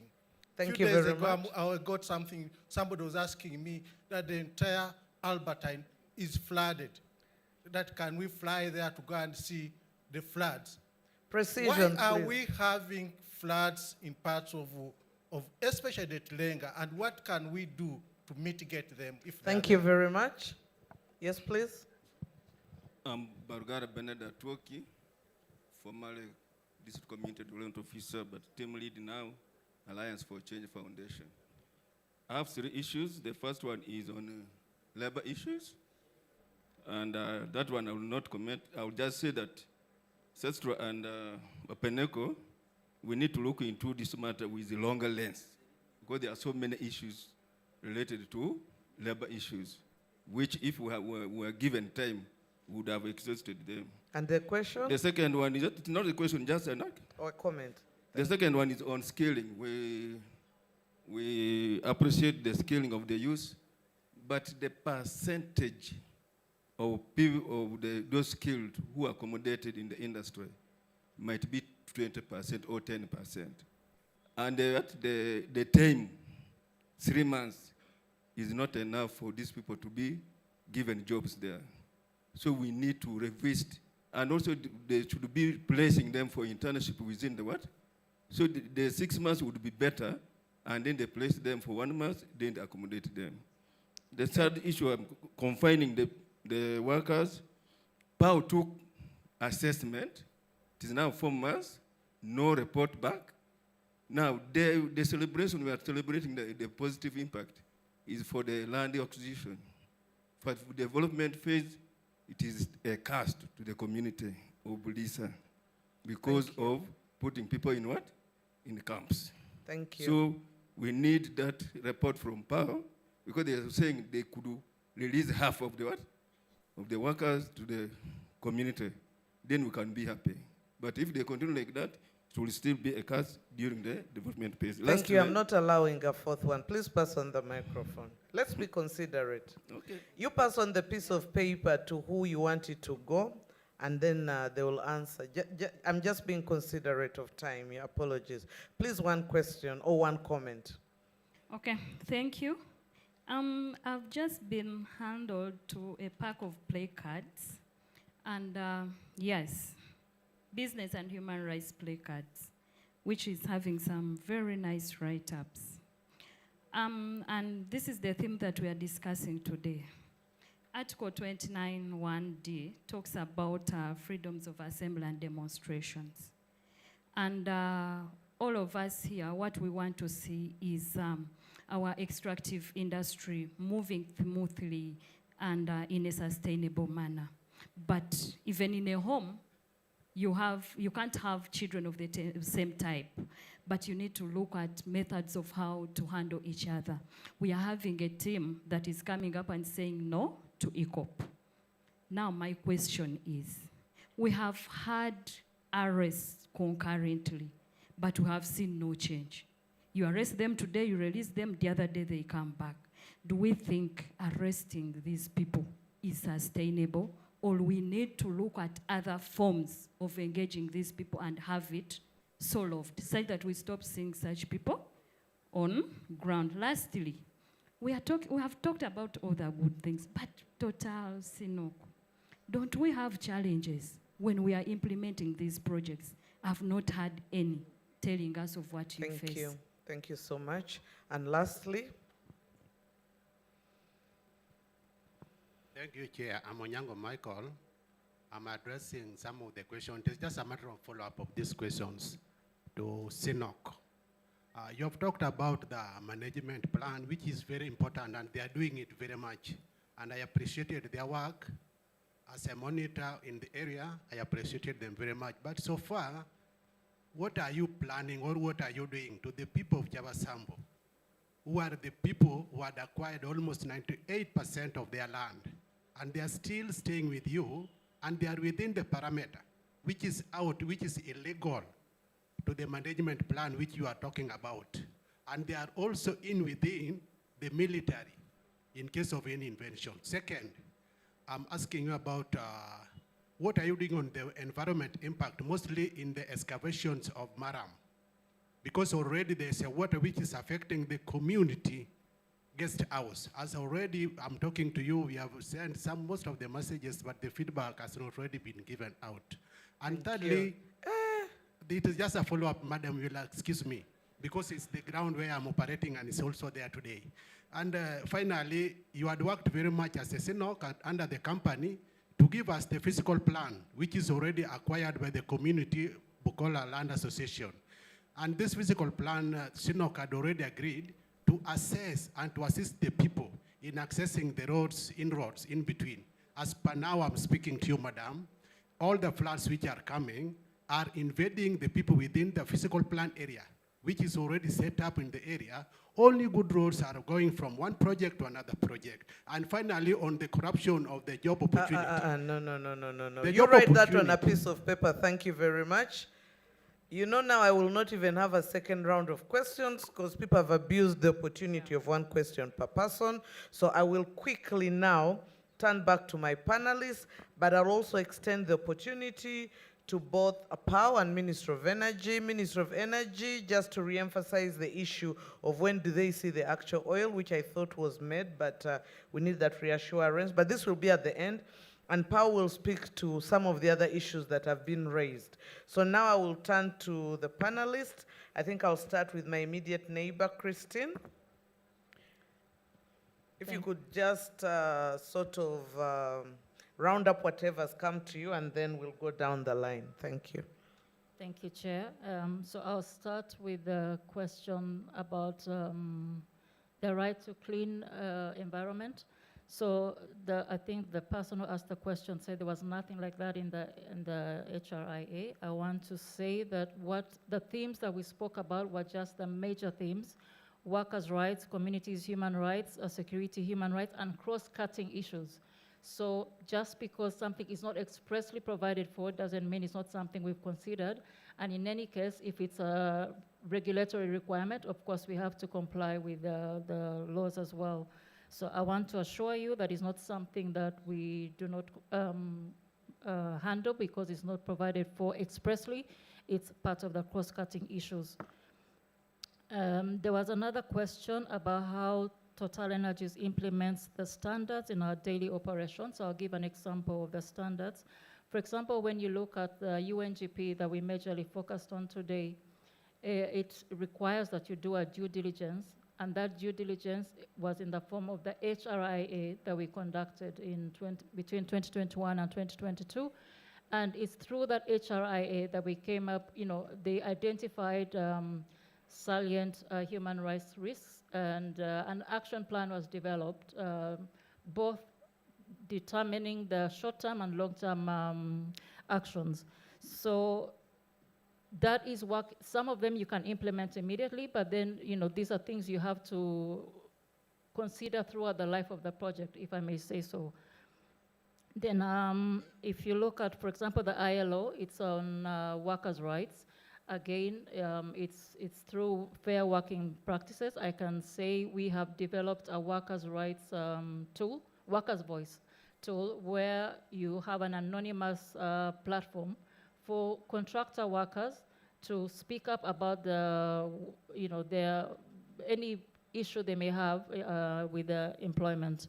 And we have regular check-in with the contractors every so often after we have compiled the results to go through the findings and develop action plans with these contractors, which we then review every so often. So there are mechanisms in place from a contractor perspective, but also at corporate level. We have speak-up channels where we encourage anybody, either internal or external stakeholders to speak up and then bring forward whatever matters they want us to handle.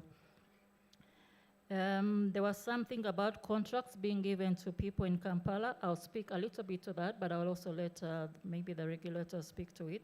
So we operate within a framework, a legal framework and a contractual framework. So there are clear guidelines on what we're supposed to do as far as procurement is concerned. But besides that, there are also platforms which we undertake with the authority. For example, the quarterly supplier platforms. So maybe the issue is having the frequency of those platforms, but there are platforms already in place to share what is available and then get the contractors or interested national companies to participate to the extent possible. And I want to imagine, if you want specific engagements, you can also reach out either through our site teams or ourselves in Kampala to see how we can help you be able to participate in these programs. I think that's what I can think of for now, but if there's anything I've missed. Oh yeah, there was a last one on the NSSF. Somebody raised an issue on contractors not remitting NSSF. Again, I request that you reach out to us and then we can support you on that. It's a statutory requirement and it's a contractual requirement, so they're supposed to comply with it. So if you can reach out to us or me after this session, we should be able to help. Thank you. Thanks a lot, Christine. And now let me give an opportunity to Petronila just to add on if there are gaps or any other questions that hasn't been addressed. Okay, thank you so much. Isaac Nkumva, my friend from Bulisa, you highlighted the issue of contracts, but also releasing some of our, staff from the camp to the communities. But we all do know that we did an environmental social impact assessment around 2015 that was approved in 2019. What did this SCR report highlight? I think there were questions to do with the influx. If we release staff to the communities with the already increasing population, what does that mean? We have to also ask ourselves those questions. But in terms of also contracts, the contracts, we spoke this morning, our general manager spoke about community agriculture initiative. The community agriculture initiative is there to support food security, but also to ensure that communities produce agriculture, which has been bought by our contractor, MSL. Tomatoes, watermelons are being sold to our contractors. My question then is, again, I'll throw it to you. We have to reflect together. How do we balance that? Because in our perspective, we feel that something is being done. Question of flooding. Indeed, Bulisa, we do know that it's a flood-prone area. And as TEPU, we put a retention pond within the industrial area to try and catch this water. But what I also do understand and know is that there's a research that has been done in collaboration with Ministry of Water, and some recommendations have already been put in place. We plan to have a Let's Talk engagement on environment, and would be happy to again invite NGOs so that we can discuss these recommendations and see what kind of actions we can put in place. Like I said, we are here to work together to address these concerns. Some of these issues we cannot work in isolation. We have to have a big picture, a very big picture about the oil and gas project. Challenges, it appears we don't have challenges. Indeed, we have challenges, and we are always open to improvement. Very many times we've worked with NGOs, for instance, Navoda. We've worked with Oxfam to address contentious concerns, and we've managed to resolve these issues together. This is what we want us to all look at, working together to resolve solutions and not finger pointing. So I think that's what I can provide as my response, and thank you so much. Jean Michael? Thank you. I think on the security part, there was only one short comment or question related to the arrest of some peoples on how we can manage in another way this activism. I would say that with the support of all the departments, but also with the support of the police, we are trying to liaise with them, we are trying to understand, we are trying to clarify, we are trying to really help them to understand better the project, all the environment and the context.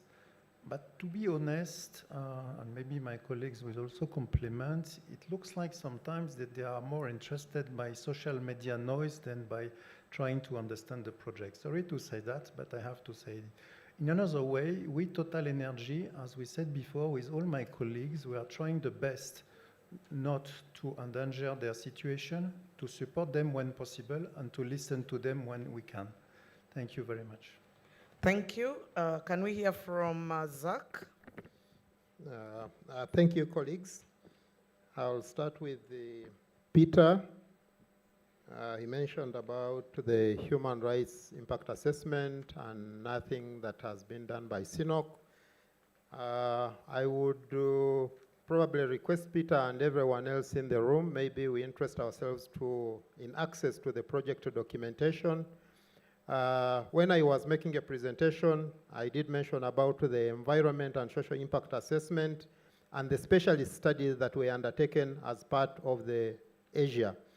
And only in this phase of development that everything we are looking at is that we did not look at it, but we are just updating that information because there is a lot of changes. The baselines change, there are issues that come up, and it's important that you update your studies to reflect the current trends and how you can manage.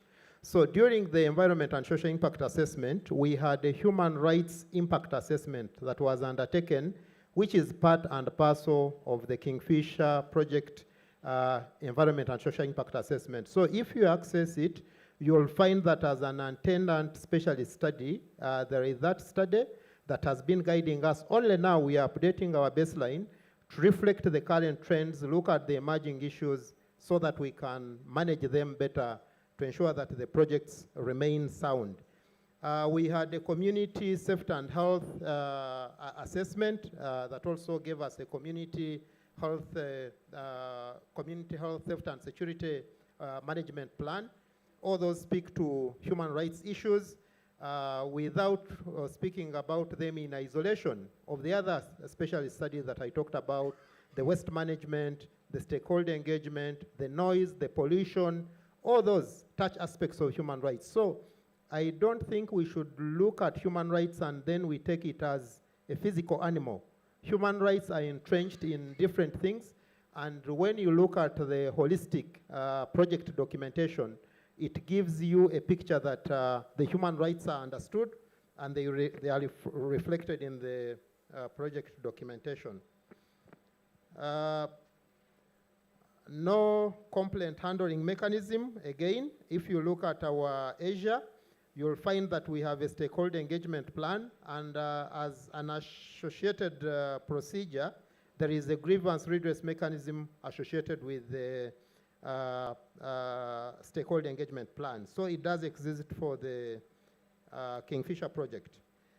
I would like also to, before I go ahead to those specific Kingfisher, somebody who mentioned about accommodation of people in the workers' camps. My colleague Petronila has explained that. But look at a situation, sometime I think about either 2013 or 2014, I don't remember, we were in an engagement in Hoima district. And people were accusing us of having our people all over the town of Hoima. And the accusations that related to why they were in the town. So look at a picture where you have 3,000 workers residing maybe in a town of Changwali. Stress on the social services, health facilities, water sources, the schools, the anticipated impacts on the increase in the crime rate, the HIV and AIDS related risks. So, as Petronila did mention, it's these risks that we assessed in the Asia that informs the projects worldwide to see that there has to be restriction of the project workers in their association with the host communities. And that's why, to the extent possible, the hiring of for the works that the local people can do is done locally. That is aimed at ensuring that there is less in-immigration and you don't have to bring people within the communities, well knowing the attendant impacts that come with the associated in-immigration.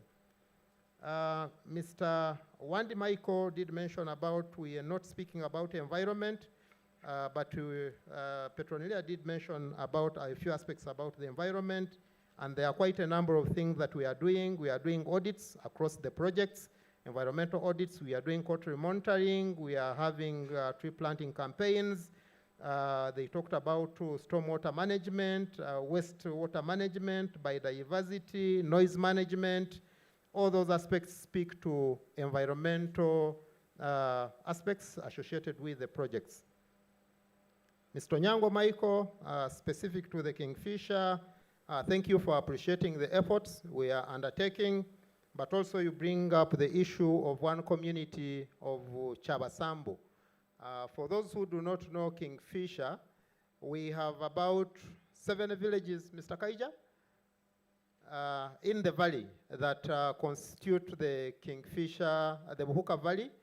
And in about 2020, about July or June, when we are in the lockdown, we understood that the government of Uganda collapsed some villages, including Chabasambo.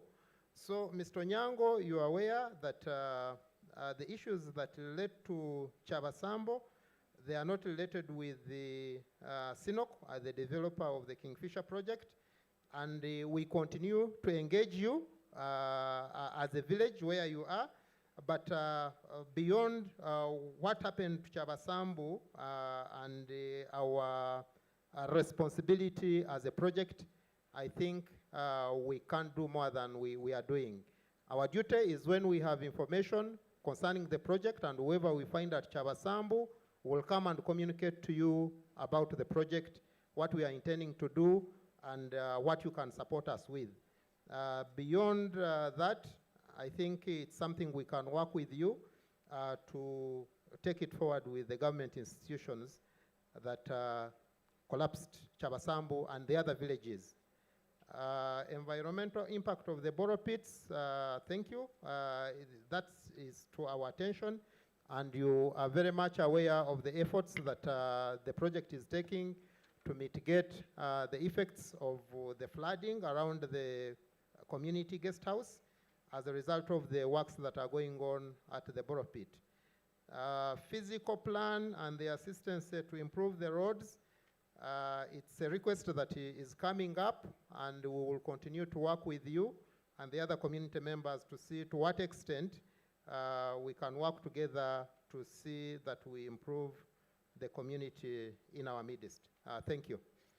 Thank you so much, Zach. Brian, there's no particular question for you, and I'll request that I'm allowed to, as Power identifies who's responding, let me request Commissioner Frank Mugisha.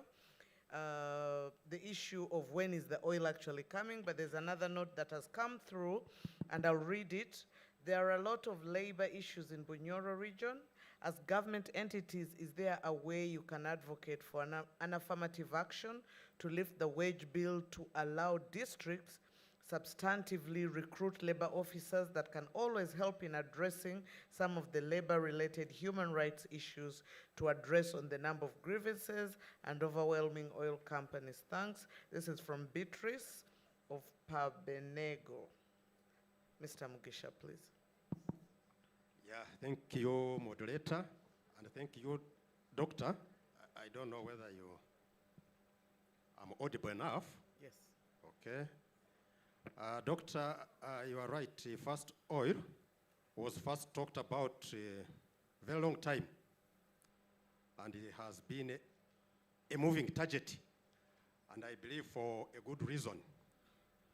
I will explain why I believe it is a good reason, because the first time you heard about oil, we didn't have strong laws and regulations and institutions to manage the oil once it is out of the ground.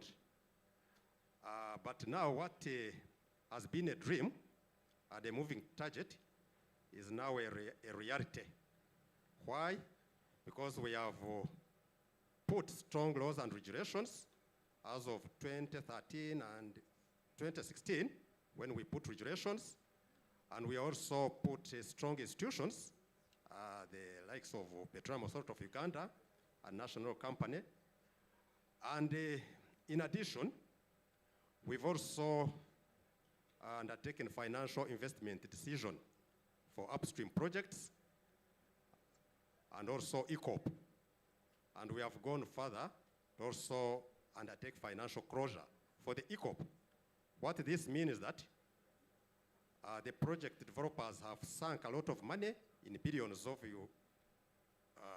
US dollars, and ideally, it is to the best interest of the developers and the government as well that has really spent a lot on infrastructure developments, especially roads and airport, to get value from the investment that has sunk in these projects.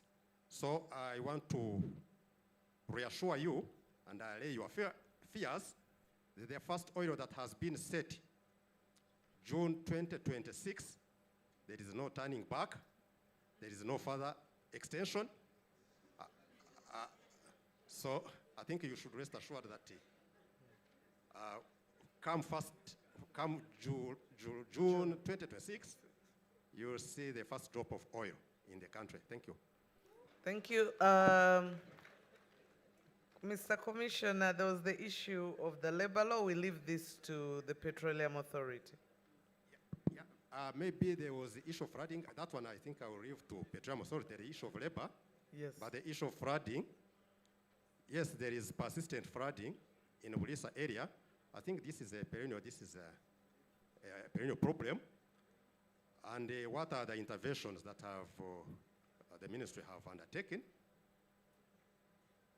In collaboration with the Ministry of Water and Environment and Total Energies, we have a committee, flooding committee, that has been instituted, that we look at the flood-prone areas, demarcate flood-prone areas, and put pillars in these areas. And this will help to identify, the community to identify areas that are prone to flooding and avoid them in their developments and probably farming, so that the challenges of this flooding may not affect the communities. So this community has started the work, and the reports we hear is that they are progressing very well. And it is led by Minister of Water and Environment, but with the members constituting Minister of Energy, Petroleum Authority, there is actually district leadership, district leadership, and NEMA. So those are constituents of this committee that is really effortless looking at resolving this issue of flooding once for all. Thank you. Thank you so much. Can I hand over to Gloria on who is responding to the power issues raised?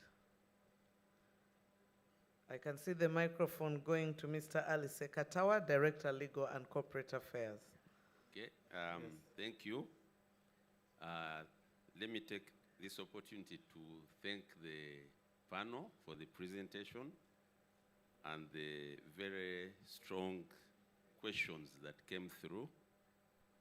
I think we are requested, one, on the question of whether there is a grievance mechanism. I think my friend Magellan, especially on labor and NSSF, and by PAU, and related to what also the chair of the session asked, the structure we have in place is that all contractors, first of all, as you know, we have licenses, that's Total, CNOC, but all the other licenses, including UNOC, they are required to put in place grievance mechanisms that are escalated right from their CLO levels in the event that there are any complaints by employees in respect to any contractor and related activities. And we require that we receive reports in respect to any of these grievances and how they have been handled.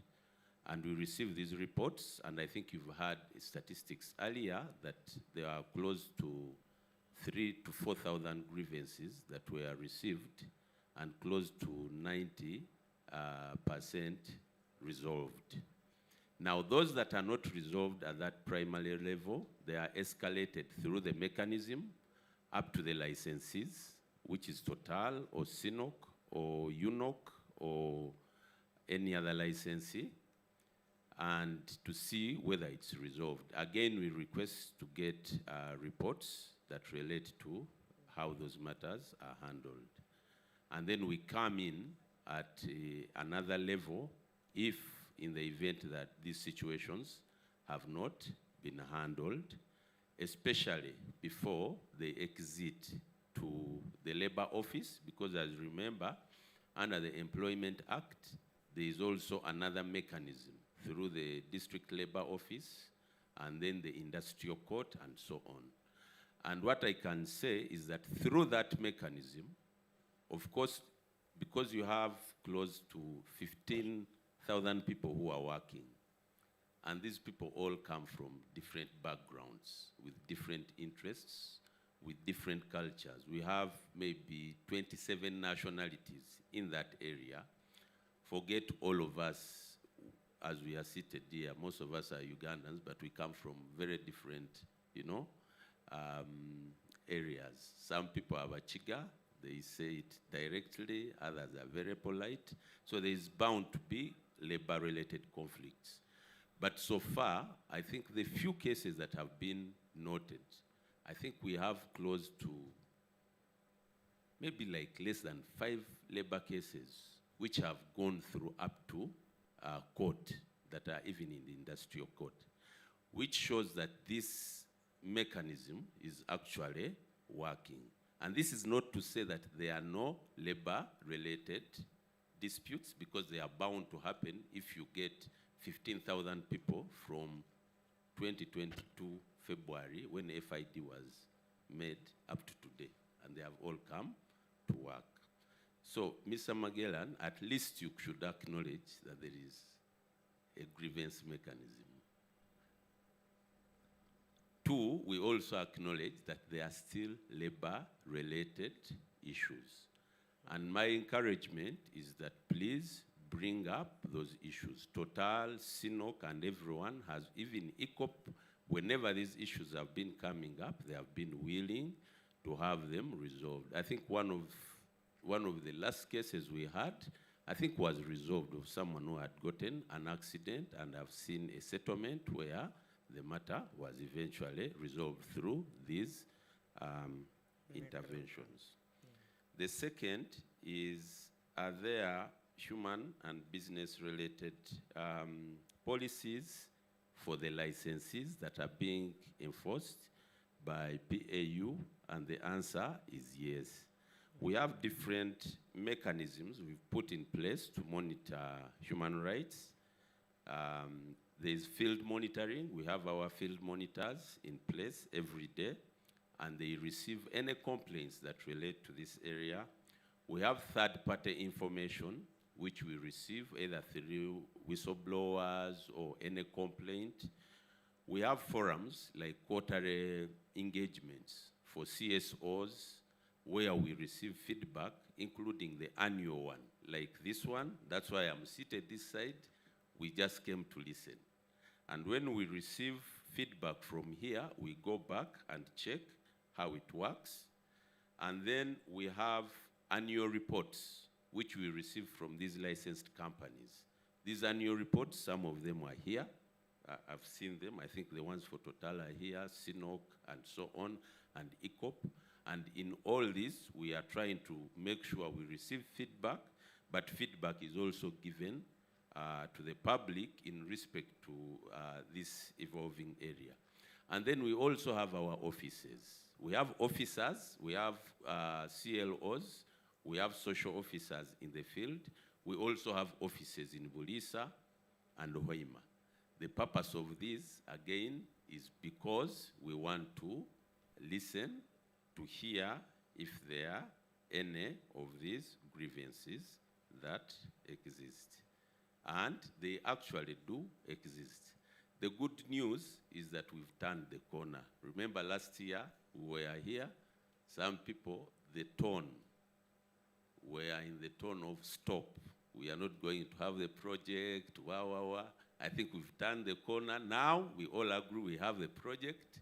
It has some issues which are rising, and I think our role here, the purpose of this forum, is to listen. And I would like to ask the chair that we give more time to questions and questions and questions, so that we listen and listen and listen, and we can go and see, we feel the pulse of what the membership is saying.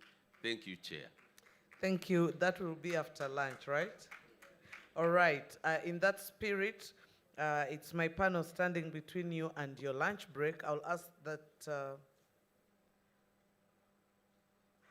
that we quickly allow our panelists in 1 second each to give a last word, but we shall allow for more questions after the lunch break if the program moderator advises. So I'll start with you, Brian, and I'll move towards my direction in 60 seconds. Okay, thank you, members. I would wish to emphasize the matter of land rights. The oil industry has acquired and compensated, but then we have individuals who are coming in to grab what is outside the oil industry. We have like a case in Kapapi. Those are the stories you see, that Total has evicted people, but this is a non-member who is not part of the oil project, but is taking land. We have cases in Rwamtonga and everywhere. So we need to join the hands and address the land matter, but also to the security. Even when the land eviction happens, we are limited. We can't access the sites where people have been evicted. And these are our mothers, our relatives, and we can't keep discussing business and human rights when the community has no land. Then another emphasis is that we need to look at community development. I think livelihood projects are focusing more on positively affected persons, or the PAPs, and we need to look at the community development. If I use the example of Kijumba, for example, they have those small schools. If ECOP can come in, can come in and build those small schools to be better. Thank you. Thank you so much, Zach. 60 seconds. Thank you, the audience, for the questions that you did put to us. As Director Ali Sekatawa has mentioned, I think your feedback only enables us to do better, and we open to the collaboration. But one thing I must mention is that engagement will continue because of the expectations. I think Brian did mention about the expectations that quite a lot has been done, but when you go back, people want more.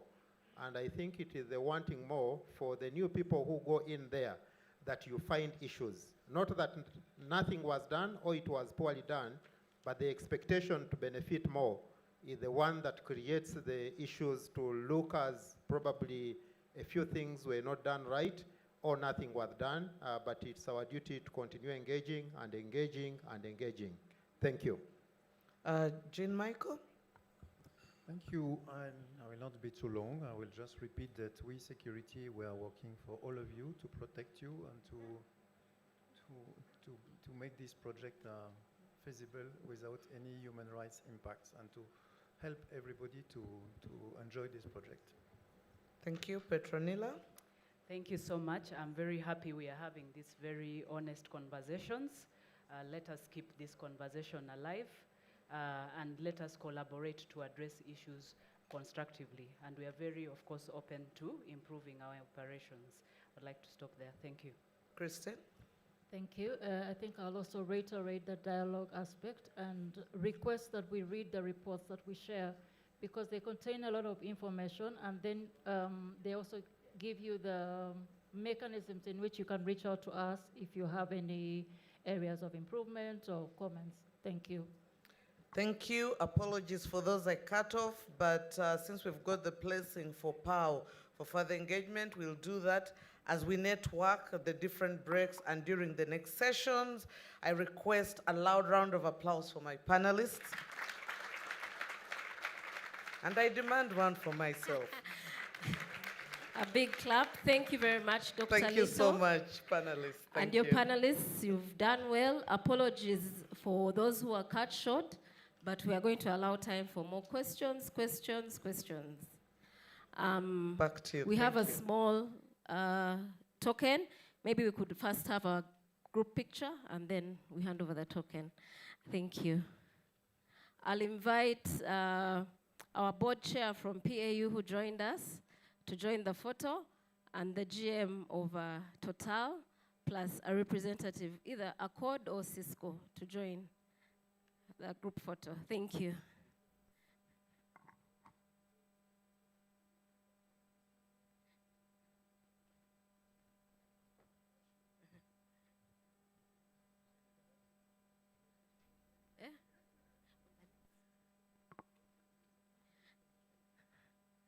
Okay.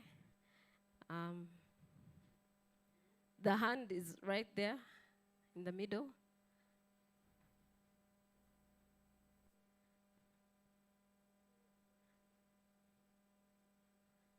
Thank you very much. Ladies and gentlemen, we are breaking off for lunch. There are coupons at the entrance. We have 2 places where we're going to have lunch, down at the main restaurant and then the conference room, so that we can catch up on our time and allow more time for questions, and listening. Thank you very much. We'll have a small poll. Oh, thank you. Let's plan to be here by 3. We've set up 2 serving areas in the restaurant and down at in the lower conference hall, so that we can move as fast as possible. So please stay with us. We have another interesting session in the afternoon with ECOP, UNOC, Oxfam, Avocats and Frontier, and other panelists, and Enabel, Uganda. So please do join us in the afternoon and have a good lunch. Thank you.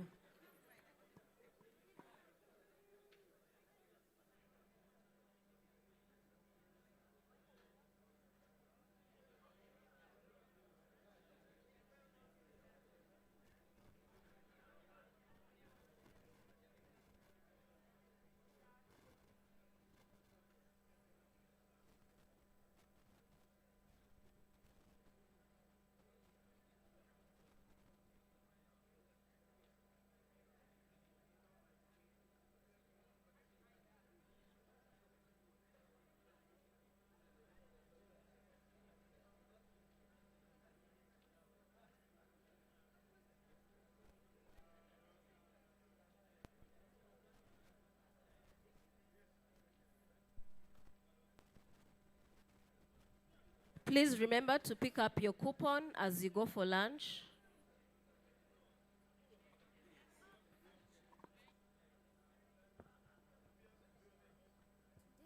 The new roads and infrastructure. Change is happening on a grand scale. Uganda is providing for the please future move with while your using modern valuables. technology to ensure a cleaner, Please do move with your reliable valuables energy as you go economy. down for lunch. Welcome to Uganda's brave oil and gas frontier that comprises of the Kingfisher Project, the Tilenga Project, the East African Crude Oil Pipeline, which is the world's most technologically smart oil pipeline that will transport Uganda's crude oil from the Lake Albert region to the East African coast. The planned Uganda refinery shall ensure supply of petroleum products to the region and cooking gas to millions of homes to preserve forests for the future.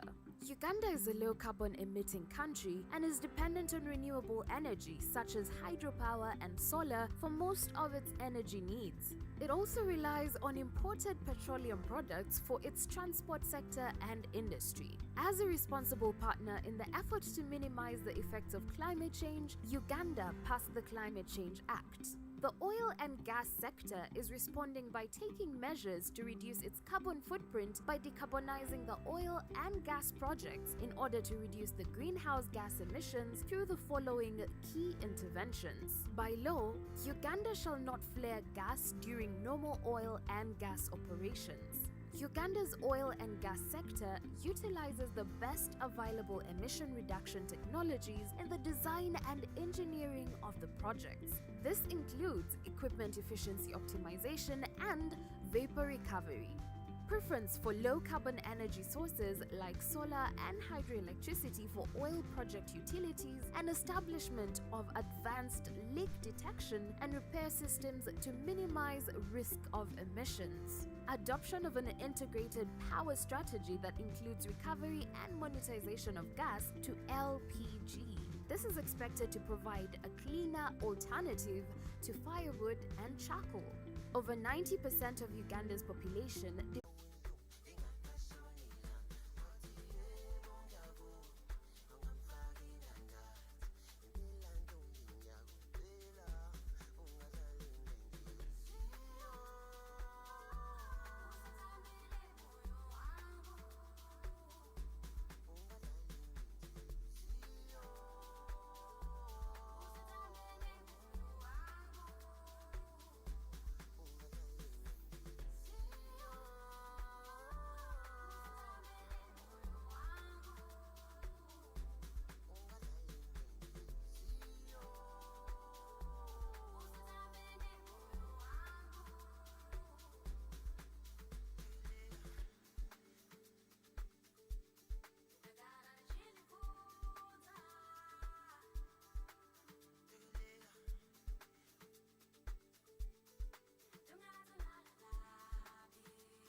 Ladies and gentlemen, welcome back from lunch.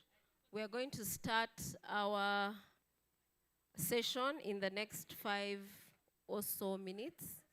So if your neighbor is not yet there, please look for them, send them a message, and tell them we are getting ready to start the afternoon session.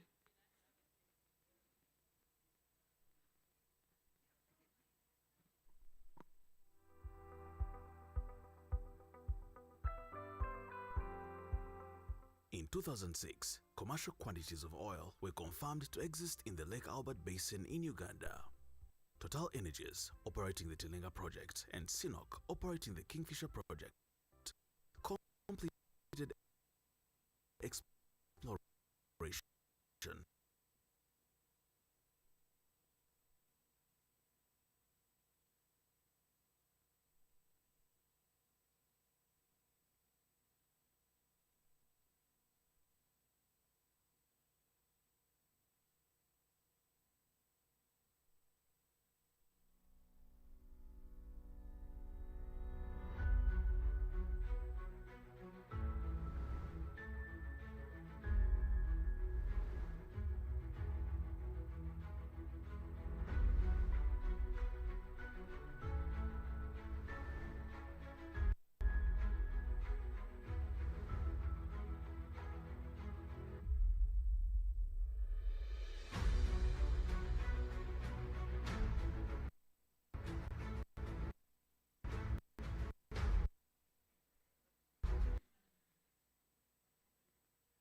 Ladies and gentlemen, once again, welcome back from your lunch. I hope you had a sumptuous lunch, continued the interesting discussions over lunch, and we will have a networking session after the conference at 5:30. Other people call it a cocktail, so please do stay behind. Don't be in a rush to leave. Let's continue the discussions in a lighter atmosphere. We are now ready to start our afternoon session. And this session will be chaired by Miss Martha Oundo, who is the Assistant Commissioner for Inspections and Compliance with the NGO Bureau. You're welcome, Martha. I hand over to you. A hand clap for Martha as she comes to chair the session.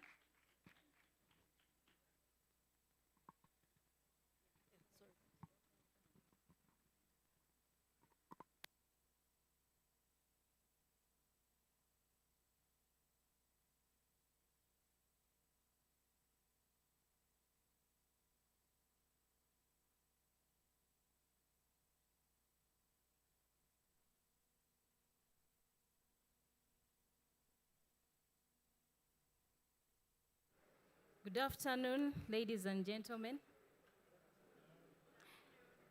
Welcome back from the lunch break.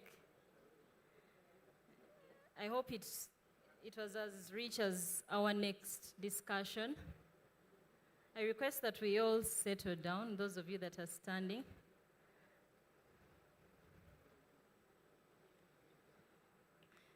So as earlier introduced, my name is Martha Oundo, and I work with the Ministry of Internal Affairs, specifically under the NGO Bureau. For the benefit of some of our clients who might be here and have never registered, our mandate is to register, regulate, coordinate, monitor, and inspect all the activities of NGOs in the country. So if you're here and you've never registered, I'll take this opportunity to encourage you to actually make your presence known with our officers. So our session this afternoon will be delving into the perspectives on business and human rights vis-a-vis the oil and gas sector. So before we get into that particular discussion, I would like to take this opportunity to invite Mr. Joel Lutima Lumala, who is going to make a presentation to kickstart the discussion. Mr. Joel Lutima Lumala is the Business and Human Rights Field Officer at the Belgian Agency for International Cooperation, ENABEL. Sorry. Yes, Mr. Joel, I don't know if you're already here. Our first presenter.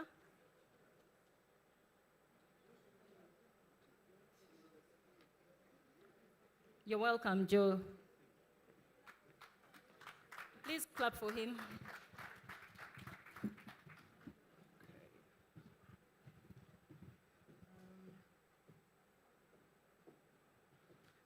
Good afternoon, everyone. Just before I start, where's the MC? Can I borrow that microphone, please?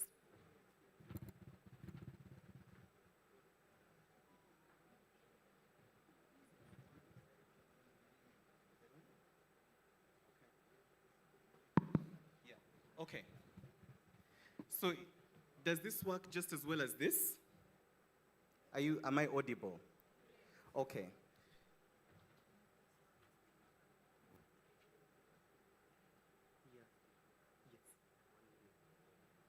Sure thing, thank you. Okay, all protocol duly observed. The teacher in me is very disturbed by the podium, but I would like to do something quite small before I do my presentation, because I would like to test and see if whatever I'm going to present can indeed work before we get into it. So, if you can all rest on your feet, please.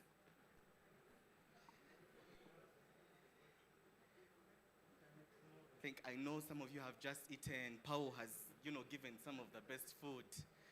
Okay, thank you very much. Just turn around and look at the person right behind you. Just please turn around and look at the person right behind you. Behind, not to your left, behind. Yes, behind. Okay, okay. No, sorry, pardon me. Yes, no, you turn and look at you. You turn and look at you. You turn and look at them, please. Yes, you turn and look at them. You look at them. Yes. Yeah, look this side. Please look here. Look this side. And please look this side. Why are you facing the wall? Who is there? Why are you facing the wall? No. Okay. Yes. So just make sure you're turning and you're looking at somebody. Just please say hello to them, tell them who you are, and tell them what you do. And some of you are not smiling even after eating some food. Surely. How are you? I'm fine. I am Joel Lutimba Lumala. Yes. Nice to meet you. Say hello to this gentleman beside you, and you come and say hello to him. This is really, really important because when the concept note for the conference was going out, what they said was that this is a CSO, this is a conference for civil society to engage in oil and gas companies and whatnot. So you do that now. Do you know them? Do you know who she is? Are you sure? Ask again. Just let her repeat. No, because this is very important for you, right? So, as you're looking at the person you're speaking to, please also ask them what they enjoyed at lunch. Just ask them. It may be only the watermelon, just so we can give feedback to Paul.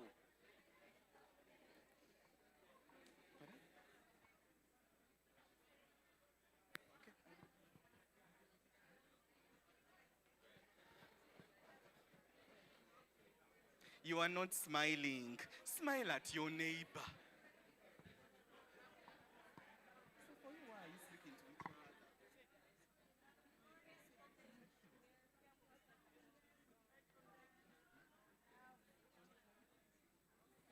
Okay, so what I understand now, in about 1 minute and 30 seconds, you've gotten to know the person you're speaking to right now a little better.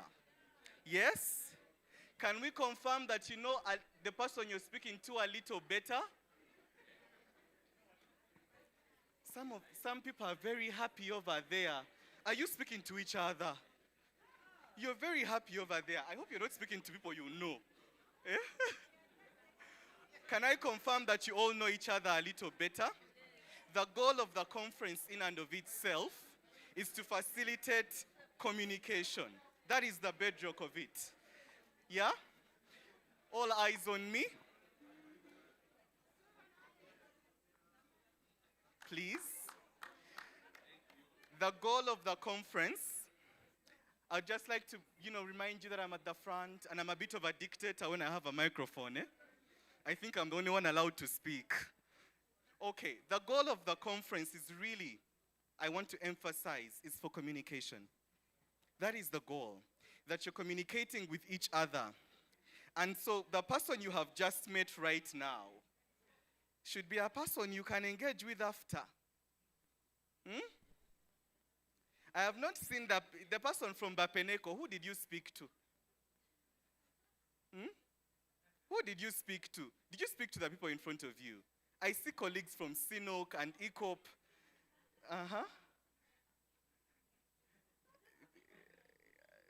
Next time, look this side. Because these are people you're supposed to be engaging with. So ideally, what I'm trying to do is this. My task today is to stand at the center and to observe you. So today, I will be daring to say some things. I am requesting that you open your minds, erect your ears, and we get into it. Are we together?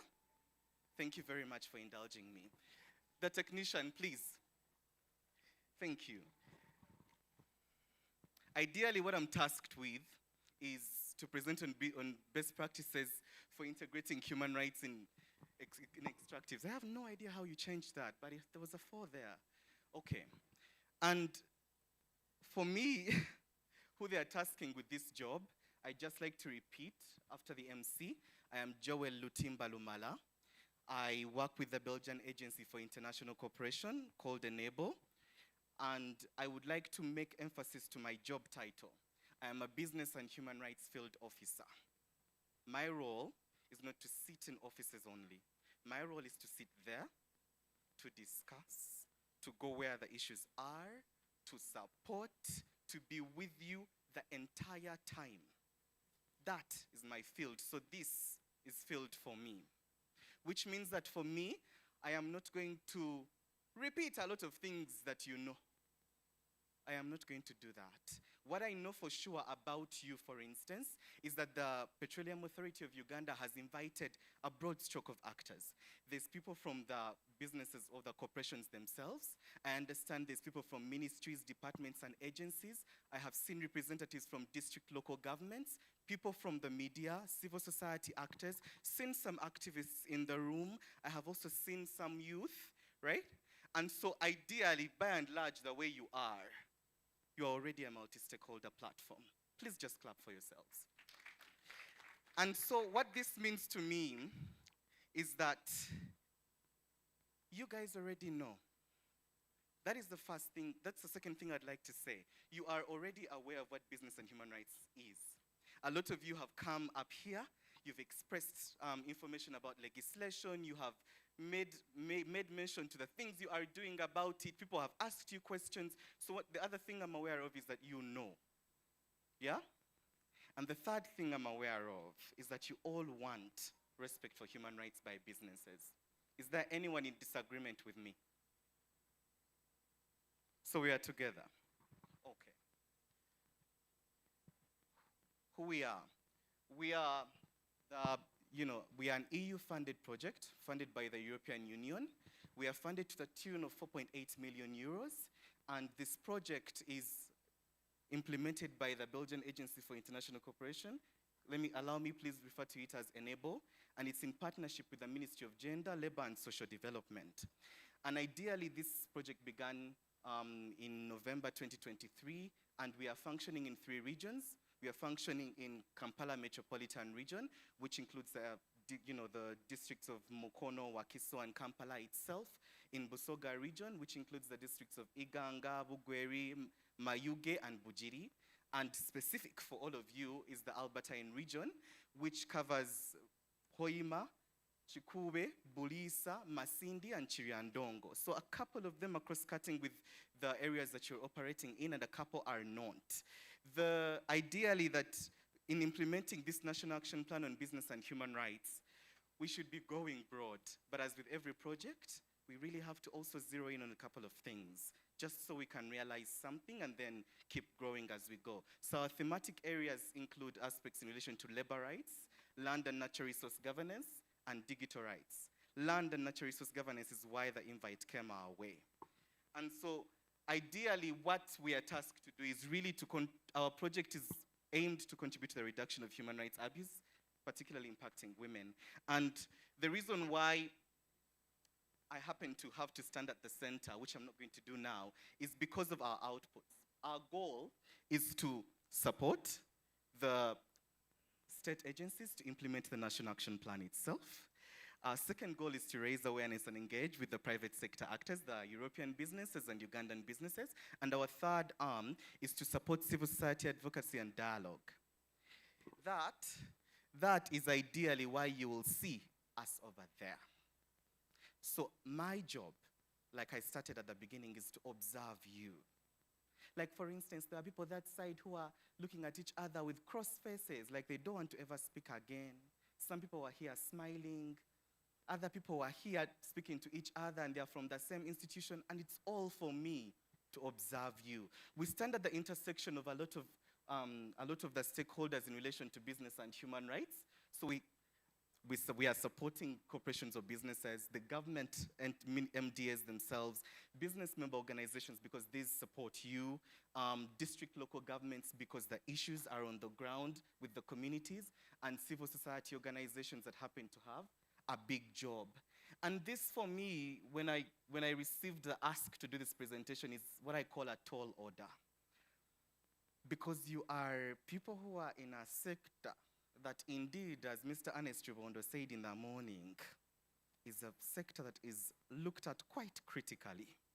It also means that for a good amount of time in the ways that you work, you are looking at each other not in the ways you are smiling, just as you are saying hello.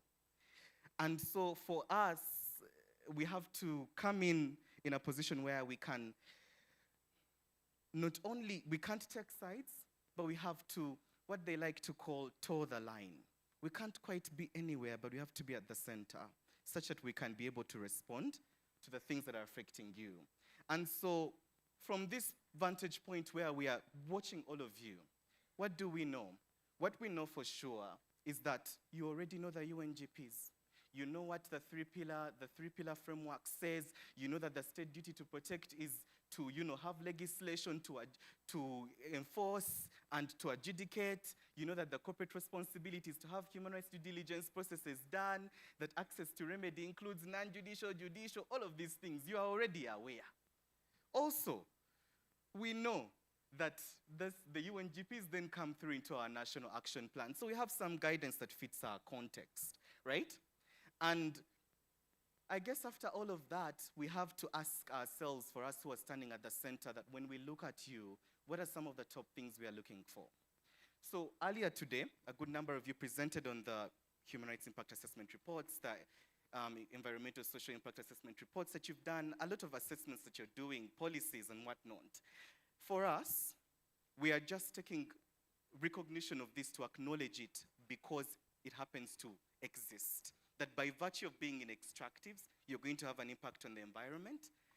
By virtue of that is that you have supply chains that are really long, and it's like a massive conveyor belt with people with different roles. And so we anticipate that you'll have supply chains that are potentially likely to have labor risks, but also that because you are, interrupting the land or the air or whatever it is, that likely you'll do economic and social disruption.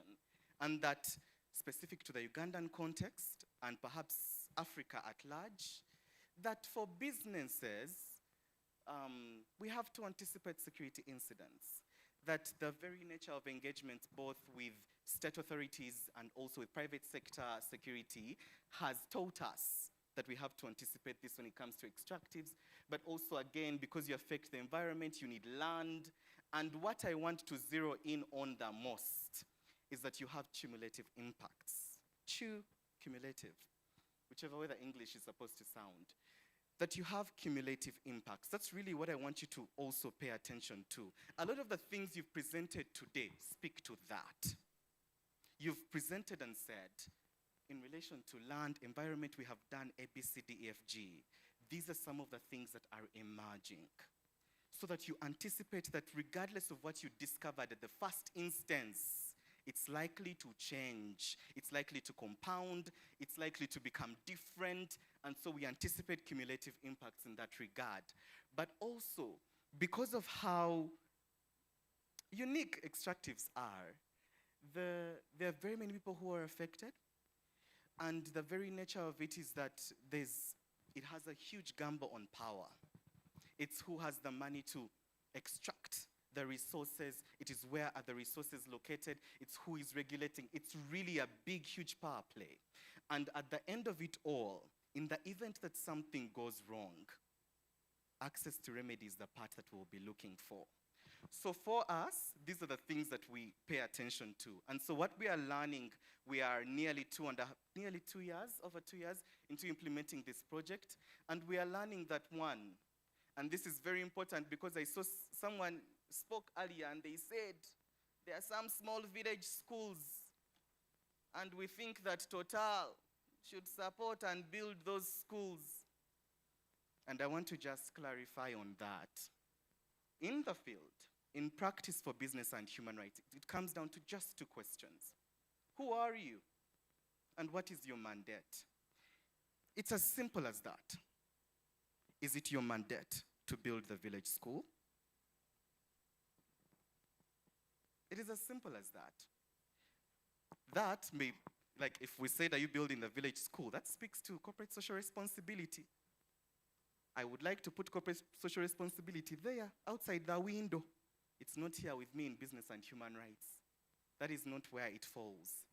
Ideally, who you are, a lot of you here, for instance, for business entities, there are specific roles that the corporate responsibility to respect human rights dictates. And that is in respect to ensuring that you do not abuse, do not cause, do not contribute to, do not facilitate human rights violations, both to human beings and the environment, which in turn harms human rights. But also we know that it speaks to mandate. Who you are tells us what you're supposed to do. So the expectations that we have on you, what we are learning, is based on this. That is ideally what it is. And so for us, what it's turning into is this. We are learning that trust matters to you. Mr. Magela stood up, said, there's a court case all the way to the Supreme Court. He also said, we are bringing issues, you're not addressing them. Someone asked, what is the grievance remedy mechanism doing? We cannot access. Do you have one? And also you came earlier and you said, but we are doing these things. So who should we believe? You see, it's the task that we have. And so for us, what we are learning is that for your sector specifically, trust matters. It matters. It matters that the person you turned around and looked in the eye and smiled at and said hello to, that you can trust them. That when you're having a conversation with them about an issue that has arisen on the site, that they will be able to fulfill their mandate and not act outside of it. Repeatedly, we have heard, we are open to conversation as long as it is done in accordance to the law, as long as it's done respectfully. It all comes down to that. It all comes down to trust. For you to collaborate, you have to trust each other. For anyone to believe that the grievance remedies mechanisms that you have are functioning, that they can come to you and report, it means that they have to trust you. And guess what? That's your trust state. I would like anybody in disagreement with the state of trust to please raise their hand, and I will give them the microphone. Because I have observed, and this is where you fall, that when we move from point A, from state to private sector, we are finding that there's potential meeting of minds. Anyone in disagreement with that observation? Because it's important for you. But then what we find is when you move from state to civil society, right? Everything just goes apart. And this is an existing state of trust even with this platform. That's what I'm very keen for you to take in. But also, when you move from private sector to civil society, you can tell that the arrow is much longer, which is supposed to also indicate something that really, I would tell in a meeting of minds. Sorry, my Uganda is coming out. There's no meeting of minds at all.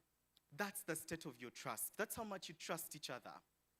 And so what we know for sure is that whatever we are seeing you do is primarily based on this.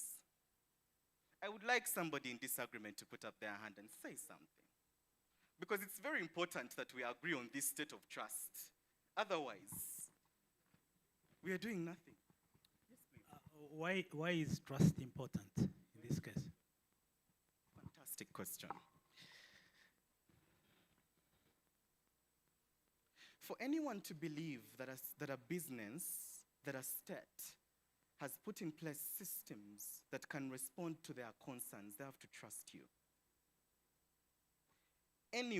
For anyone to believe the national supplier database is actually going to function, to believe that the grievance remedy mechanisms you've put together, the workers tool that Tilenga has put out, that also, that for instance, as a director legal at PAU, you're receiving reports on the incidences from their businesses. For anyone to believe you, they have to trust you. They have to trust that you will be able to fulfill your mandate without bias and ensure that it arrives at something that is justiciable, something that is just. That is ideally what it is. For you all to believe that this platform today is going to work, you have to be able to trust that power has convened the people and something tangible is going to come out of it. And so, for us, when we look at the state of trust, we know that for us who are doing the job to support you, we really have a massive, massive task to build pathways between you to ensure that you get into conversation and you get to solving issues. But also, what we know is that for collaboration, for partnership, and also for credibility, trust will be key.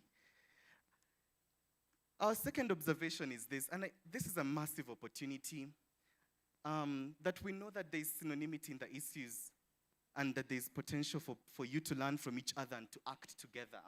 What we know for sure is that, so for instance, all of you are in the Albertine Graben. It is quite likely that the cultures are not so different from each other in spite of the 27 nationalities. It is also very likely that some of the issues you're going to face could mirror each other. The other thing is that some of you have taken steps. For instance, someone did a human rights impact assessment before someone else did. And that there are lessons therein for you to really learn from each other, to engage and build together. So we are seeing that there's room for this. We are also seeing that We cannot do it with a multi-stakeholder approach. It's quite fundamental.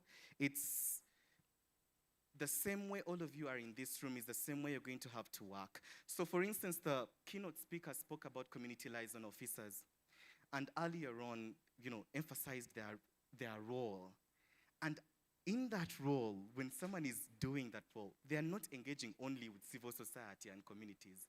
They are going to engage with media. They are going to engage with state ministries, departments, and agencies. They will engage with district, local governments. They are engaging massively. But the thing about business and human rights is indeed you cannot do it alone. Petronella, who was speaking here earlier on a panel, said that indeed it cannot be done alone. And so what we know for sure is that you cannot do it with each other. So today you have to stay for the cocktail and jazz.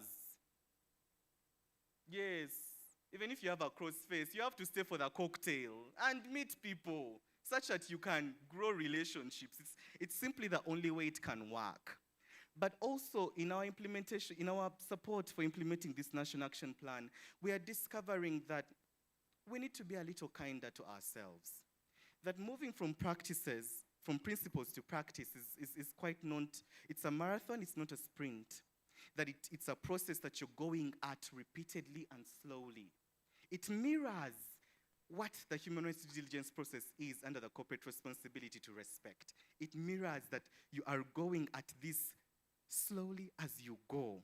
And so even in the way you're going to engage with each other, you have to be kind, because legislation is changing even as we speak. The legislation you are looking forward to as the corporate sustainability due diligence, many of you who are exporting your products, who are planning to export your products outward, and also who are based in Europe, you know that this is already affecting you. But now we are discussing changing it. So you have to be a little kinder to each other. And to remember that because this is a process, we have to hold each other's hands. If we start abusing each other at the start, what we know is that that won't work.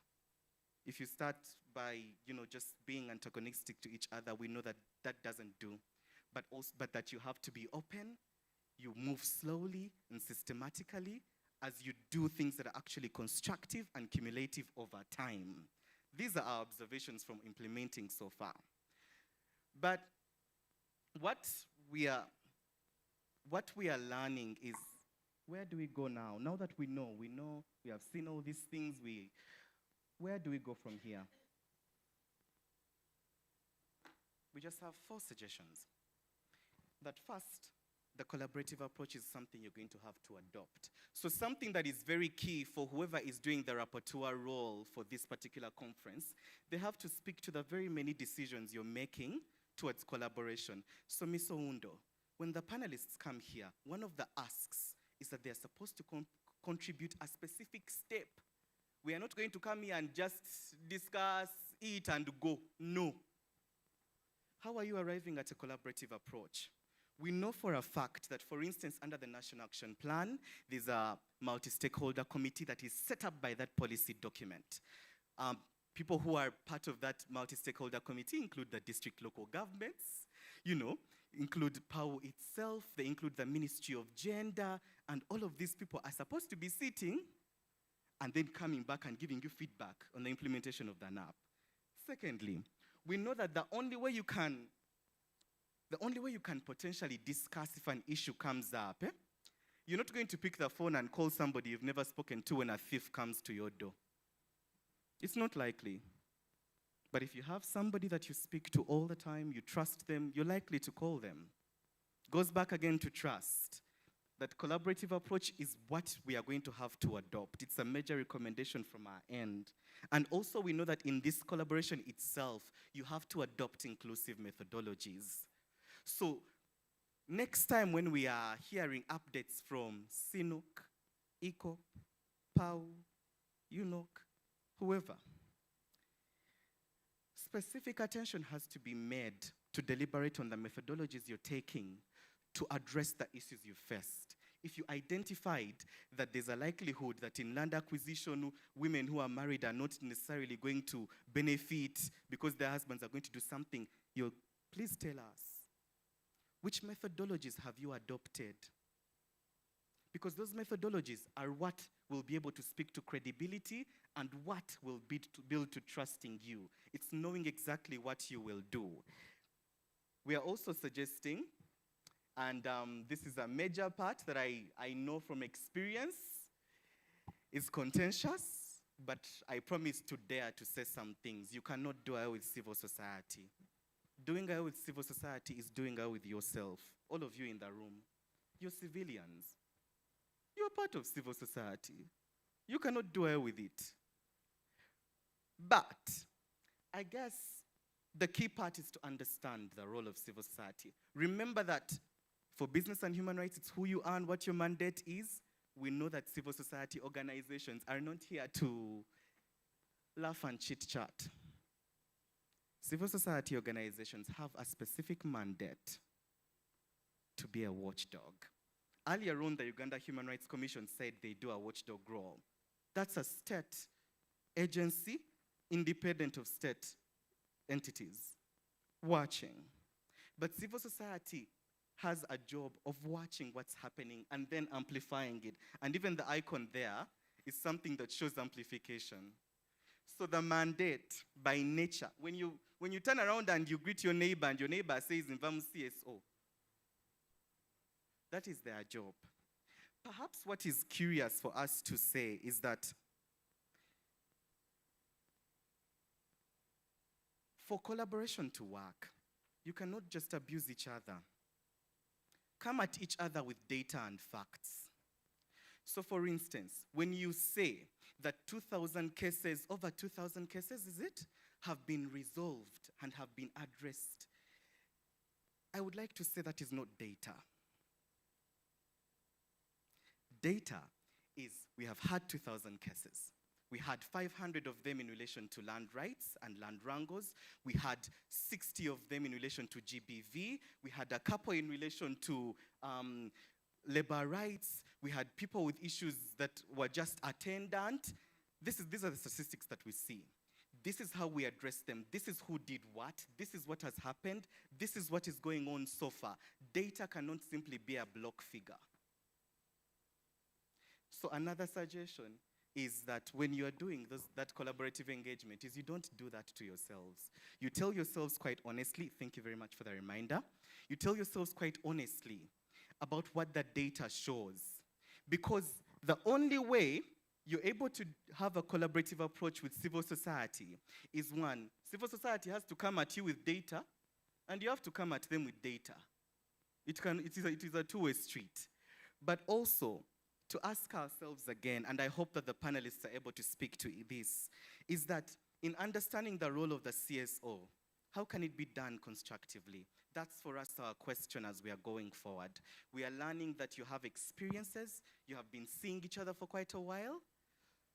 How can you do this constructively? And for me as a field person, I am really engaging with the detail of the languaging, of the spaces you're meeting in, of who is saying what. For instance, there's no one who can come here and say, we are open to the conversations if you're doing them respectfully. If we are abusing each other, Miso Undo, can I tell you that come respectfully? Or someone else has to tell us to come respectfully. So you cannot. So there's a lot that is into this, and I hope this is noted for the panelists. We are also very keen on emphasizing the role of the Petroleum Authority. We believe that as regulator, when we are standing at the center, you stand with us. That's what we believe. We believe that as a regulator, you have not only the role of convening people as you have done today, sector people, you have the role of access to information. Earlier on, the director legal also mentioned you're receiving those reports. It's again data that can be afforded to the public or to the civil society organizations that are engaging you. And also, even in that particular role, you have the ability to support grievance-related mechanisms. So for us, what we know is that Power still has a lot to do, and it is in a unique position to do that fantastic work. And lastly, is for us to say that when it comes to access to remedy, we need to get into the nitty-gritty of it. Is it accessible? Is it known to the parties? What is the quality of the remedies? And these are all the things that you need to have in the information that you are sort of pushing out there, that when you say that you have remediated fully and effectively, what does that mean? And even in the UNGPs go that far to say that the quality of whatever you're doing in access to remedy matters. And so, as I conclude,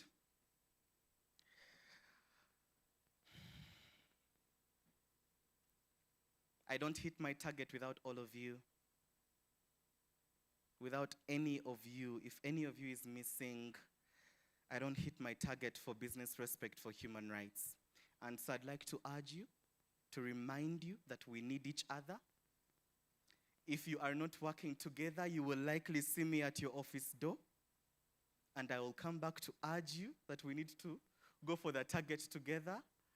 And also, I'd like to say that if you're very interested in learning how the project can definitely support you, there's some information that you can look into. And lastly, this is for all of you. Remember that mistakes are proof that you're trying. I want to just repeat that. Mistakes are proof that you're trying.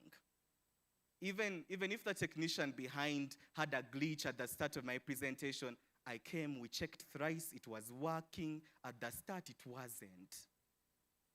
But he was trying again and again.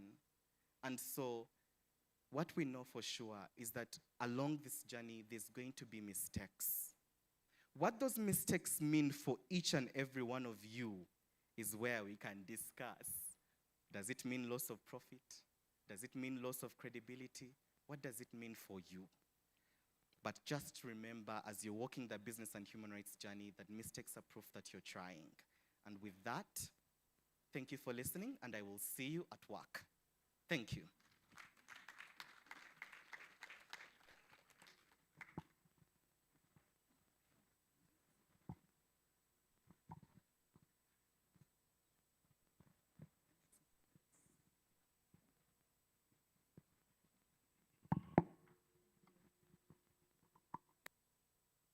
Applause. What a captivating presentation. I'll be very disappointed if I see some people's heads giving in to the forces of gravity after that presentation. So I hope we can all remain awake and pick points from what we are going to do next. So we are quickly moving into the panel. And maybe before we do that, I forgot to mention earlier that I'm representing Dr. Stephen Okello, the Secretary of the National Bureau for NGOs. He's the one that delegated me to handle this particular assignment. He sends his regards. So allow me quickly welcome the panelists, and in no particular order.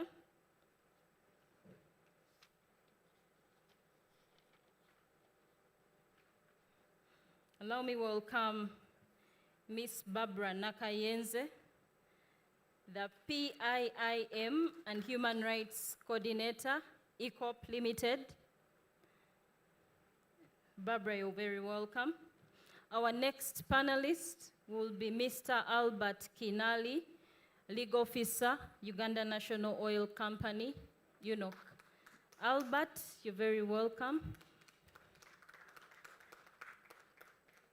The next panelist will be Mr. Patrick Chizito, the Head of Corporate Services at Akama Consulting. Please just keep clapping until they get to the podium. Then next, we'll have Mr. Michael Musime Namanya, Coordinator Natural Resources Governance, Advocates and Frontiers.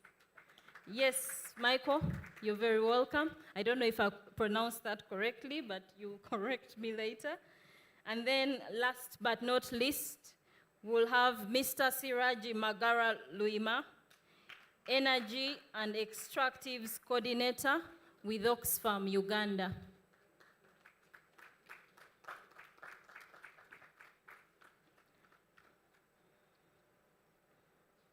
Mr. Siraji, you're welcome. Please take your seat.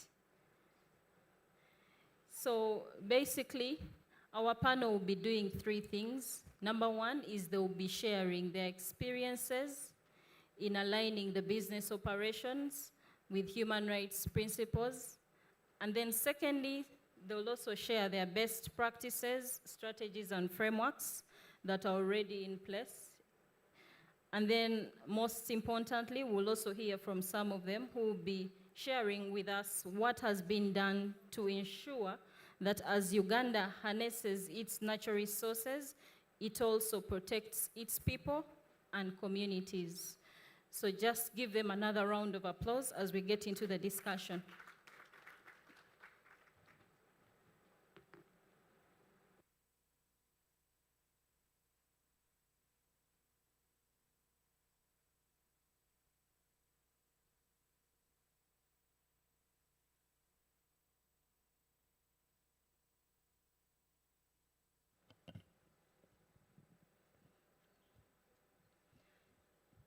The first question will go to Albert from UNOC. Albert, as the government business entity in the oil and gas sector, you have the opportunity to lead by example.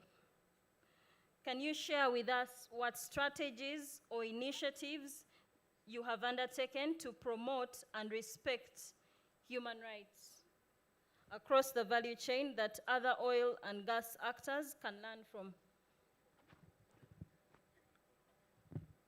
Thank you, Oundo. I greet you all. My name is Albert Kinali from UNOC. I'm sitting in for Mr. Peter Mulisa, head legal. He could not make it here today. Now, I've heard people discuss human rights, and human rights is wide. There are a lot of rights. All I've heard today is people discuss land rights, employment, environment. But if you look at our Bill of Rights in the Constitution under Chapter 4, human rights are really wide. What we are discussing here is how some of those rights are integrated in the extractive sector. Not all of them are integrated here, but I feel like the sector touches almost all the rights in the Bill of Rights in our Constitution. Now, as you know, UNOC is a state enterprise and an institutional investor in this industry. What does that mean? It means that we as a state and a state enterprise do not have to overreach, or we have to protect the rights of individuals, Ugandans, as a company that is in the extractive sector. And to make sure that these individual rights, which are actually individual, everyone owns their right, are protected as we intuit this business, especially for us, that operate across the whole value chain from upstream to midstream to downstream. Now, I want to delve into the few rights that people have talked about and what we've done as UNOC. But just to say, before I joined UNOC, I was into practice, legal practice, and it was not energy related. I met a case where a woman had actually murdered her husband over compensation money, and I managed to participate in that case, in that litigation. Now, UNOC did not violate that man's rights, but because some fuel money was compensated, and maybe the man misused the money, got another woman. Actually, the actual story is, when he got this much money, got first, second wife, and third wife, and the first wife had to take him out of action. Now, this is what fuel money does and fuel activities. This is the impact they have on them. What has UNOC done to avoid such instances? Today we are doing financial literacy to couples, to the community, to people that are being compensated, people that are receiving these monies. We're doing financial literacy on how to handle these monies and how to invest them and how to share these monies. Actually, we are going as far as making couples open joint accounts as a resettlement action plan. The money, the account that receives this money has to be a joint account between the husband. Even if you have 5 wives, you all have to appear on that account. So that when the money comes, you all have equal access to this money. We're doing so many things in the field of employment. First of all, we don't employ children. We make sure our workers are capable. First of all, they are paid equally. That's in accordance again with the Constitution, the economic rights under Chapter 4. We make sure that our workers associate.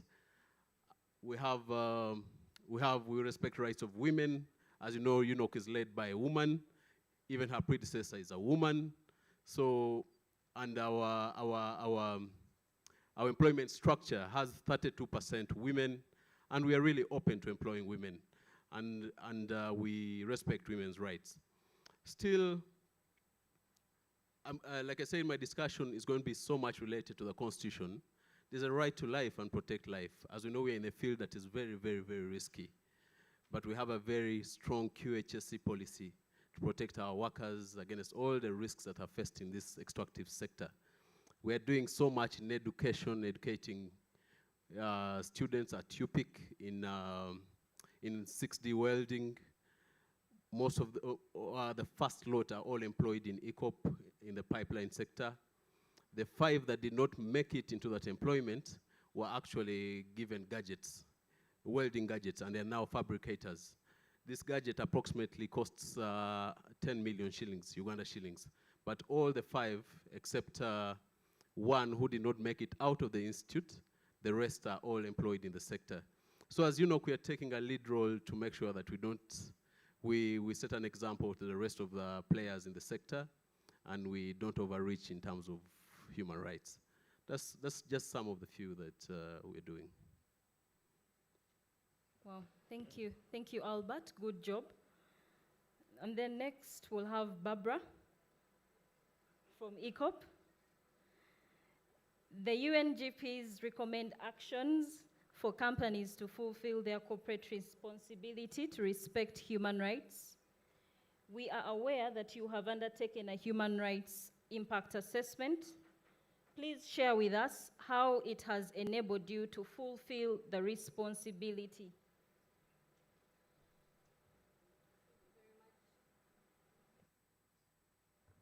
Thank you very much, moderator. And just before I answer your question, when I was being invited to the podium, as she said, Barbara, the PIIM and Human Rights Coordinator for ECOP. So I'd like to provide some clarity on what is PIIM. PIM is a project induced in migration.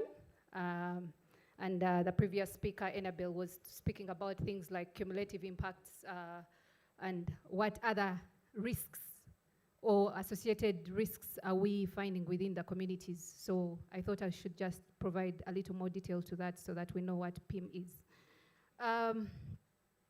Thank you very much, and good afternoon, everyone, once again. And still, before I answer your question, I would like to sincerely appreciate Petroleum Authority for creating such a platform for engagement and open dialogue consistently for the last 3 years. I think this is in line with the UN guiding principles, encouragement for stakeholders, you know, to uphold open dialogue between the state, civil society, and the businesses that are implementing the UNGPs. I think they deserve a hand clap for that. Please do clap. Thank you, PA. At ECOP, we take the responsibility for transparency and accountability very seriously, and that is reflected through our human rights impact assessment that was conducted early in the early stages of the project in 2018. And this helped us to identify what were the key areas or what were the risk areas that we should be paying attention to.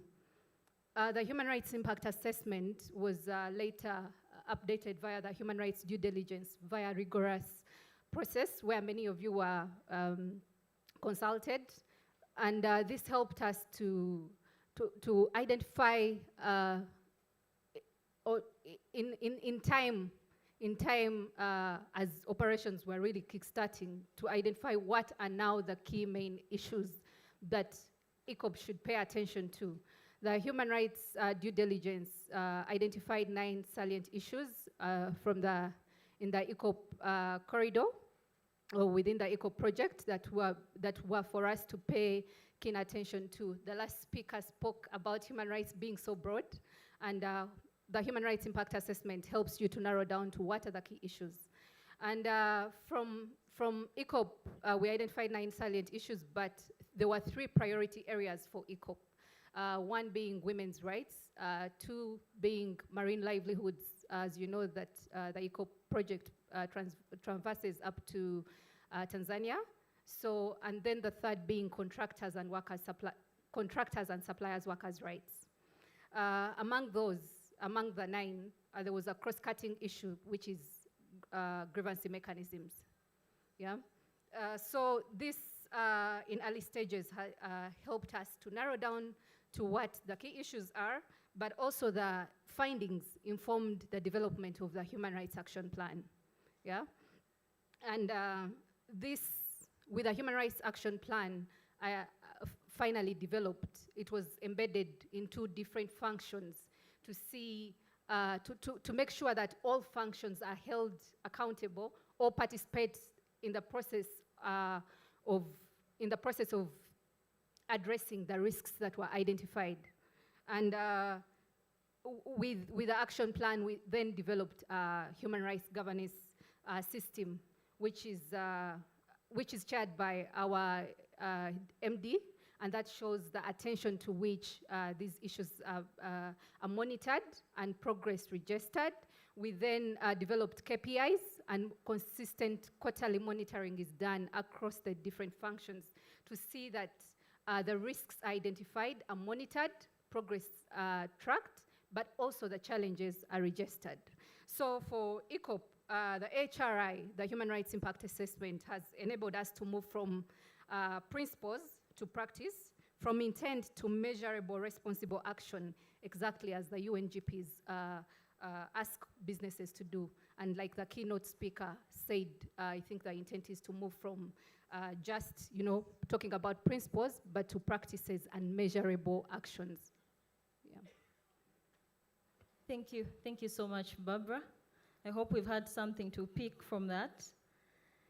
The next, we'll move to Mr. Magara from Oxfam, my neighbor here.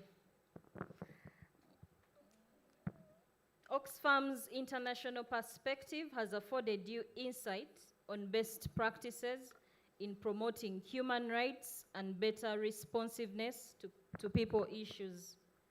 What have your experiences in extractives governance revealed as repeated challenges and opportunities? Thank you so much, and thank you, the panelists, as well as POW and organizers for this important interface. First of all, I want to underscore that the issue of human rights is at the back of our mind whenever we are doing our work at Oxfam. And that's why, as an organization, together with other members, we are first produce the first human rights impact assessment in 2019 of the East African crude oil pipeline. We know that investments such as oil and gas investments and other large projects have both positive and negative impacts on the people. And we may not dwell much on the positive impact because everyone enjoys them, but we are aware that the marginalized people and the people who are at the periphery may be worse affected by the negative impacts. And our interest is to make sure that these negative impacts are mitigated as much as possible. And when you ask me the question of the best practice, this is not reinventing the wheel. There is a lot of good work, paperwork on international best practice, the national policies and everything are in place. And we seem to be reading all that and trying to implement. But for us, when we go to the community, we want to ask basic things that really show that the implementation has achieved some results. First of all, you know that you cannot do anything good for a community without the community. So the first best practice relates to participation of the communities that are going to be affected by the project. And not just participation, but meaningful participation. So the question is, are our communities really having meaningful participation? Are they influencing decisions that are taken by government and oil companies to make sure that their impacts are mitigated? I know the responses can vary. But in my assessment, the research we have done in oil regions, you find that communities say that, yes, sometimes they can be consulted, but as whether their views and their inputs are going to be considered and implemented is a different issue. So to what extent are we only going to be ticking boxes? Yes, communities were consulted without their views being implemented. And this feeds into the larger problem that we have into the country. We don't have a local citizen participation framework that, leave alone oil and gas, that if citizens are consulted, we don't have a framework that their views must be streamlined and worked upon and be streamlined in the decisions that government takes. That's why it is important that we think about the Citizen Participation Act. I went on an exchange visit in Kenya, and each time I've been mentioning it, they have a Citizen Participation Act that if citizens say we want A, B, C, and use the duty bearer do the opposite, then they can take you to court, or there can be some redress to make sure that whatever the communities have decided has to be upheld. So it is not a matter of saying that we have to tick boxes and say communities were involved, like here. What we are mentioning here, is there anything that is binding that all this we are raising is going to be put into action plan and to be implemented? And if it is not implemented, is there a way we can come and say, please, civil society, we spent a lot of time here bringing in ideas and they were not implemented, and therefore we have to ask A, B, C. So that's number one. The second issue that comes in when we say best practice, we are talking about access to remedy, the right to fair hearing.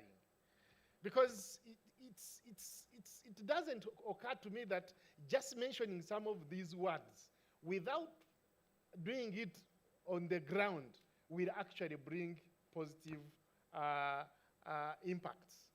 First of all, are we happy that people are getting fair hearing whenever they have issues, especially within the project concerns?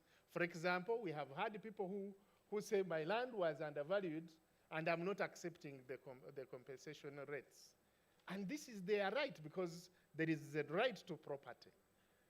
But we have seen either hearings are never set for such cases, or they are unprecedented court hearings that can even make judgment within a very small period of time without giving all people without hearing from them properly. So I think there are very many gaps that we see, that even when we are upholding these international best practice, trying to implement them to their logical conclusion has always been a challenge, and it has numerous gaps that we need to fix.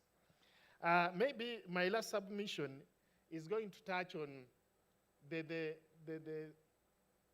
compensation rates. It's true that we needed land to have these projects undertaken, and it was an opportunity for the communities to provide land. But because of the nature of the oil and gas investments and the economic speculation that comes with it, you find that land which was 3 million per acre, when all that is factored in, it skyrockets to 10, 15 million. But remember, you are going to give a replacement cost. That's what the law says. And you are giving this person 3 million as per the valuer, but when actually the speculation plus other factors have led to land increasing maybe to 10 to 15 million. Meaning that this person who gets 3 million now cannot go and buy an equivalent acre of land elsewhere because of all those factors. And consequently, this person gets affected at a micro level. So these are some of the challenges that we have always to think through and find mechanisms of how we need to make sure that these communities restore their livelihoods, and we are not in a position to make them worse off because of these projects than they were before. So some of these things, yes, are mentioned, and someone may say we have mentioned them for many times, but I know we are still doing exploration. I know oil and gas may have more projects that are coming. It makes us to make a very good learning so that the subsequent projects, we get better plans and we are able to support communities, not to make them worse off than they were before the project. Thank you so much. Well, thank you. Thank you, Mr. Magara. Now, building on that second point that you raised on access to remedy, I would love to hear Michael share with us how best CSOs can support access to remedy in the oil and gas sector. Thank you. Good afternoon, ladies and gentlemen. It's a pleasure to converse with you on these issues. I will just digress a little before I hit the point of access to remedy, and it goes without saying, so that everything I say after comes with that caveat. A lot has been said since morning about Stop ECOP, dissenting opinions, and agreeing. But I would like to propose that at some level we should agree to disagree. And how do we continuously engage those we don't agree with? Article 29 has been spoken about. It is very clear. We should not persecute those we dissent with. So this is a call. We are all in this room. Rather than have the Stop ECOP protesters being arrested when they are carrying a petition, I'd love to see Ali with your colleagues escorting them inside the room. It is actually creates more chaos when they are disrupted, as opposed to inviting them to the table. They make their case. World over, these are discussions that are going on as to whether we should have further oil projects. It is not unique to the ECO project. I, for one, do not fall in that camp. But I do believe that we can respectfully encourage the participation of everyone in this process in a dignified manner that respects constitutional standards and values. That being said, I can now speak on access to remedy. I do work with Avocats Sans Frontières in Uganda. We're an access to justice organization. And we've been part of the process of facilitating remedy. So we have followed it quite a bit. And you know, when we're coming up with this thematic discussion, it triggered a reflection, and that's the point of this discussion, how far we have come. My brother Siraj pointed on something, and I want to start with where it all started, land acquisition. You know, we come on the back foot of previous cases where the government has sued its own citizens to accept compensation. in clear disregard of constitutional principles and standards. And I'm glad that the Constitutional Court issued a ruling stopping that bad habit. We really hope it is respected. I do believe in court processes. I'm quite sure the Attorney General may appeal. We also intend to cross-appeal. But it comes down to respecting people's values. Land is not an object. It is a livelihood. We are an agrarian country. The roots we have to our land are deeper than many people realize. And I think in land acquisition, one of the arguments that we have made before is that because of compulsory land acquisition, there are factors that are not considered. My social and emotional attachment cannot be calculated. This is land that was held by my forefathers. They were buried there for the longest time. By far, they are even decomposed. There is nothing to relocate. But you are separating me from my heritage and cannot be quantified. We are in metrics. During the compulsory land acquisition process, what was very interesting was this. We all know that, unfortunately, because of the nature of the agreement, government was acquiring the land, but through the oil companies. So the community members go to access or to speak to companies, not the government. So unfortunately, every disagreement that the community had, they visited upon the IOCs and not government.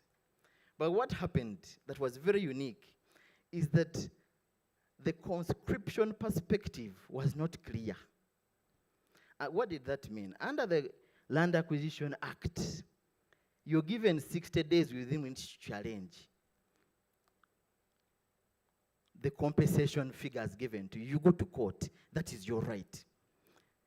But because we are going with the companies were the face, and we have the Land Acquisition and Resettlement Framework, the LAF of 2016, which was raised questions. Because it is not a statute, for the avoidance of doubt. It was a stopgap measure. So as a way forward, even as I state the issues, we really need to fill that gap with a more concrete process before we start another series of land acquisition, because there are serious gaps in that LAF.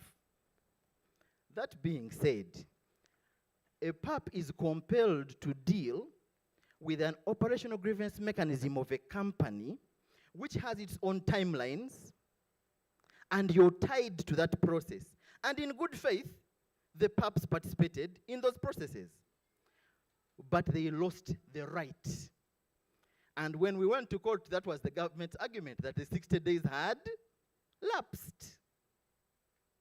Do you see the conundrum? And that's it's a serious gap in the law and how we are operating. We must fix it. The LAF says there is no hierarchy of remedy grievance mechanisms. But somehow we defaulted to the operational grievance mechanisms. Point to think about. It goes without saying that the operational grievance mechanisms had their own challenges.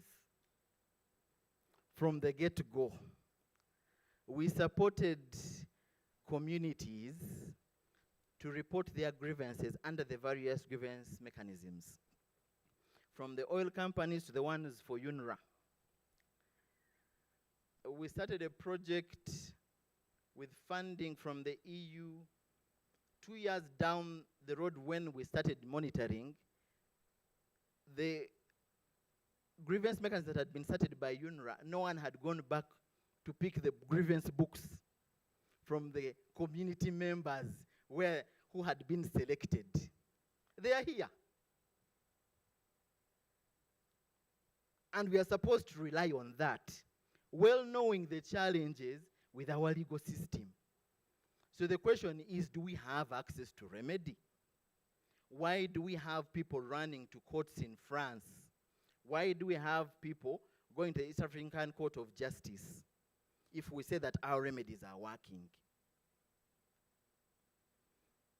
The OGMs, the operational grievance mechanisms, have a structural issue insofar as there is no community representation across the board at every level. It's only at specific stages. I have studied all of them from Totals to ECOPs. No community representation whatsoever. None. So at some level, a wananchi who has no idea of the law is subjected to the vagaries of processes and procedures without any legal support. I know it's a structural problem in some cases, but this is something that the companies can solve. Sit with us, the LASPs, we will sit with you and figure out a way. ECOP, learning from the processes, intervened and got legal representation. And that is a positive. It was a learning, which means before that there was nothing. Although, unfortunately, and this is a caveat and feedback, this is feedback from the communities. You picked corporate lawyers who don't know how to engage with the community. You picked top-tier law firms that had no idea how to engage with the community. That is feedback. Me, I'm just carrying it. I cannot do that job. Maybe you can come up with a way of supporting LASPs structurally. You don't even have to give the LASPs the money, but make it in the way that your system allows for people who understand the community, or even local law firms, to actually support the PAPs. When we speak about access to remedy, I would just like to address one thing to the IOCs. And it's a response I got with regard to the cases filed by government against the PAPs. You see, very gladly you put here the statistics, the shareholding value. You're a majority shareholder, the ultimate beneficiary from the project. And then you have the hands to say, I am Pontius Pilate, it wasn't me, it is them. It is government suing the PAPs. With all due respect, the stink is visited to the garbage truck, not to the garbage. If it passes by, the stench remains. So it is incumbent upon you to ensure that because it's a joint venture, and this is something that I think we need to discuss honestly. The reason why we scrutinize you heavily is this. It's a public-private partnership. And as a citizen, I will look deeper. If this was a purely an oil company initiative, even my levels of access would be limited. But because there is government shareholding, I have a vested interest. And the government has a duty of care to me.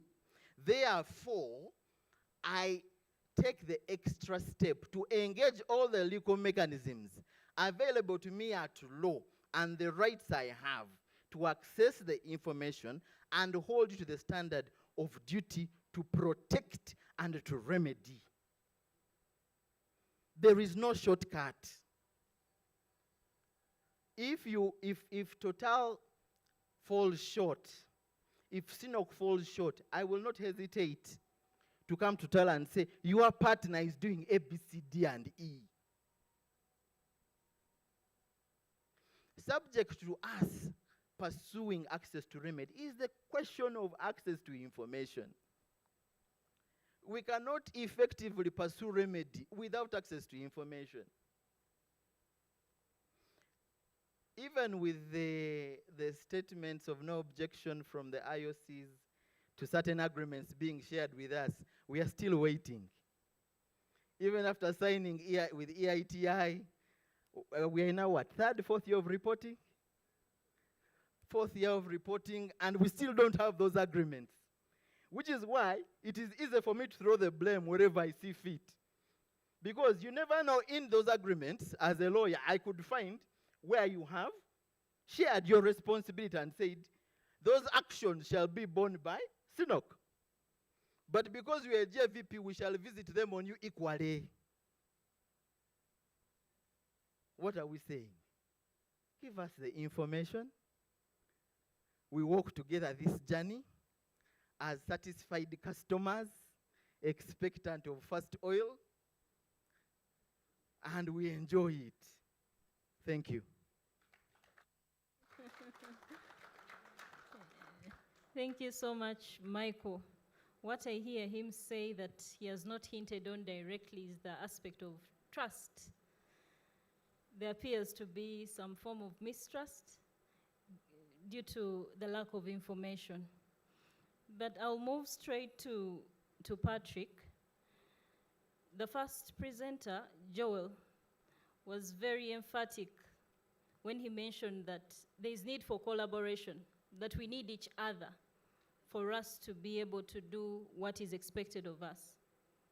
So could you just share with us some recommendations to enhance the collaboration and partnership with the different stakeholders in the extractives? Thank you, Commissioner. Good afternoon, ladies and gentlemen. I'm glad to be here. Again, Patrick Chizito is my name. And I think it serves me right to speak after the other panelists because it makes my work a bit easier. In terms of the experience and recommendations, I think the first point for collaboration is honesty in terms of our aspirations and plans as the different stakeholders. Because you'll find that the different players have different agendas at different times. And we seem to be pulling. When we come on the platform, we are singing the same song. But when we leave the room, everyone is attending to what is of priority to them. Yeah? So I think that's the first starting point. And when we call for the stakeholders to participate, we should not then find reasons not to, and then later come around and say, but you didn't tell me. I'll give a classic example. During the start of resettlement, yeah, a team or a platform like this was created where all this information was shared and a call for stakeholders to participate made with clear calendars and requirements. And at the end of it all, none showed up. But when we get to the end, yeah, then all these matters come up. So first of all, we need that alignment of our programs and to stick to them. And when we say we are going to go human rights, we stand on human rights. We don't then prioritize other things, then we just come back to make reports later. And I think the other thing also is, how do we look at each other? If we are to collaborate, we need to view each other as partners. There is the feeling of, I'm a subject matter expert, you need to listen and shut up, yeah? But to agree that everyone has a contribution, yeah? And we are all, at times, will be students, where you bring your expertise, I pick from it, and probably I'll bring something to the table. To avoid that scenario where I'm just looking at the next guy as an adversary, yeah, who just needs a report.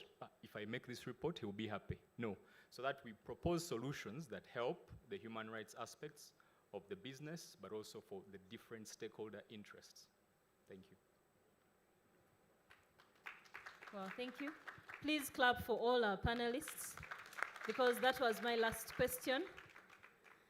We are now opening up the floor for questions and answers, and I'm also advised that there is room for those who are not able to ask questions earlier in the first session to raise the questions at this point. So I advise that you keep it brief so that you allow room for the rest to ask questions.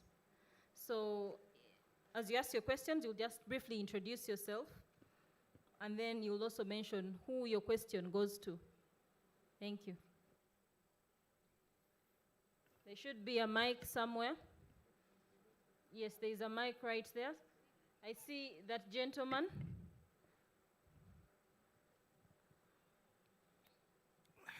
Thank you very much. I'm called Mangus Benjamin. I come from Isinjiro. My organization is called Rio Agency for Community Development. I happened to visit Chikuve in the Kingfisher. And my concern was about the compensation whereby the government and all these oil companies constructed houses at the tune of 50,000 US dollars. And when you look at the house, it cannot cost more than 50 million. So I have been wondering, where is the balance of 120 million? Who has that? And how did they reach to that consensus that they construct a house for a pub instead of giving out that money and then someone construct the house of his choice? Thank you very much. Thank you. Next question. Thank you so much. I'm Jovia Oyunji from RDP Uganda, based in Masindi. So my question goes to Barbara. In your communication, you talked about transparency. But as far as the things I have seen, you're not transparent. That is the truth. And the question is, what is it that you're hiding that you don't want the people to know? Because if there wasn't anything you're hiding, we wouldn't see the protest of Stop ECOP. It wouldn't exist anywhere. So better be transparent.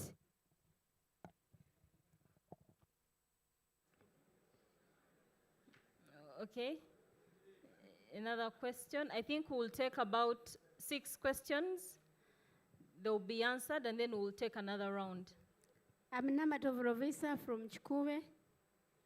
I'm asking the Sunok, as they constructed people's houses, they promised them land titles, but up to now, those people are still requesting for land titles. And another one, you promised that those pubs, they will have good hospitals, but accessing that one of Kingfisher is very far. They are still walking long distances looking for the facility. They were promised a hospital in some parts of Kaseta, Nyairongo, but up to now, they are nowhere to be seen. And also water, they are lacking water. They are walking long distances looking for water. There are no boreholes, so we are in that state. Thank you for that question. I hope Sinok is ready for it. Yes, next.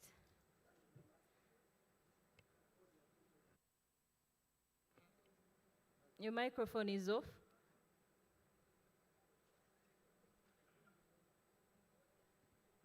Once again, I'm called Watum Frederick Eddy, a monitor to CRED.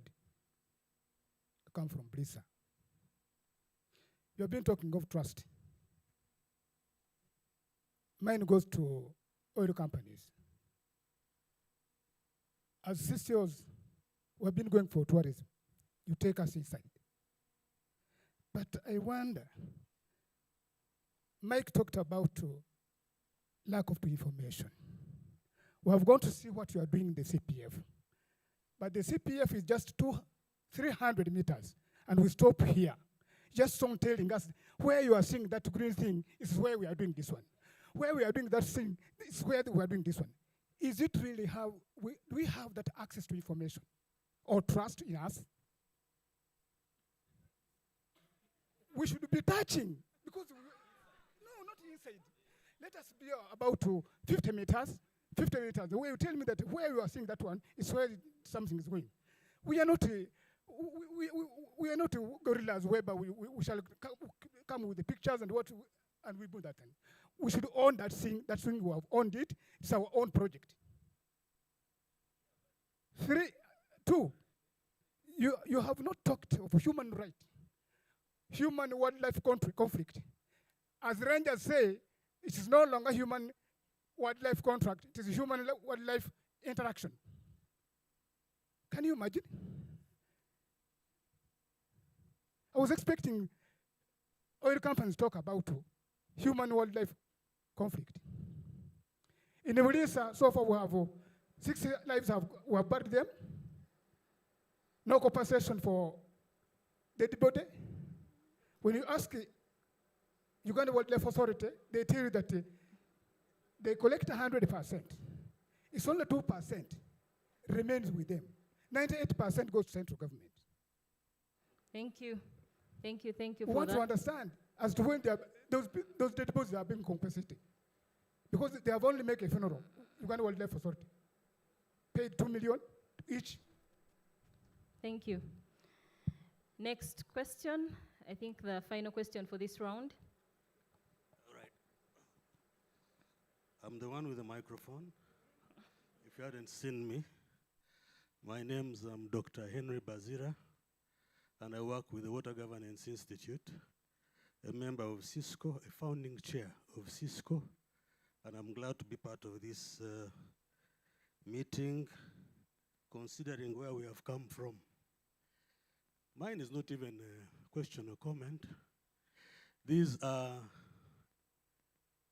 suggestions for all of us, and particularly for government of Uganda. I want to say from the onset that the frameworks that we are using for investment, and particularly the compensation and resettlement frameworks, have disenfranchised the Ugandan person from the word go, by the law itself and the practice. And here it is, I want to tell you that we copied a system that we were not part of designing or commenting to or contributing to at the global level. Compensation and resettlement was designed to make it easy for multinational corporations to come and invest in the South. We went and copied it from the World Bank, IMF, and actually put it in our law without actually much thinking through it. So I want to say that you are taking away somebody's land on the basis of a single payment, which is called compensation and resettlement. And we all know that land is capital.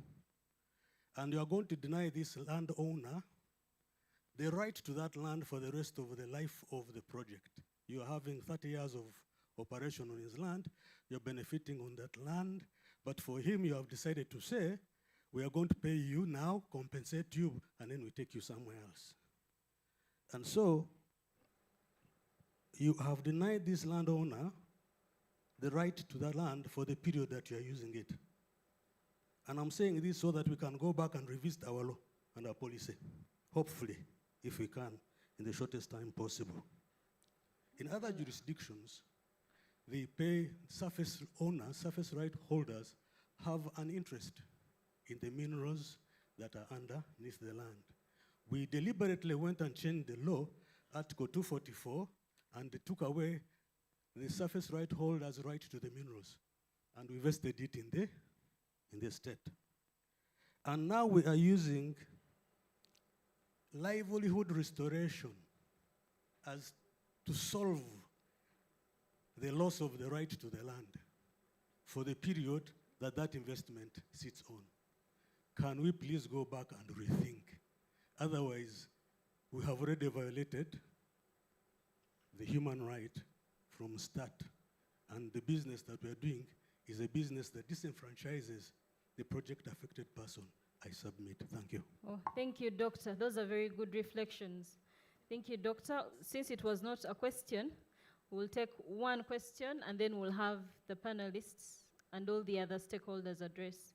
There is a queen right there. Thank you very much. Oh, I'm called okay. Onyango Mike. My question goes to Enoch. We had talked almost about trust and remedy, and almost there's a challenge on the ground, whereby you get that a person can be evicted with 2 women, and well documented by the company concerned. But when things comes in implementation, one woman is getting that remedy successfully, and the other woman is not getting. And these things we are submitting to the concerned officers, mostly like SINOC. We had one person with 2 wives. Now the man has already lost the wife and left the young children with the other one. I don't know what you are doing to rectify that kind of situation. Another issue which I have concerning the area, So far, there's a people who are on the land, and they had that title, which is vital, provided by the government. And it found that after the eviction, when they went to court gave them conservatory order to stay, and the people went back on their land. But all the benefits coming from the oil and gas, they are not getting. Now it is 5 good years. What are you doing to obey the law of Uganda? Thank you. Thank you. So back to the panelists.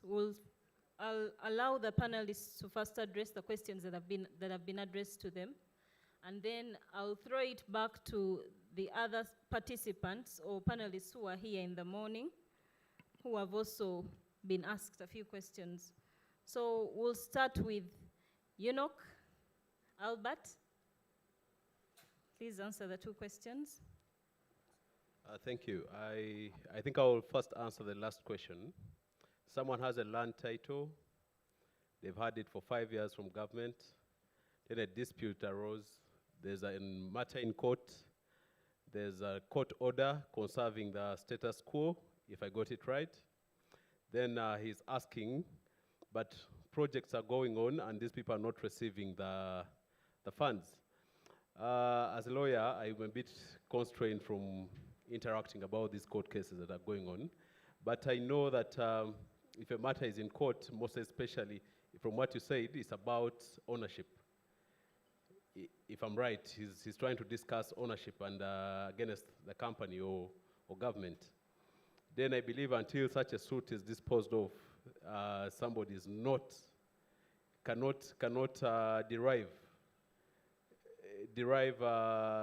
good from the projects until when the dispute is resolved as to whether he's actually entitled to them or not.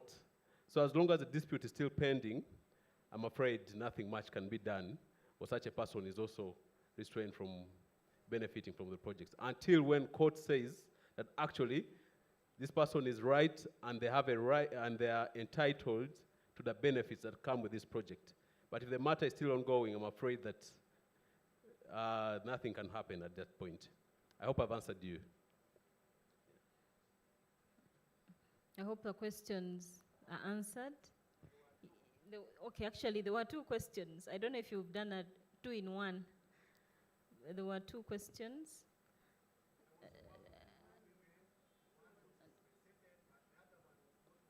Yes, thank you. Now, as I told you at the start, there have been challenges, and somebody used the word moving targets. And the gentleman that spoke said, what are we doing? Some mistakes were made. He talked about mistakes. Some mistakes were made. What we are doing as UNOC is where we have to compensate, we're ensuring that if it's a family, like I said, if a man has even up to 5 women, we're trying to make sure that all the women or the whole family is involved in the compensation project. Now, if we agree with you that you have 5 women, we don't tell the husband, go and open an account. We are also making sure that that account is joint or it's having all the women, if there are 2 or 3 or 5. So that when the money comes, you all decide on, no one has an individual authority over the money. You all have collective authority over it. So that could be something that happened where maybe the man took the money alone as compensation, and these are things we're trying to rectify going forward, that someone has to open a joint account with their family. So you have to make sure that we verify that everyone that qualifies for this compensation actually brings forward their family, and we make sure the whole family is involved in the process.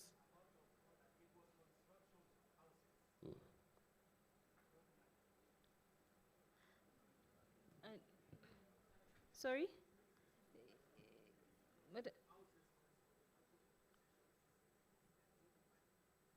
There's a mic there.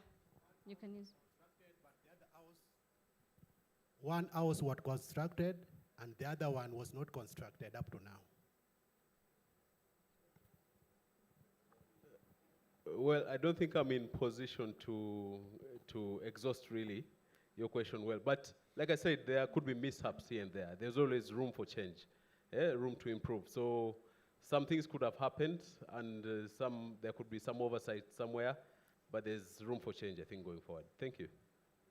I think they've learned from that. Yes, thank you so much, Albert. ECOP.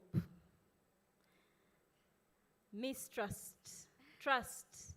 You know, Joel told us that trust is a currency. And at the back of my mind, I was wondering, if it's a currency, what's the exchange rate? But yeah, just help us delve deeper into those aspects. Thank you very much, moderator. And I think our presence here as ECOP within this forum or within this dialogue shows is evidence enough that we're willing to listen, that we're willing to be held accountable, that we're willing to be transparent, and that's why we're here. But yeah, the question was, what are you hiding? So from that, I can say that we are not hiding anything. That's why we are here. We are here to dialogue with you, get the issues, and see how best we can address them together. And before I elaborate on that, I want to say that as key stakeholders in this room, we are all accountable to the citizens of Uganda, both as international oil companies, both as civil society, both as government agencies, to see that everyone benefits fully, all citizens of Uganda benefit fully from the infrastructure. So that calls for transparency from all of us and accountability. So ECOP, we have made significant efforts to make sure that we are transparent. One is through our dialogues with civil society organizations. We have quarterly civil society engagements with our civil society organizations through Cisco. Bashir is here. The outgoing chair of Cisco is here. Often we've invited civil society to come and dialogue with us. We share updates. We share the challenges that we are having. And sometimes we also ask for their support to be able to address some of the challenges that we are facing. Two, how many people in the room have been able to see the human rights due diligence report for ECOP? Just by a show of hands. How many? Okay. How many people have attended this CSO conference for the last 3 years? Just by a show of hands. Okay. The number of hands that have attended the 3 civil society forums or conferences is much more than the number of people that have seen the human rights due diligence report for ECOP. In every forum, we have been here saying this human rights due diligence report is on the website.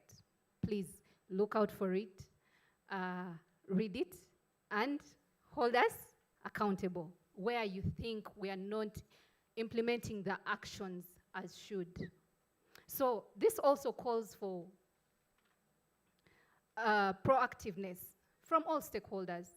Let us look out for the information. One of our salient issues is information. And throughout these forums, we're trying to provide information. Then we also have a statement on human rights defenders. As ECOP, we recognize the important role that human rights defenders play in bringing out issues. We recognize that we're not perfect, and human rights defenders many times may be able to raise issues that we may not have noticed. In the previous speaker, Human Rights Commission, they mentioned our collaboration with them to engage stakeholders that are not willing to be engaged directly by ECOP. In our human rights defenders statement, we call for stakeholders to come If you can't approach us, please approach the Human Rights Commission. Approach the human rights institutions in place, both here in Uganda and in Tanzania. We're working with Shrug on that. We are open. If you can't come to us, please approach the institutions that can hold us accountable. Yeah? Our grievance mechanisms, they're all on the website. One for communities, we've built one for the ECOP workers, one for contractors and suppliers workers, but we also realize that these three may not be able to fully address issues of all stakeholders. And we developed the NAVEX tool, or the whistleblowing mechanism. I'll give the link where that can be accessed. The whistleblowing tool enables stakeholders such as external stakeholders, but also internal stakeholders, to be able to raise issues and hold us accountable. You can raise them anonymously, or you can raise them, if you can be identified, you can raise them in a way so that we can be able to reach you and be able to address the issues. But also, when these protests are happening, Stop ECOP, I've heard of, why are you arresting them? As follow-up, ECOP and TEPU, our big brothers, TEPU usually mobilizes teams together with ECOP to go to the sites where these protesters are, to be able to listen to the protesters and provide space for engagement, to be able to receive the petitions that are being raised. On some occasions, it has been successful. In 2023, we had protesters from Justice Movement Uganda, and we met them on site. They were willing to provide the petition. They provided it, and we later had an engagement to provide clarity. Sometimes it's very difficult to get the protesters to be willing to speak to you. Again, in such forums, it's good for us to get innovative ways to be able to create that space, because we have the Uganda Human Rights Commission. We're willing to engage, to dialogue as we come on these sites, to be able to meet the protesters, but sometimes it ends in vain. We also receive, both locally and internationally, petitions. We received the UN Special Rapporteur writing to us on clarity about grievance mechanisms, and we respond. Sometimes the protests and petitions you receive do not have addresses. We go as far as trying to identify, where is this address? Who are these people? Where can we deliver the response to? But also, we recognize that the youth have been really speaking up against the project. Last year, our former stakeholder coordinator, Ismail Nsereko, is here. He organized, now government relations, he organized a public dialogue with university students to be able to provide more information about the project. Yeah, because we recognized there was an issue with the students. We, like Annabelle said, there's room for improvement. Yeah, mistakes show that we are making progress. So I invite, again, the previous speaker or other stakeholders, if there are any other ways that you think may work to engage these civil society organizations that may not want to approach us directly, you may propose, but I encourage that you use institutions like Uganda Human Rights Commission or the civil society, a coalition for civil society organizations to hold us accountable. Thank you. Thank you. Thank you, Barbara. Maybe I just wanted to provide also the NAVEX tool where you can raise your issues in case about the project, in case there is dissatisfaction. You can go to our website on www.ecop.ethicspoint.com. You can raise, as external stakeholders, www.ecop.ethicspoint.com. You can raise your concerns and issues about the project, and we shall respond to you. But we also have a toll-free line in Uganda, 0800 112 205. Someone will be able to receive your issue, and we shall provide feedback. Thank you. Oh, thank you so much, Barbara. Please clap for her. She has tried to address that concern. Yeah, I'll also now allow the other panelists to weigh in on some of the questions that have been asked, or to respond or add anything. So, Mr. Magara, you go first. Thank you so much, and thank you for the feedback, especially the audience. And briefly, I want to use the troll-free line also to put in some of these grievances, because as civil society, we receive calls on behalf of you. So sometimes when we raise these issues, it's from the people. People who are compensated, especially in Sembabule, have like 2 cases, and 1 in Chotera. They are saying that you demarcated land for ECOP, but when it came to actual taking, you take more than what was initially demarcated. So that's kind of mistrust that is coming up again, and maybe we shall liaise to see how we can pass on the victims. The second problem that is really causing issues is the drilling sites in the Kisinyi village in Bulisa, where some houses cracked and people expect damages for their houses, but up to now they feel there is nothing that is being done, and they are getting worried. Even the drilling has shifted to other places, and they think they can be forgotten. The other issue that came recently was also the mining of Maram in Kingfisher, which has opened big holes and have caused flooding because of the ongoing rains. And that's something that we can also follow up. And lastly, I was very happy this morning when I saw a Minister of Gender in this space. And for the last 12 or so years, I've been in this sector, and it was like my very first time to interface them in the oil and gas space and talking about human rights. And I know they are the policy side of the human rights, and they have been largely missing in the space. That's why most of these things come to civil society instead of actually going to Ministry of Gender. And what am I saying? I know it could not be their problem.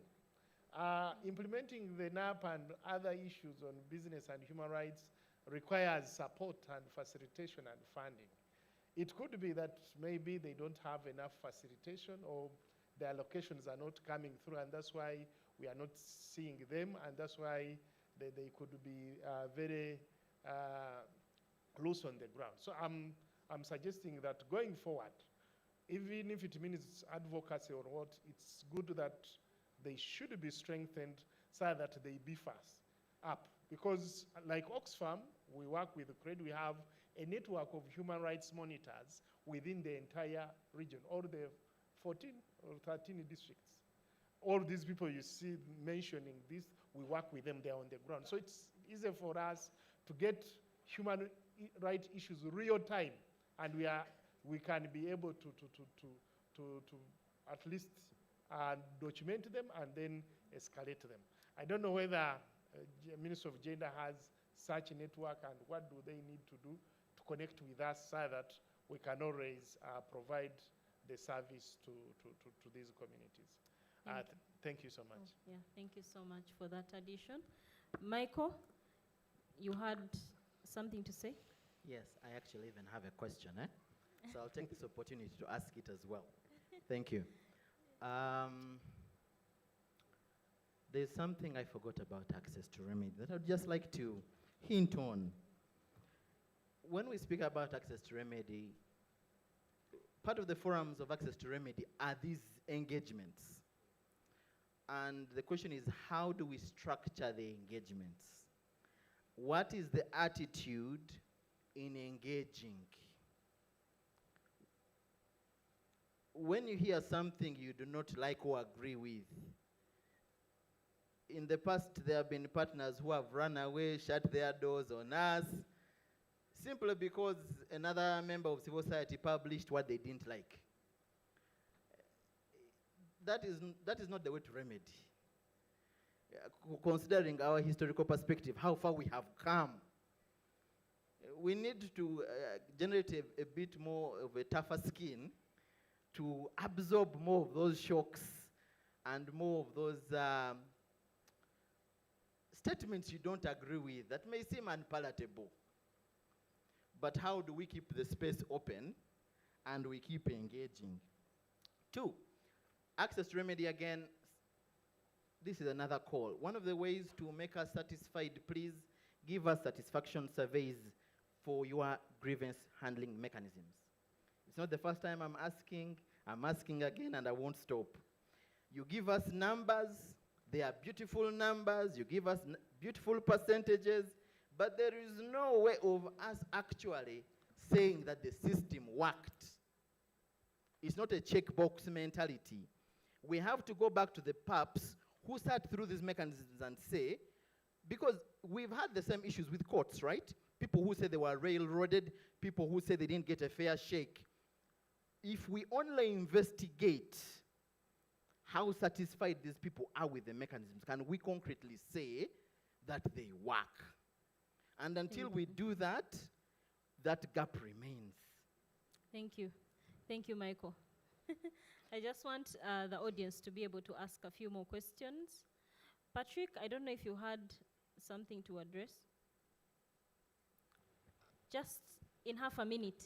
Okay, thank you, Commissioner. I didn't have a question, I think, from the audience, but I would just like to add to what Michael said. I think in terms of the mechanisms and how they should work, I think we need to follow the monitoring systems that are in place, yeah? The information is there.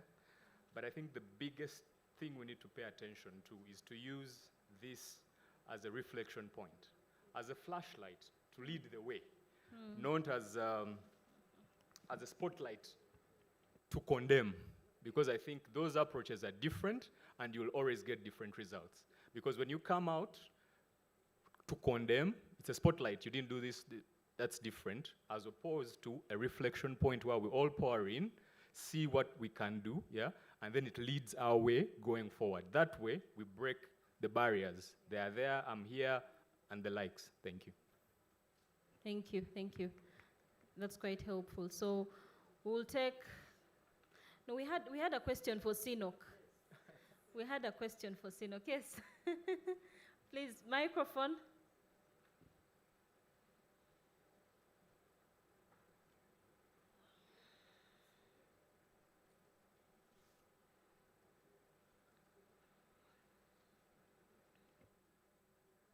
Thank you. I don't know whether take it while seated or I should stand up. Before I come to the one that is specific to Sinok, my district mate, Mr. Mahanguzi, talked about the $50,000 US versus the 50 million value, assumed, I should say. The houses that are constructed, especially in the Graben, the nature of the area, is Mr. Mahanguzi still in, or he left for Isingiro? He's in Isingiro. Ah, he's come back.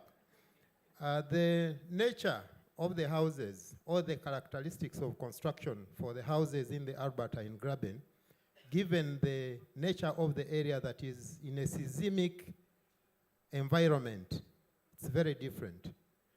Because the construction characteristics are meant to ensure that we manage the seismic nature. Because if you went in there, most of the permanent houses that were built way back before we went in, or even when we are in, and they are not responsive to the seismic nature of the area, you will find that most of them are cracked. Why? Because the construction characteristics are not providing for that. And should you attempt to provide for that, it means cost. Those houses that you see, they are too small, but they can carry a building like that one. because of their nature of construction. And that's where the cost is going.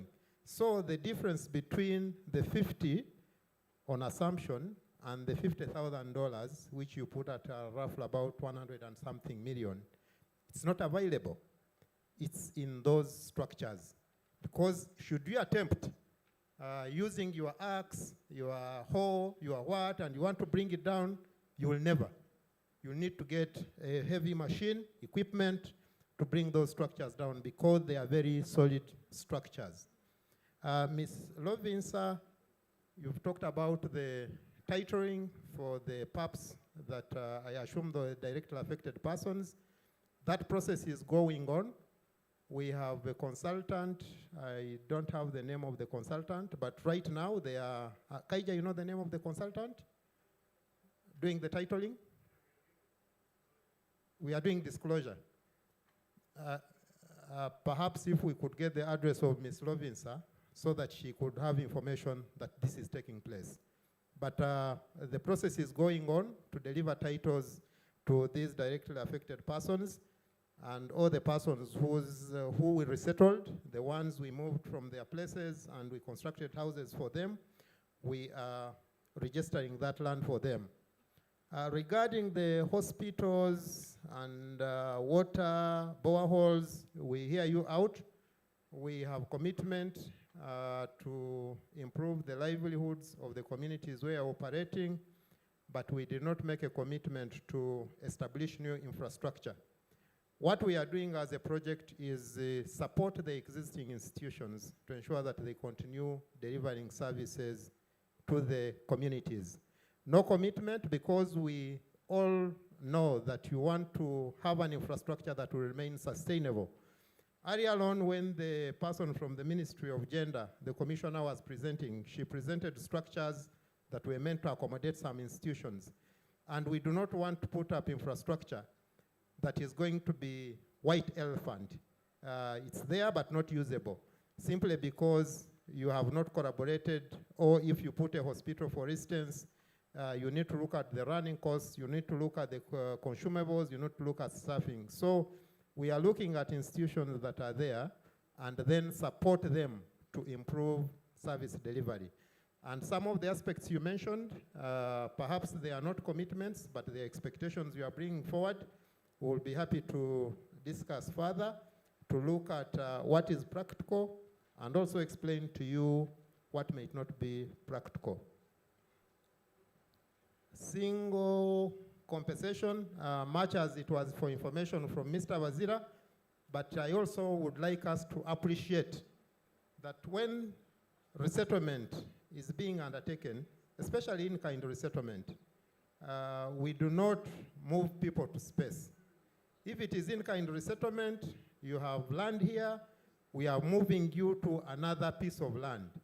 Now, what happens? That's why we have livelihood restoration programs, because the time we've moved you to another piece of land, there is loss of other things. We have compensated for them. If you had coffee, if you had plantation, if you had mangoes, jackfruit, we've compensated for them. But what you are talking about, we hear you on aspects of the time they will take to probably provide you the same value that like you had at the same place where you're living.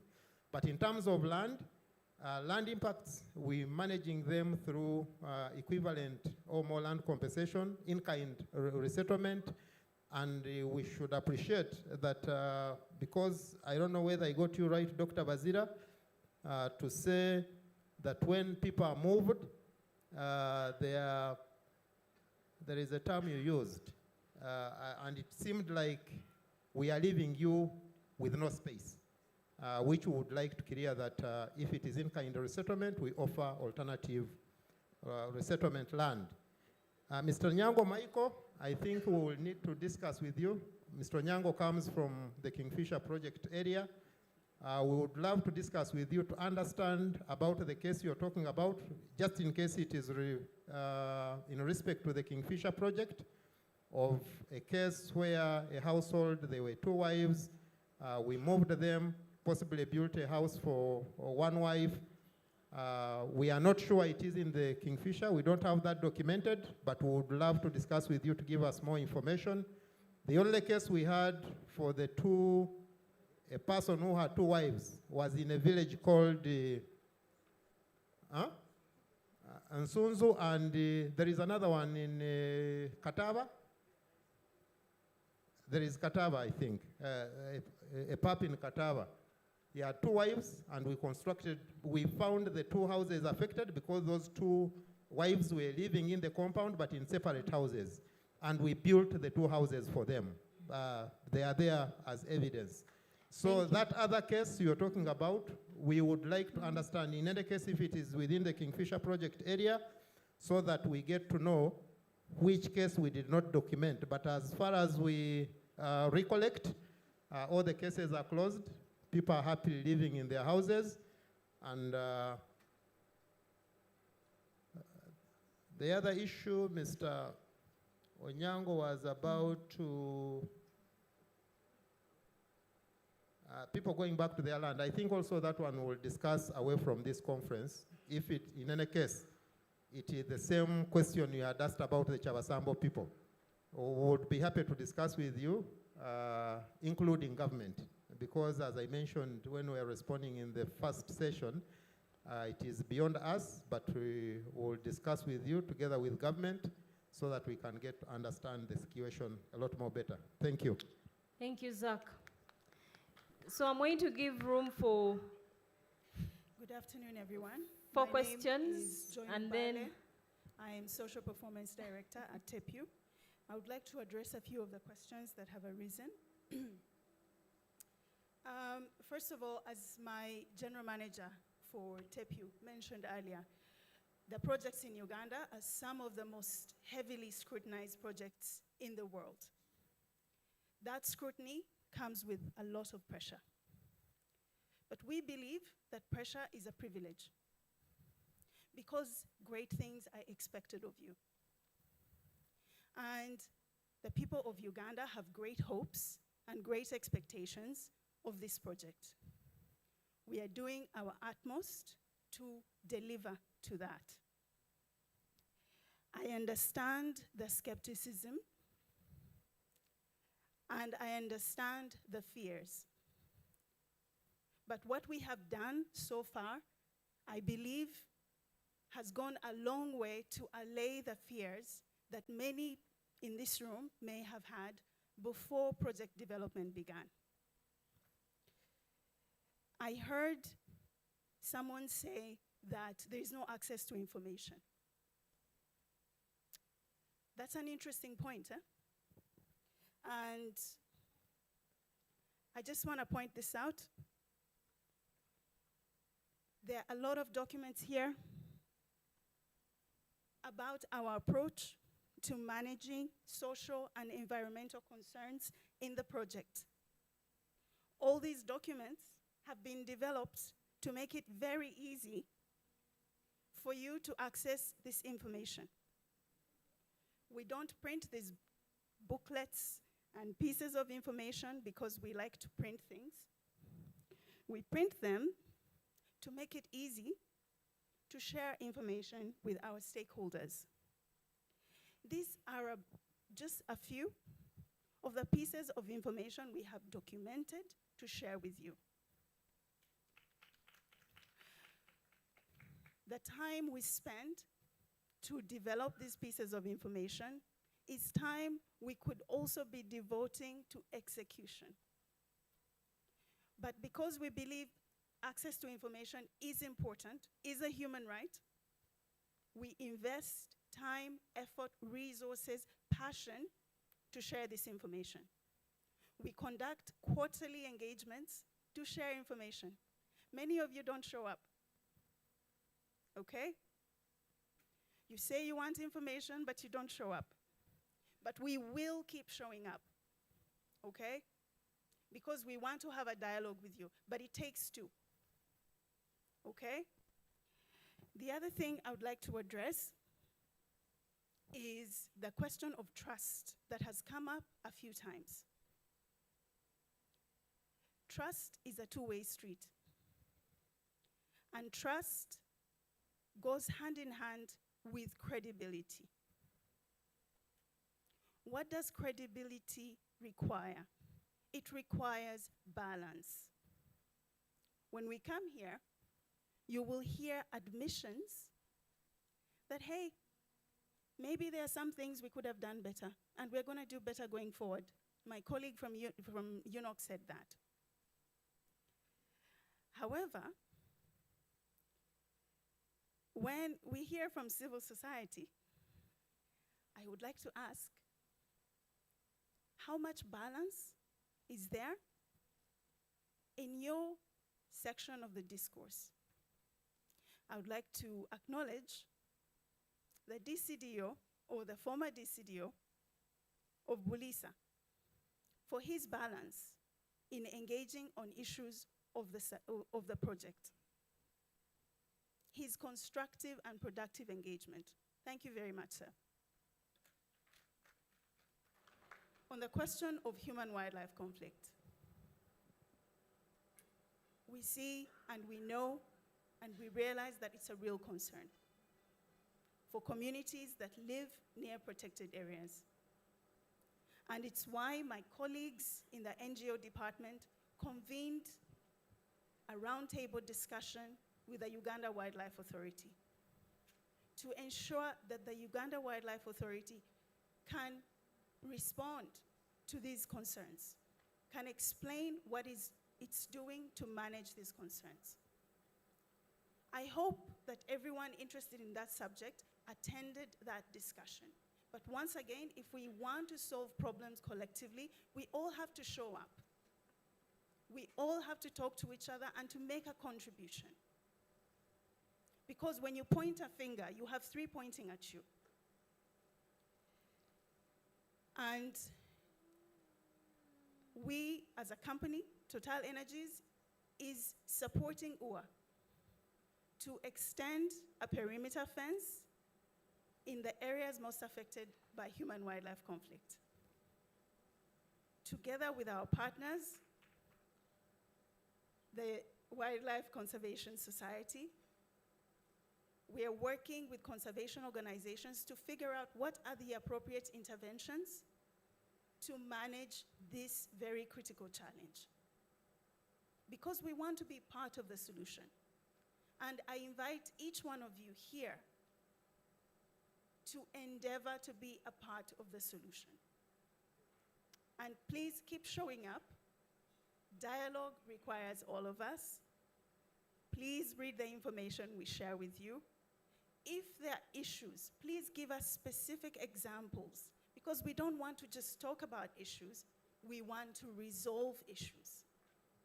So on behalf of Total Energies, I thank you very much for showing up today, for staying here throughout the day, and to thank the PAU for this really, really important platform for us to meet and discuss. Thank you Thank you for very that. much, Chair. Okay, so I'm going to take 4 questions. Are they too many? I can't see many hands that are up. Okay, Gloria. Yes, we can take the questions, but maybe we use the other mode of people stand up the first questions that have come up so that we go through one by one, we don't skip anyone, and so that they are brief, so that we are, as the sun goes down, we also get ready to go down for the refreshments and cocktail. Is that an agreeable position? So that we conclude this in the next 15 or so minutes. So we kindly request that the questions are brief, to the point, questions, comments, etc., so that we can wrap up. Thank you. So can the people with questions if you stand have a up? We'll question. start from the front. Proximity.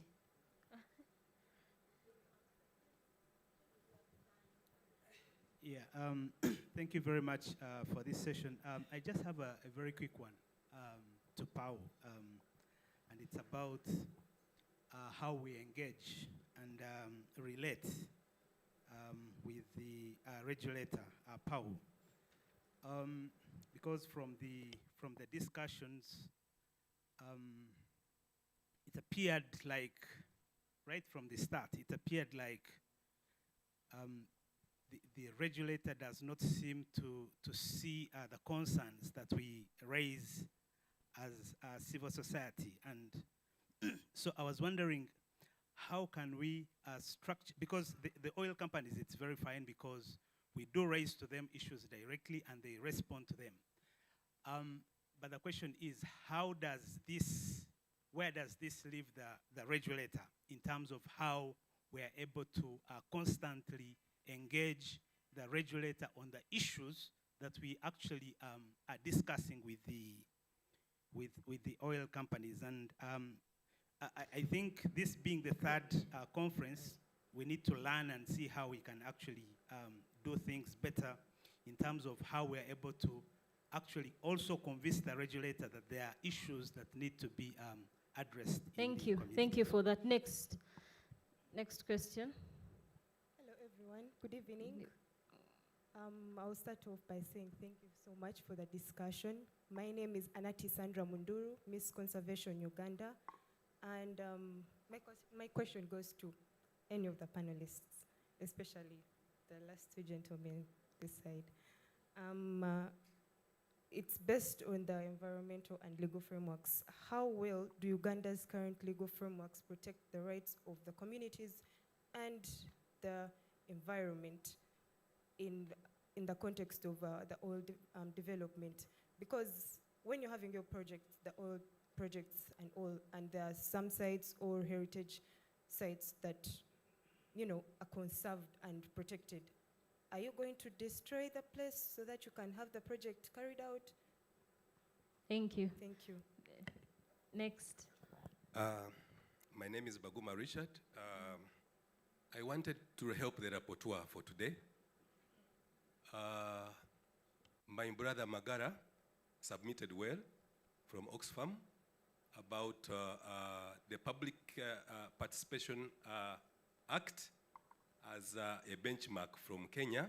I wanted to say that it is still a bill. It was revised now, it is the Public Participation Bill 2024 for Kenya. It's not been enacted yet. Two, Council Michael submitted well. He talked of a lack of a proper framework for engagement on resettlement. And he said there are gaps with the LAF, if I quoted you well, Council. And I wanted to also submit that when the rapporteur is capturing, the Ministry of Lands, Housing and Urban Development developed a national rehabilitation and resettlement policy. They are yet to finalize it. It's been on the books for long, I don't know. So the bureaucrats in this room should run and tell that ministry to do something and finalize it. Three, the last speaker. The last one. That's the last. I'm helping the rapporteur. Everything I've said is fundamental. Either you take it. 30 seconds. 30 seconds only. In 1 second, the last speaker, when they talk of information, it's not just these publications. Council Michael there submitted competently that the 80 process has been on, the reporting is in the 4th year. That the IOCs have not submitted the agreements for transparency purposes under the 80 process. And that is also access to information. So it should not be up to us to deny. If I was in certain positions, I keep welcoming every material that comes, I appreciate it. That is the sphere I want to talk about. To thank Council Majela Peter. If you could wave and I see you, Majela Peter. When you're in law school, you study the classical cases of the lawyer there. You have learned today because he went to court, to the Constitutional Court and the Supreme Court and won government. For that, the Land Amendment Act came in 2017. They wanted to take away Article 26. He challenged it. They kept quiet. They brought the Land Acquisitions Amendment of 2018. They wanted to bring it through the back door of the Section 7 that was declared unconstitutional by the Constitutional Court. He saved us again. We should applaud him, really. Okay, thank you. Next I'll leave the rest to another debate. Yeah. All right, thank you very much. Variam Jura Mahad, I work with CRED. Firstly, I want to say that I associate with all concerns raised by our colleagues in civil society, especially Siraj and Michael. Then secondly, regarding concerns, appreciating concerns and also access to remedy, I just wanted to point out one issue that maybe we can borrow the other oil companies. About a month ago, we had a meeting, a bilateral meeting with Total, and we agreed that for them to appreciate further the concerns and also the efficiency of their access to remedy mechanisms in place, we should for a while always go with them to the communities and participate in our activities. That way, they will be able to assess whether actually they appreciate well the challenges that exist. That is one. And secondly, if whether or even at all their access to remedy mechanisms are effective. Because whilst the statistics are beautiful, in the communities it's something different. And we think that if these other oil companies come to the same agreement, like we made with Total, they come with us and they see exactly what is happening so that we manufacture the statistics together. Then when we come back here, when these statistics are read in here, I can assure you we shall stand with you and say that the statistics are reflective of what is in the community. But besides that, what you're saying is not what we see. Thank you. Thank you.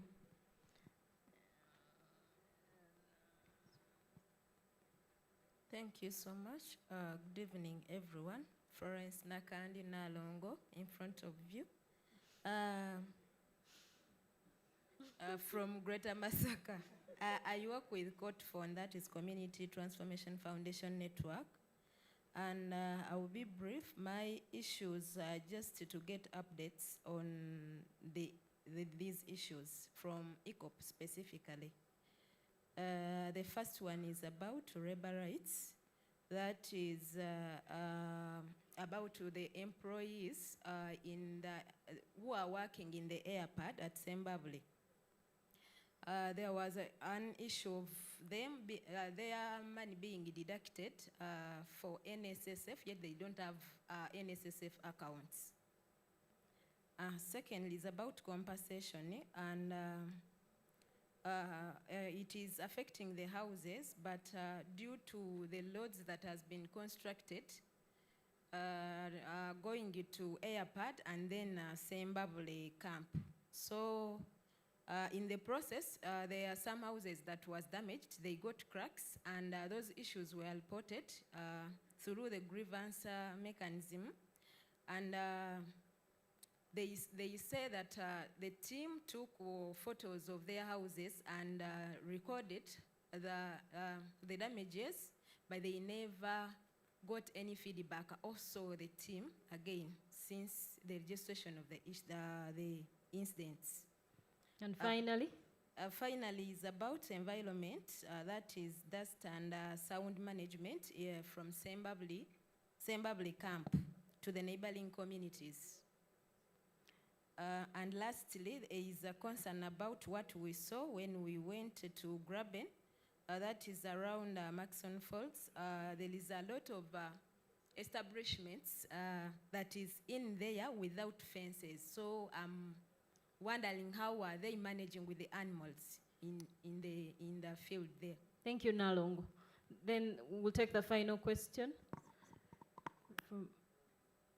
from Joel. Okay, thank you very much. First of all, fantastic. A lot of you are communicating your issues, and I'm grateful to also be hearing great responses coming forward. Good example of how to do collaboration. But I think there's something coming up that I think we have to reflect on. So, for instance, from outside there, you have very many reports from, I think, Total, from CNOC, from ECOP. Also, what we know is that, like, for a person like me, I'm able to access all this information online. So if you asked again, like, have I read the 2024 report from Total that just came out last week? Yes, I did. Like, I have all this information, right? But then that also speaks to specifically who I am, my access to education, what I understand, access to internet, all these other things. And so I guess there's a question for us to reflect on. If there are so many reports, right? Why is that information not getting to you? Like, what's the challenge? Because, see, people are saying they have reports. There is Let's Talk by Total. There are quarterly meetings with various communities. There's various things happening. What's not working? for all the people who are in the communities and who are speaking to these challenges of access to information, I think it would be good feedback for the OICs. Because then, you see, when a regulator is holding you accountable, they ask, can you evidence? And if you can evidence that you have tried to provide information, it's likely that the regulator is going to find you that you're compliant. And so for me, I think there's a gap here. Clearly, there's information that's not getting to you. But clearly, they're also saying there are strategies, there are methods, there are means. What is not working? Thank you, Joe. That's very clear. That's very clear. I guess there will be someone in the room to speak to it. So I think we should begin with Pau. There's a question that was addressed to Pau as the regulator. I'm the MC, so the regulator will answer. By Bashir, Pau doesn't seem to see the concerns that are raised. Okay. Okay. Thank you for this shocking feedback, because I am at the forefront of making sure that all concerns from CSOs are listened to, making sure that we have a platform, and actually we have a table of items for the last CSO conference and what has been done, and then we are developing a table today by the reporter on what we need to do. And I think I joined the director from Total to say, I think as you point out, one finger, three. I think also the CSOs, for you, what have you done? What have you done?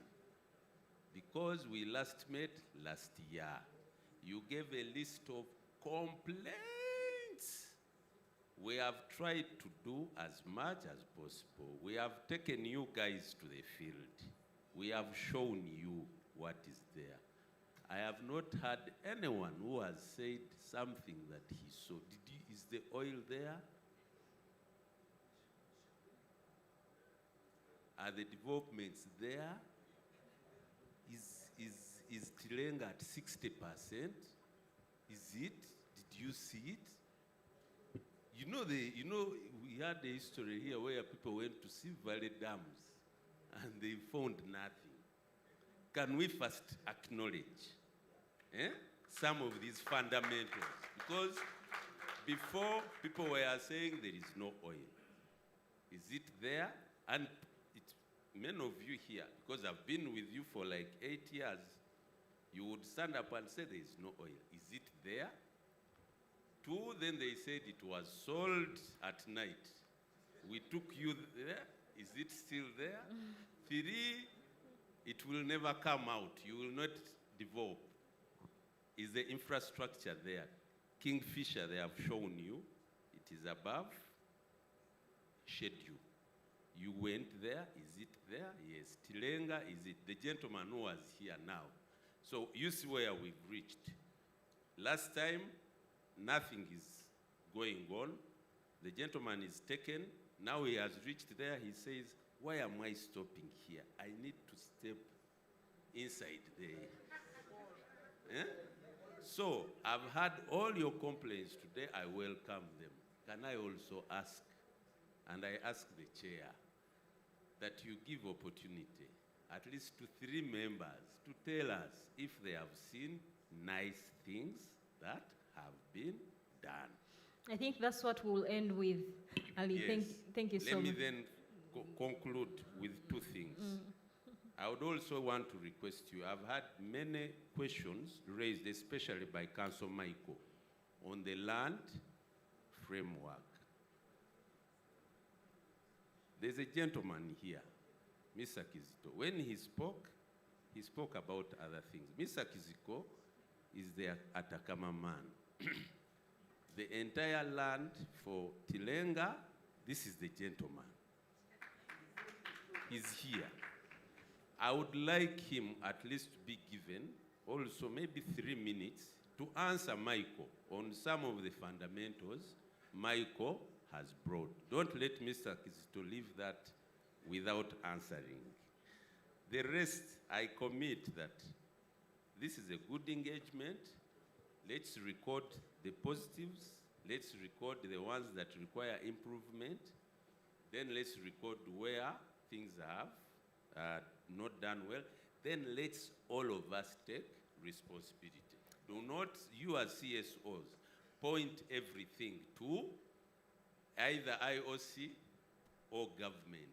I also want to see what is your role that you're going to do to address some of this, because the project is ours. And then for us, it is to commit that we are going to work together to find a way of resolving. And finally, on the protests, the Stop ECOP and so on. I fully agree, and I think our colleagues here, the security people, Total, even SINOC, including ourselves and the security people, we have been really trying to see how we can help to mentally liberate our sisters, young sisters and brothers who are being confused.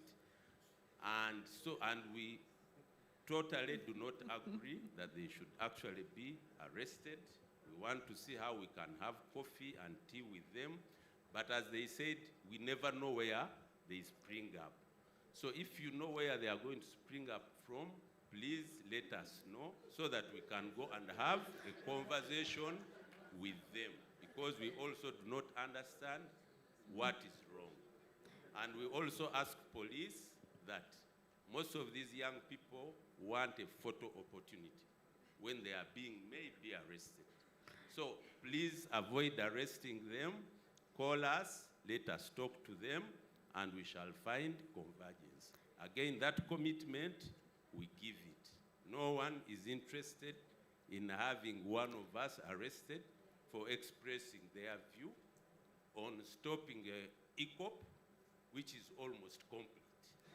So really, Thank you, Ali. thank you. Thank you.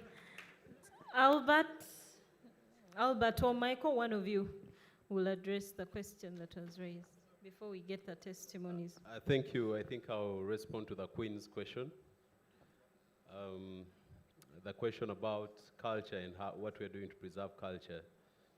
As I started, I think culture is also one of the fundamental human rights. I think Article 31 or 33 of the Constitution that we have to observe. We were working in collaboration with the traditional leaders in the Albertine region to preserve as much culture as we can. But it's just not about traditions in Bunyoro and the traditional cultures there. Even at family level, there are areas where we are compensating people for land, and the land has their grandfather, their great-grandfather, and we are going as far as performing cultural rituals. We buy goats and cut them for people before they actually relocate. We're going as far as that to observe culture as much as we can. You go and compensate a person and they tell you that mango tree is the reason my wife is still with me, and you have to, do something special for it, and we are taking part in trying to ensure that people's culture is not diluted or is not just overlooked in these projects. And that's where where the land must be acquired for a project. So we ensure that at least the cultural rights are observed. We try as much as possible. But where it's out of scope of the land that is required, we preserve it, and we work with cultural institutions there to preserve those cultural sites. Thank you. Thank you, Albert. ECOP, please address the issue of the labor rights of the employees. Thank you. I assume this is from our contractors when you mentioned Zimbabwe. And the contractors' workers' issues are picked through the industrial relations management system by our industrial relations officers. And we capture these, maybe for me to follow up, and I can engage, she can give me more information to follow up. This issue was captured within our industrial relations management system, probably just to follow up to see the status of that. Yeah, thanks for that, yeah. Okay, thank you, Barbara. Patrick, there was a request from Ali that you should not leave this platform before at least saying something. So just in a minute. Yes, thank you very much, Commissioner, and thank you very much, Director Ali.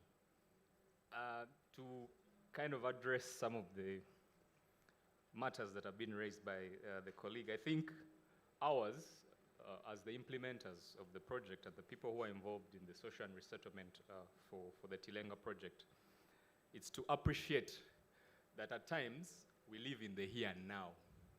I think most of the things that the colleague mentioned around policy, what is wrong, what needs to be changed, we live in the here and now. That's one, I want to start with that. And I want to appreciate, I think, all the civil society actors who we've moved with for the last, I think, 5 or so years. And I think Bashir, Cred, all of them, yeah? It's to find solutions for where we are now as we work on the other things that need to be worked on.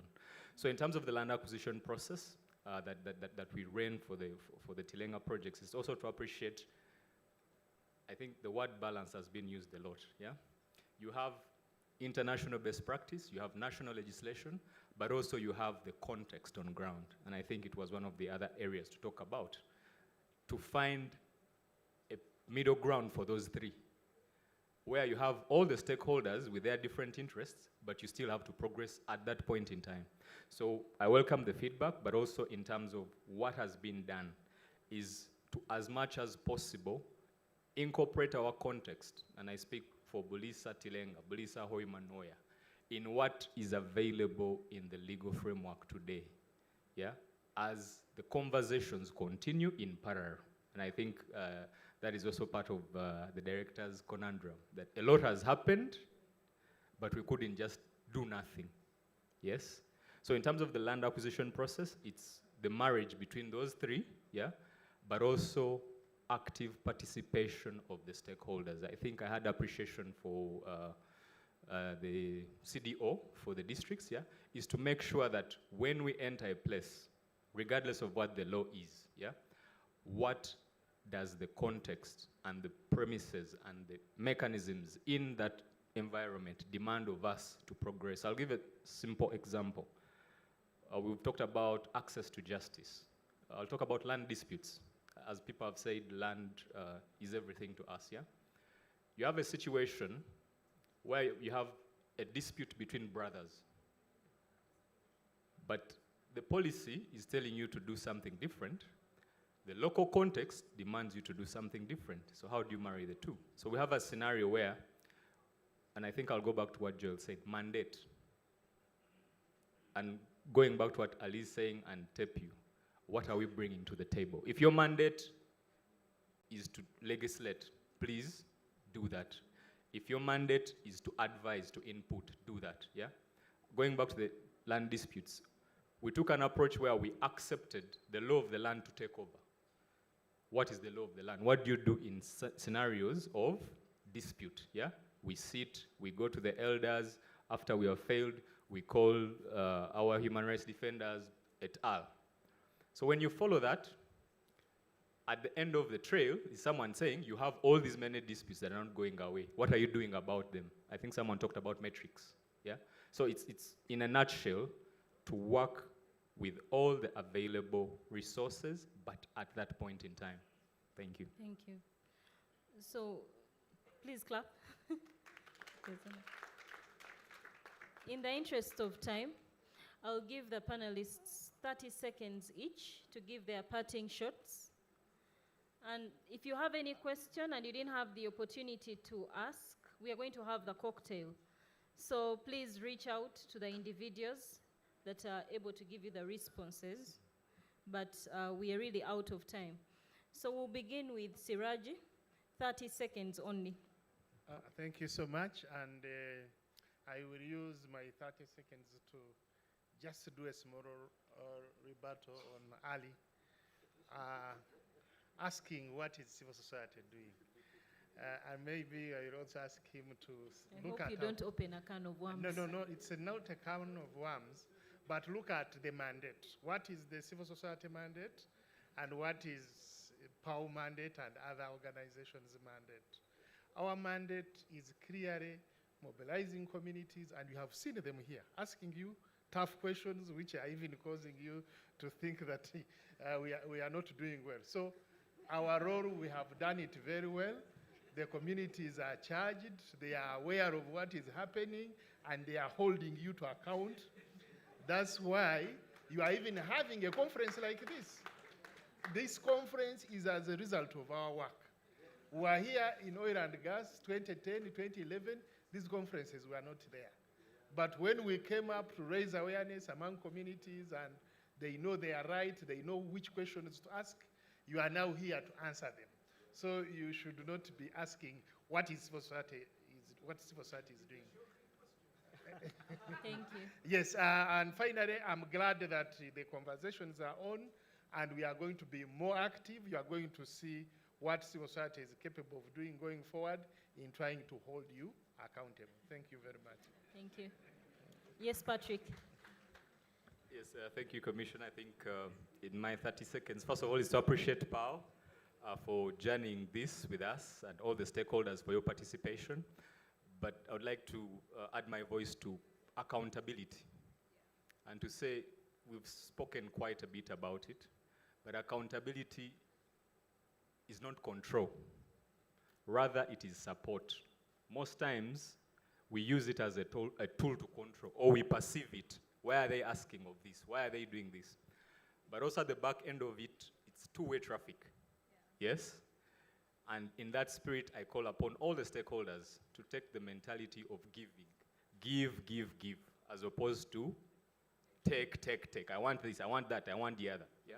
Because that way, we develop a culture where we support each other to arrive at the human rights goals or the success of the different infrastructure projects. Thank you.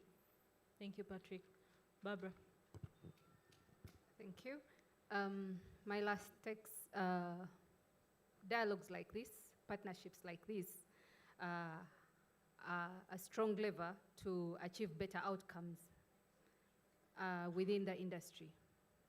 And together as civil society organizations, government agencies, the oil and gas companies, I think it's to work together, not to blame, but to co-create a path moving forward, to find solutions to the issues that are rising so that we're able to fully benefit from these dialogues. And finally, like the previous speaker said, accountability must start from these rooms.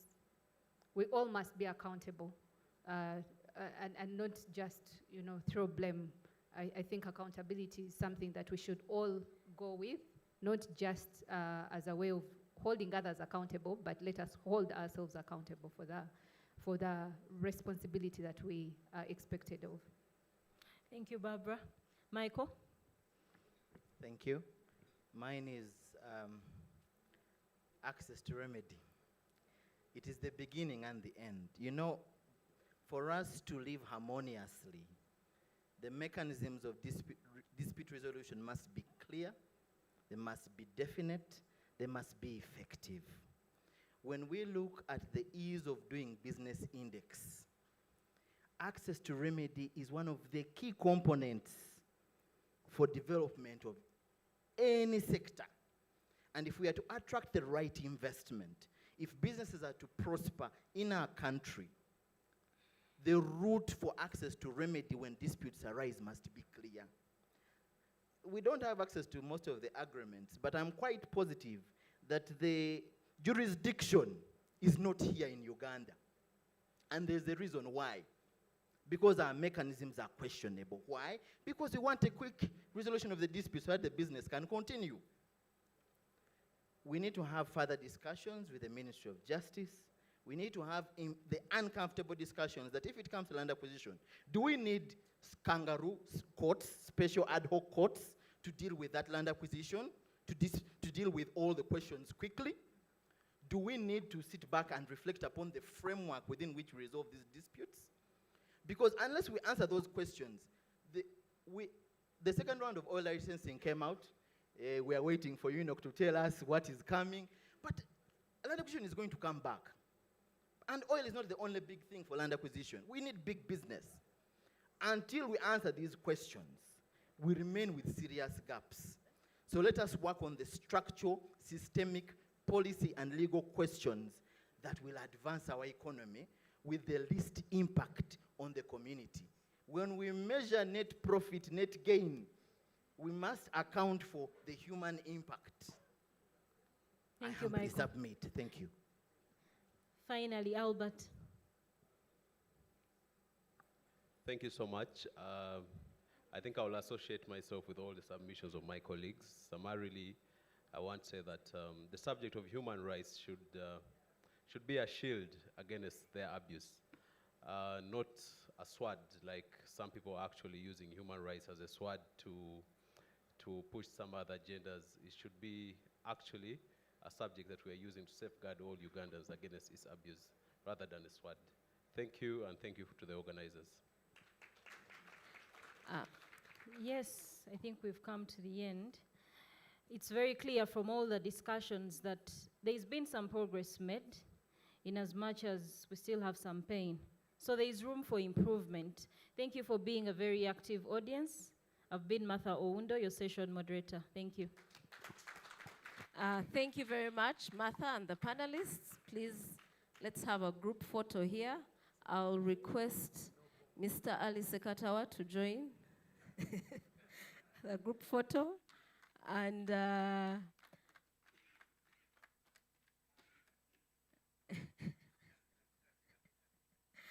and the presenter from Annabelle Jo, thank you. Yes, yes. I think when lawyers come together.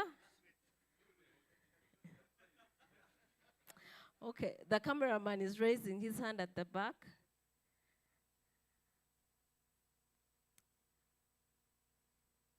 Thank you, and a hand clap.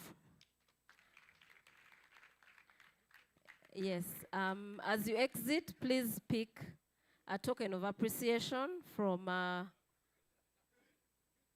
the organizing team of the conference. Thank you very much. Ladies and gentlemen, we have come to the close of the conference. We just have one more item before we close, and I'll invite two gentlemen. Initially, they had 5 minutes each, but we shall cut it to about 3.5 minutes. But I trust they'll do the good deed of giving us a way forward from this engagement. So I'll invite Mr. Paul Twebaze from Cisco to take us through just a summary of the way forward, even as we'll sit together to compile the full conference report. Thank you, Paul, and kindly use 3 minutes.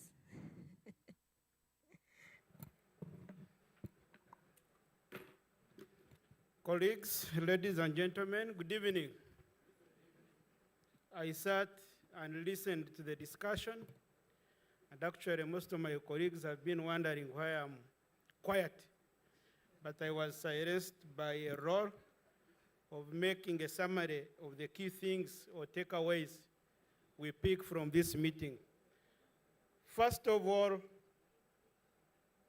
before you is a man who was arrested twice because of speaking on matters of oil and gas, contravening a section of the law that did not exist at that time. That was 2012. Mr. Sekatawa, it is evidence enough that some of the testimony is here. Being able now to speak without any interruption is evidence enough that we have come from far, and we have to appreciate that. So I don't know what type of testimonies you would want to hear. For example, after seeing the brains, the new brains we have brought to this room, because since 2006, when you discovered the resources, you need to know that actually the people who were 1 year by that time are now around 20 years and are beginning to ask the same questions we were asking then.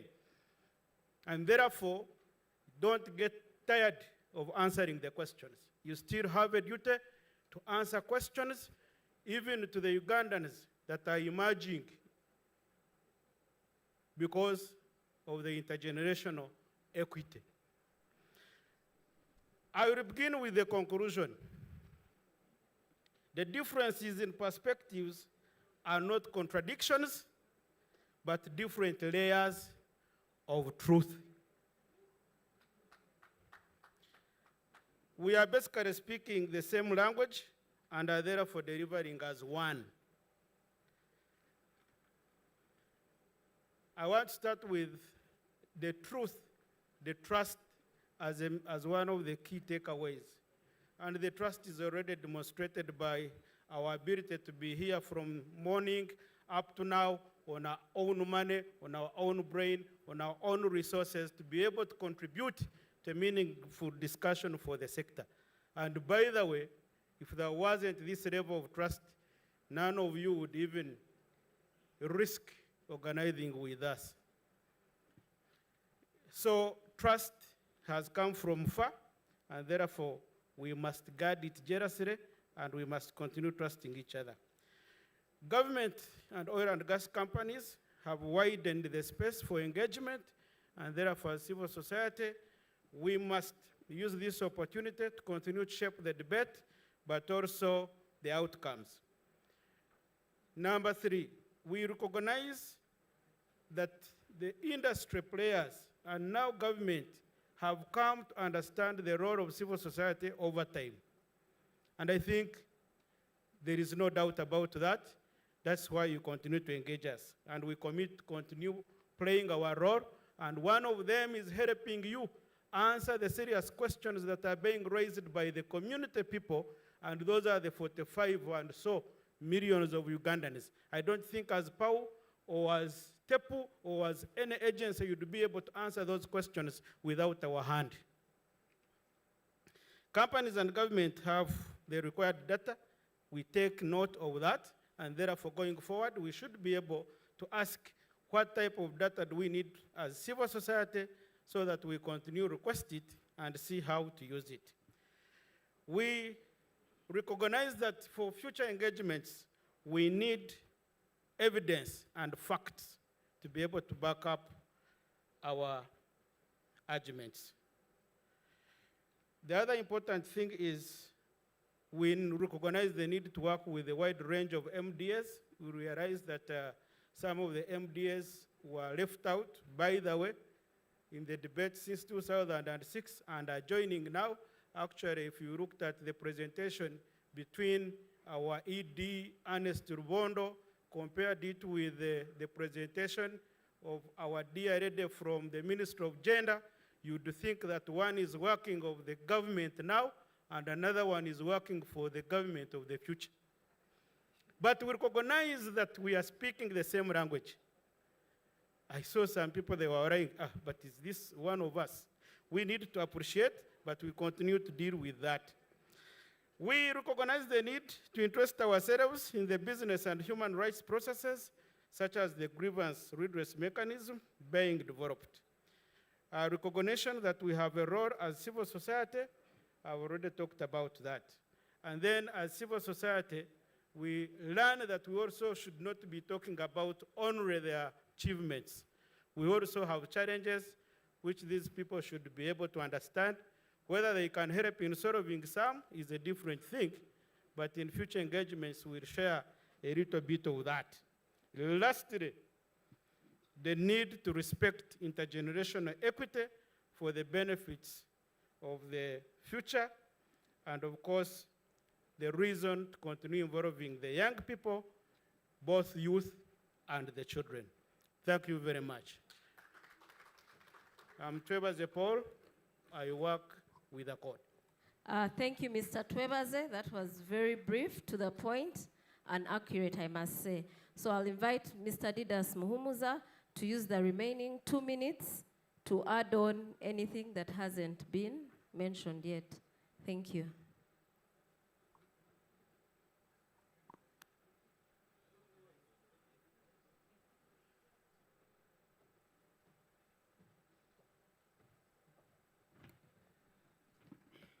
Thank you very much. All protocol observed. I think that was adopted. Mhumza Didas as Senior Officer for Stakeholder Management at the Petroleum Authority. Now, I think without saying much, I'll just go straight to the points. We had lots of discussions, and I think one of the things that we need to seriously take care of is the institutionalization of the multi-stakeholder framework for business and human rights.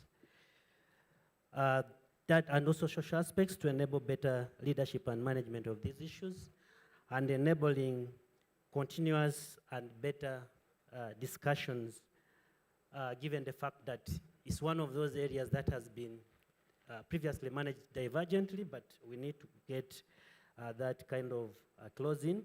The capacity building, we should not overassume that we know these things. They are known in different segments, in different ways, but now we need to have closing to ensure that we get so many stakeholders, including local governments, also to attend to the different aspects of appreciating where we stand and also being able to leverage and support each other. Paul hinted on that, looking at what others are doing. The other thing is we need to close ranks. Close ranks in the language, close ranks in the understanding, close ranks in the way we view each other. We keep joking about these things, but we have learned a lot and we have achieved a lot together. So we need to also close ranks a lot more and enable more respectful and I would call it agreeable ways of resolving complicated issues.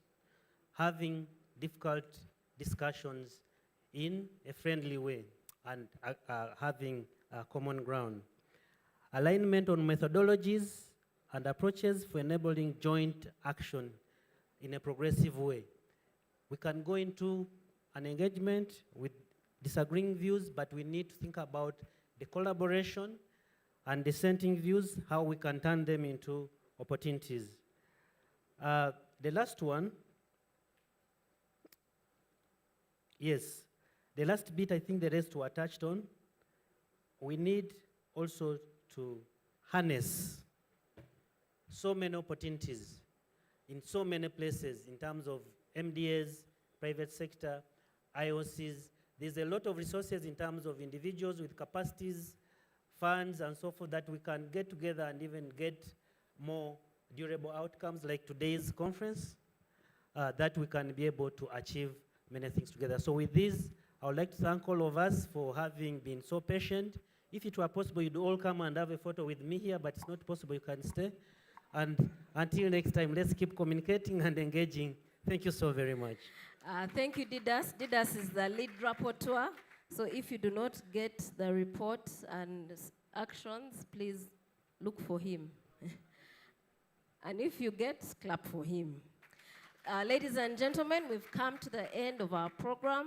We're going to have a brief closing remark. But before then, allow me to request you to scan the QR code to respond to the feedback poll. When you click submit for the first answer, after you've submitted, click next. There's a link below that says next question. They're just 4 or 5 questions. So please scan the QR code, take a picture of it, send it to those who have left so that we can hear your thoughts, your direct thoughts on the engagement. I hope we all registered. If you didn't register, please pass by the desk so that you register using the QR code and we send you the materials. We have a cocktail, so please don't be in a rush to leave. Join us on the floor, on the ground floor. So ladies and gentlemen, please put your hands together for the chairperson, Board of Directors of the Petroleum Authority of Uganda, who was graciously allowed to close this engagement. Our 2 participants delegates indicated on the program, unfortunately was stuck in a meeting at plot 1, so they were unable to be with us. Miss Birimona, please send us off. Thank you. Thank you. Good evening. Are we still afternoon? No, it's good evening. Good evening, ladies and gentlemen. Thank you so much for your time today. I'm standing between you and a cocktail, and being a Friday, I don't want to waste a lot of your time, but I must admit it has been a very, very thought-provoking, very interesting, very insightful. Do we agree? A number of us have been making reference to 2006. I don't know how many of us were in the sector 2006 and are in the room today. Show of hands. So we can testify. Are we in agreement with the number of testimonies that have been shared this afternoon? I think we agree. There's been progress. There's been progress, and we shall continue to make progress. The sentiments I picked from the conversations, there's commitment and commitment on all sides. So that is a very big takeaway for us. Just to quickly run through my remarks. All protocol observed. Ladies and gentlemen, on behalf of the board of the Petroleum Authority of Uganda, I sincerely thank you. Thank you all for participating in this third annual National Joint Civil Society Conference. Like I said, your presence and contributions have made this day impactful and meaningful. Thank you very much. I extend special appreciation to the organizing team from government, from industry, and the civil society, as well as our speakers and panelists for their thought-provoking insights. We heard about collaboration. I think in itself, it's a classic example, a classic case study of collaboration already happening in the room. Yes? Clap for yourselves, ladies and gentlemen. We are making headway.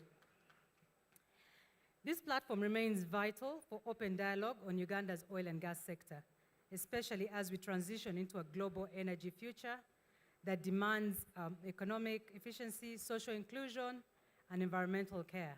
There's been concerns on environmental rights, there's been concerns on human rights, but I think we're in agreement that there is progress, and we shall continue to make progress. We shall continue to have the dialogue and correct what is not going right.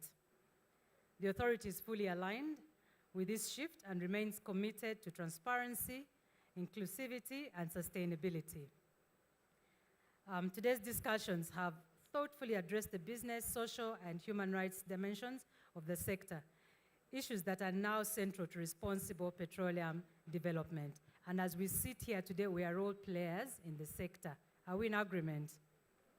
So we all are going to take on our roles. One of the speakers this afternoon told us we all have a role, we all have a mandate. As we continue to point fingers, as we continue to challenge ourselves, let's not forget our specific mandates that we bring to the sector. Let us carry forward the lessons learned and the partnerships that have been formed here today and continue engaging with mutual respect and shared purpose. Like I said, I want to be very brief, so I wish you all safe travels and look forward to continued collaboration. Please enjoy your evening, and thank you so much once again for God and my country. Thank you very much, Chair. Ladies and gentlemen, sorry, someone left a phone somewhere. I expect a reward, and you're welcome for the cocktail. Thank you very much.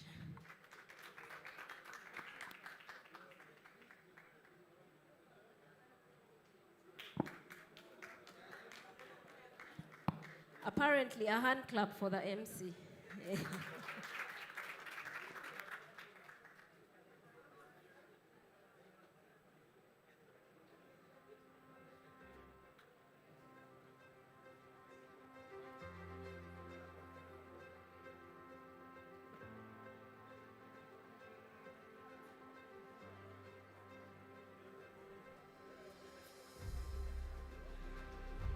Machale group manye kambe kimeo dia sara ini wa chao mahali bario tiario bianda wa ya bo ki ma chel wa chao ki group me katari wa timu katari wakonyo community idong wadonjo dul me mama odi yokodi wachwalo wa supply jo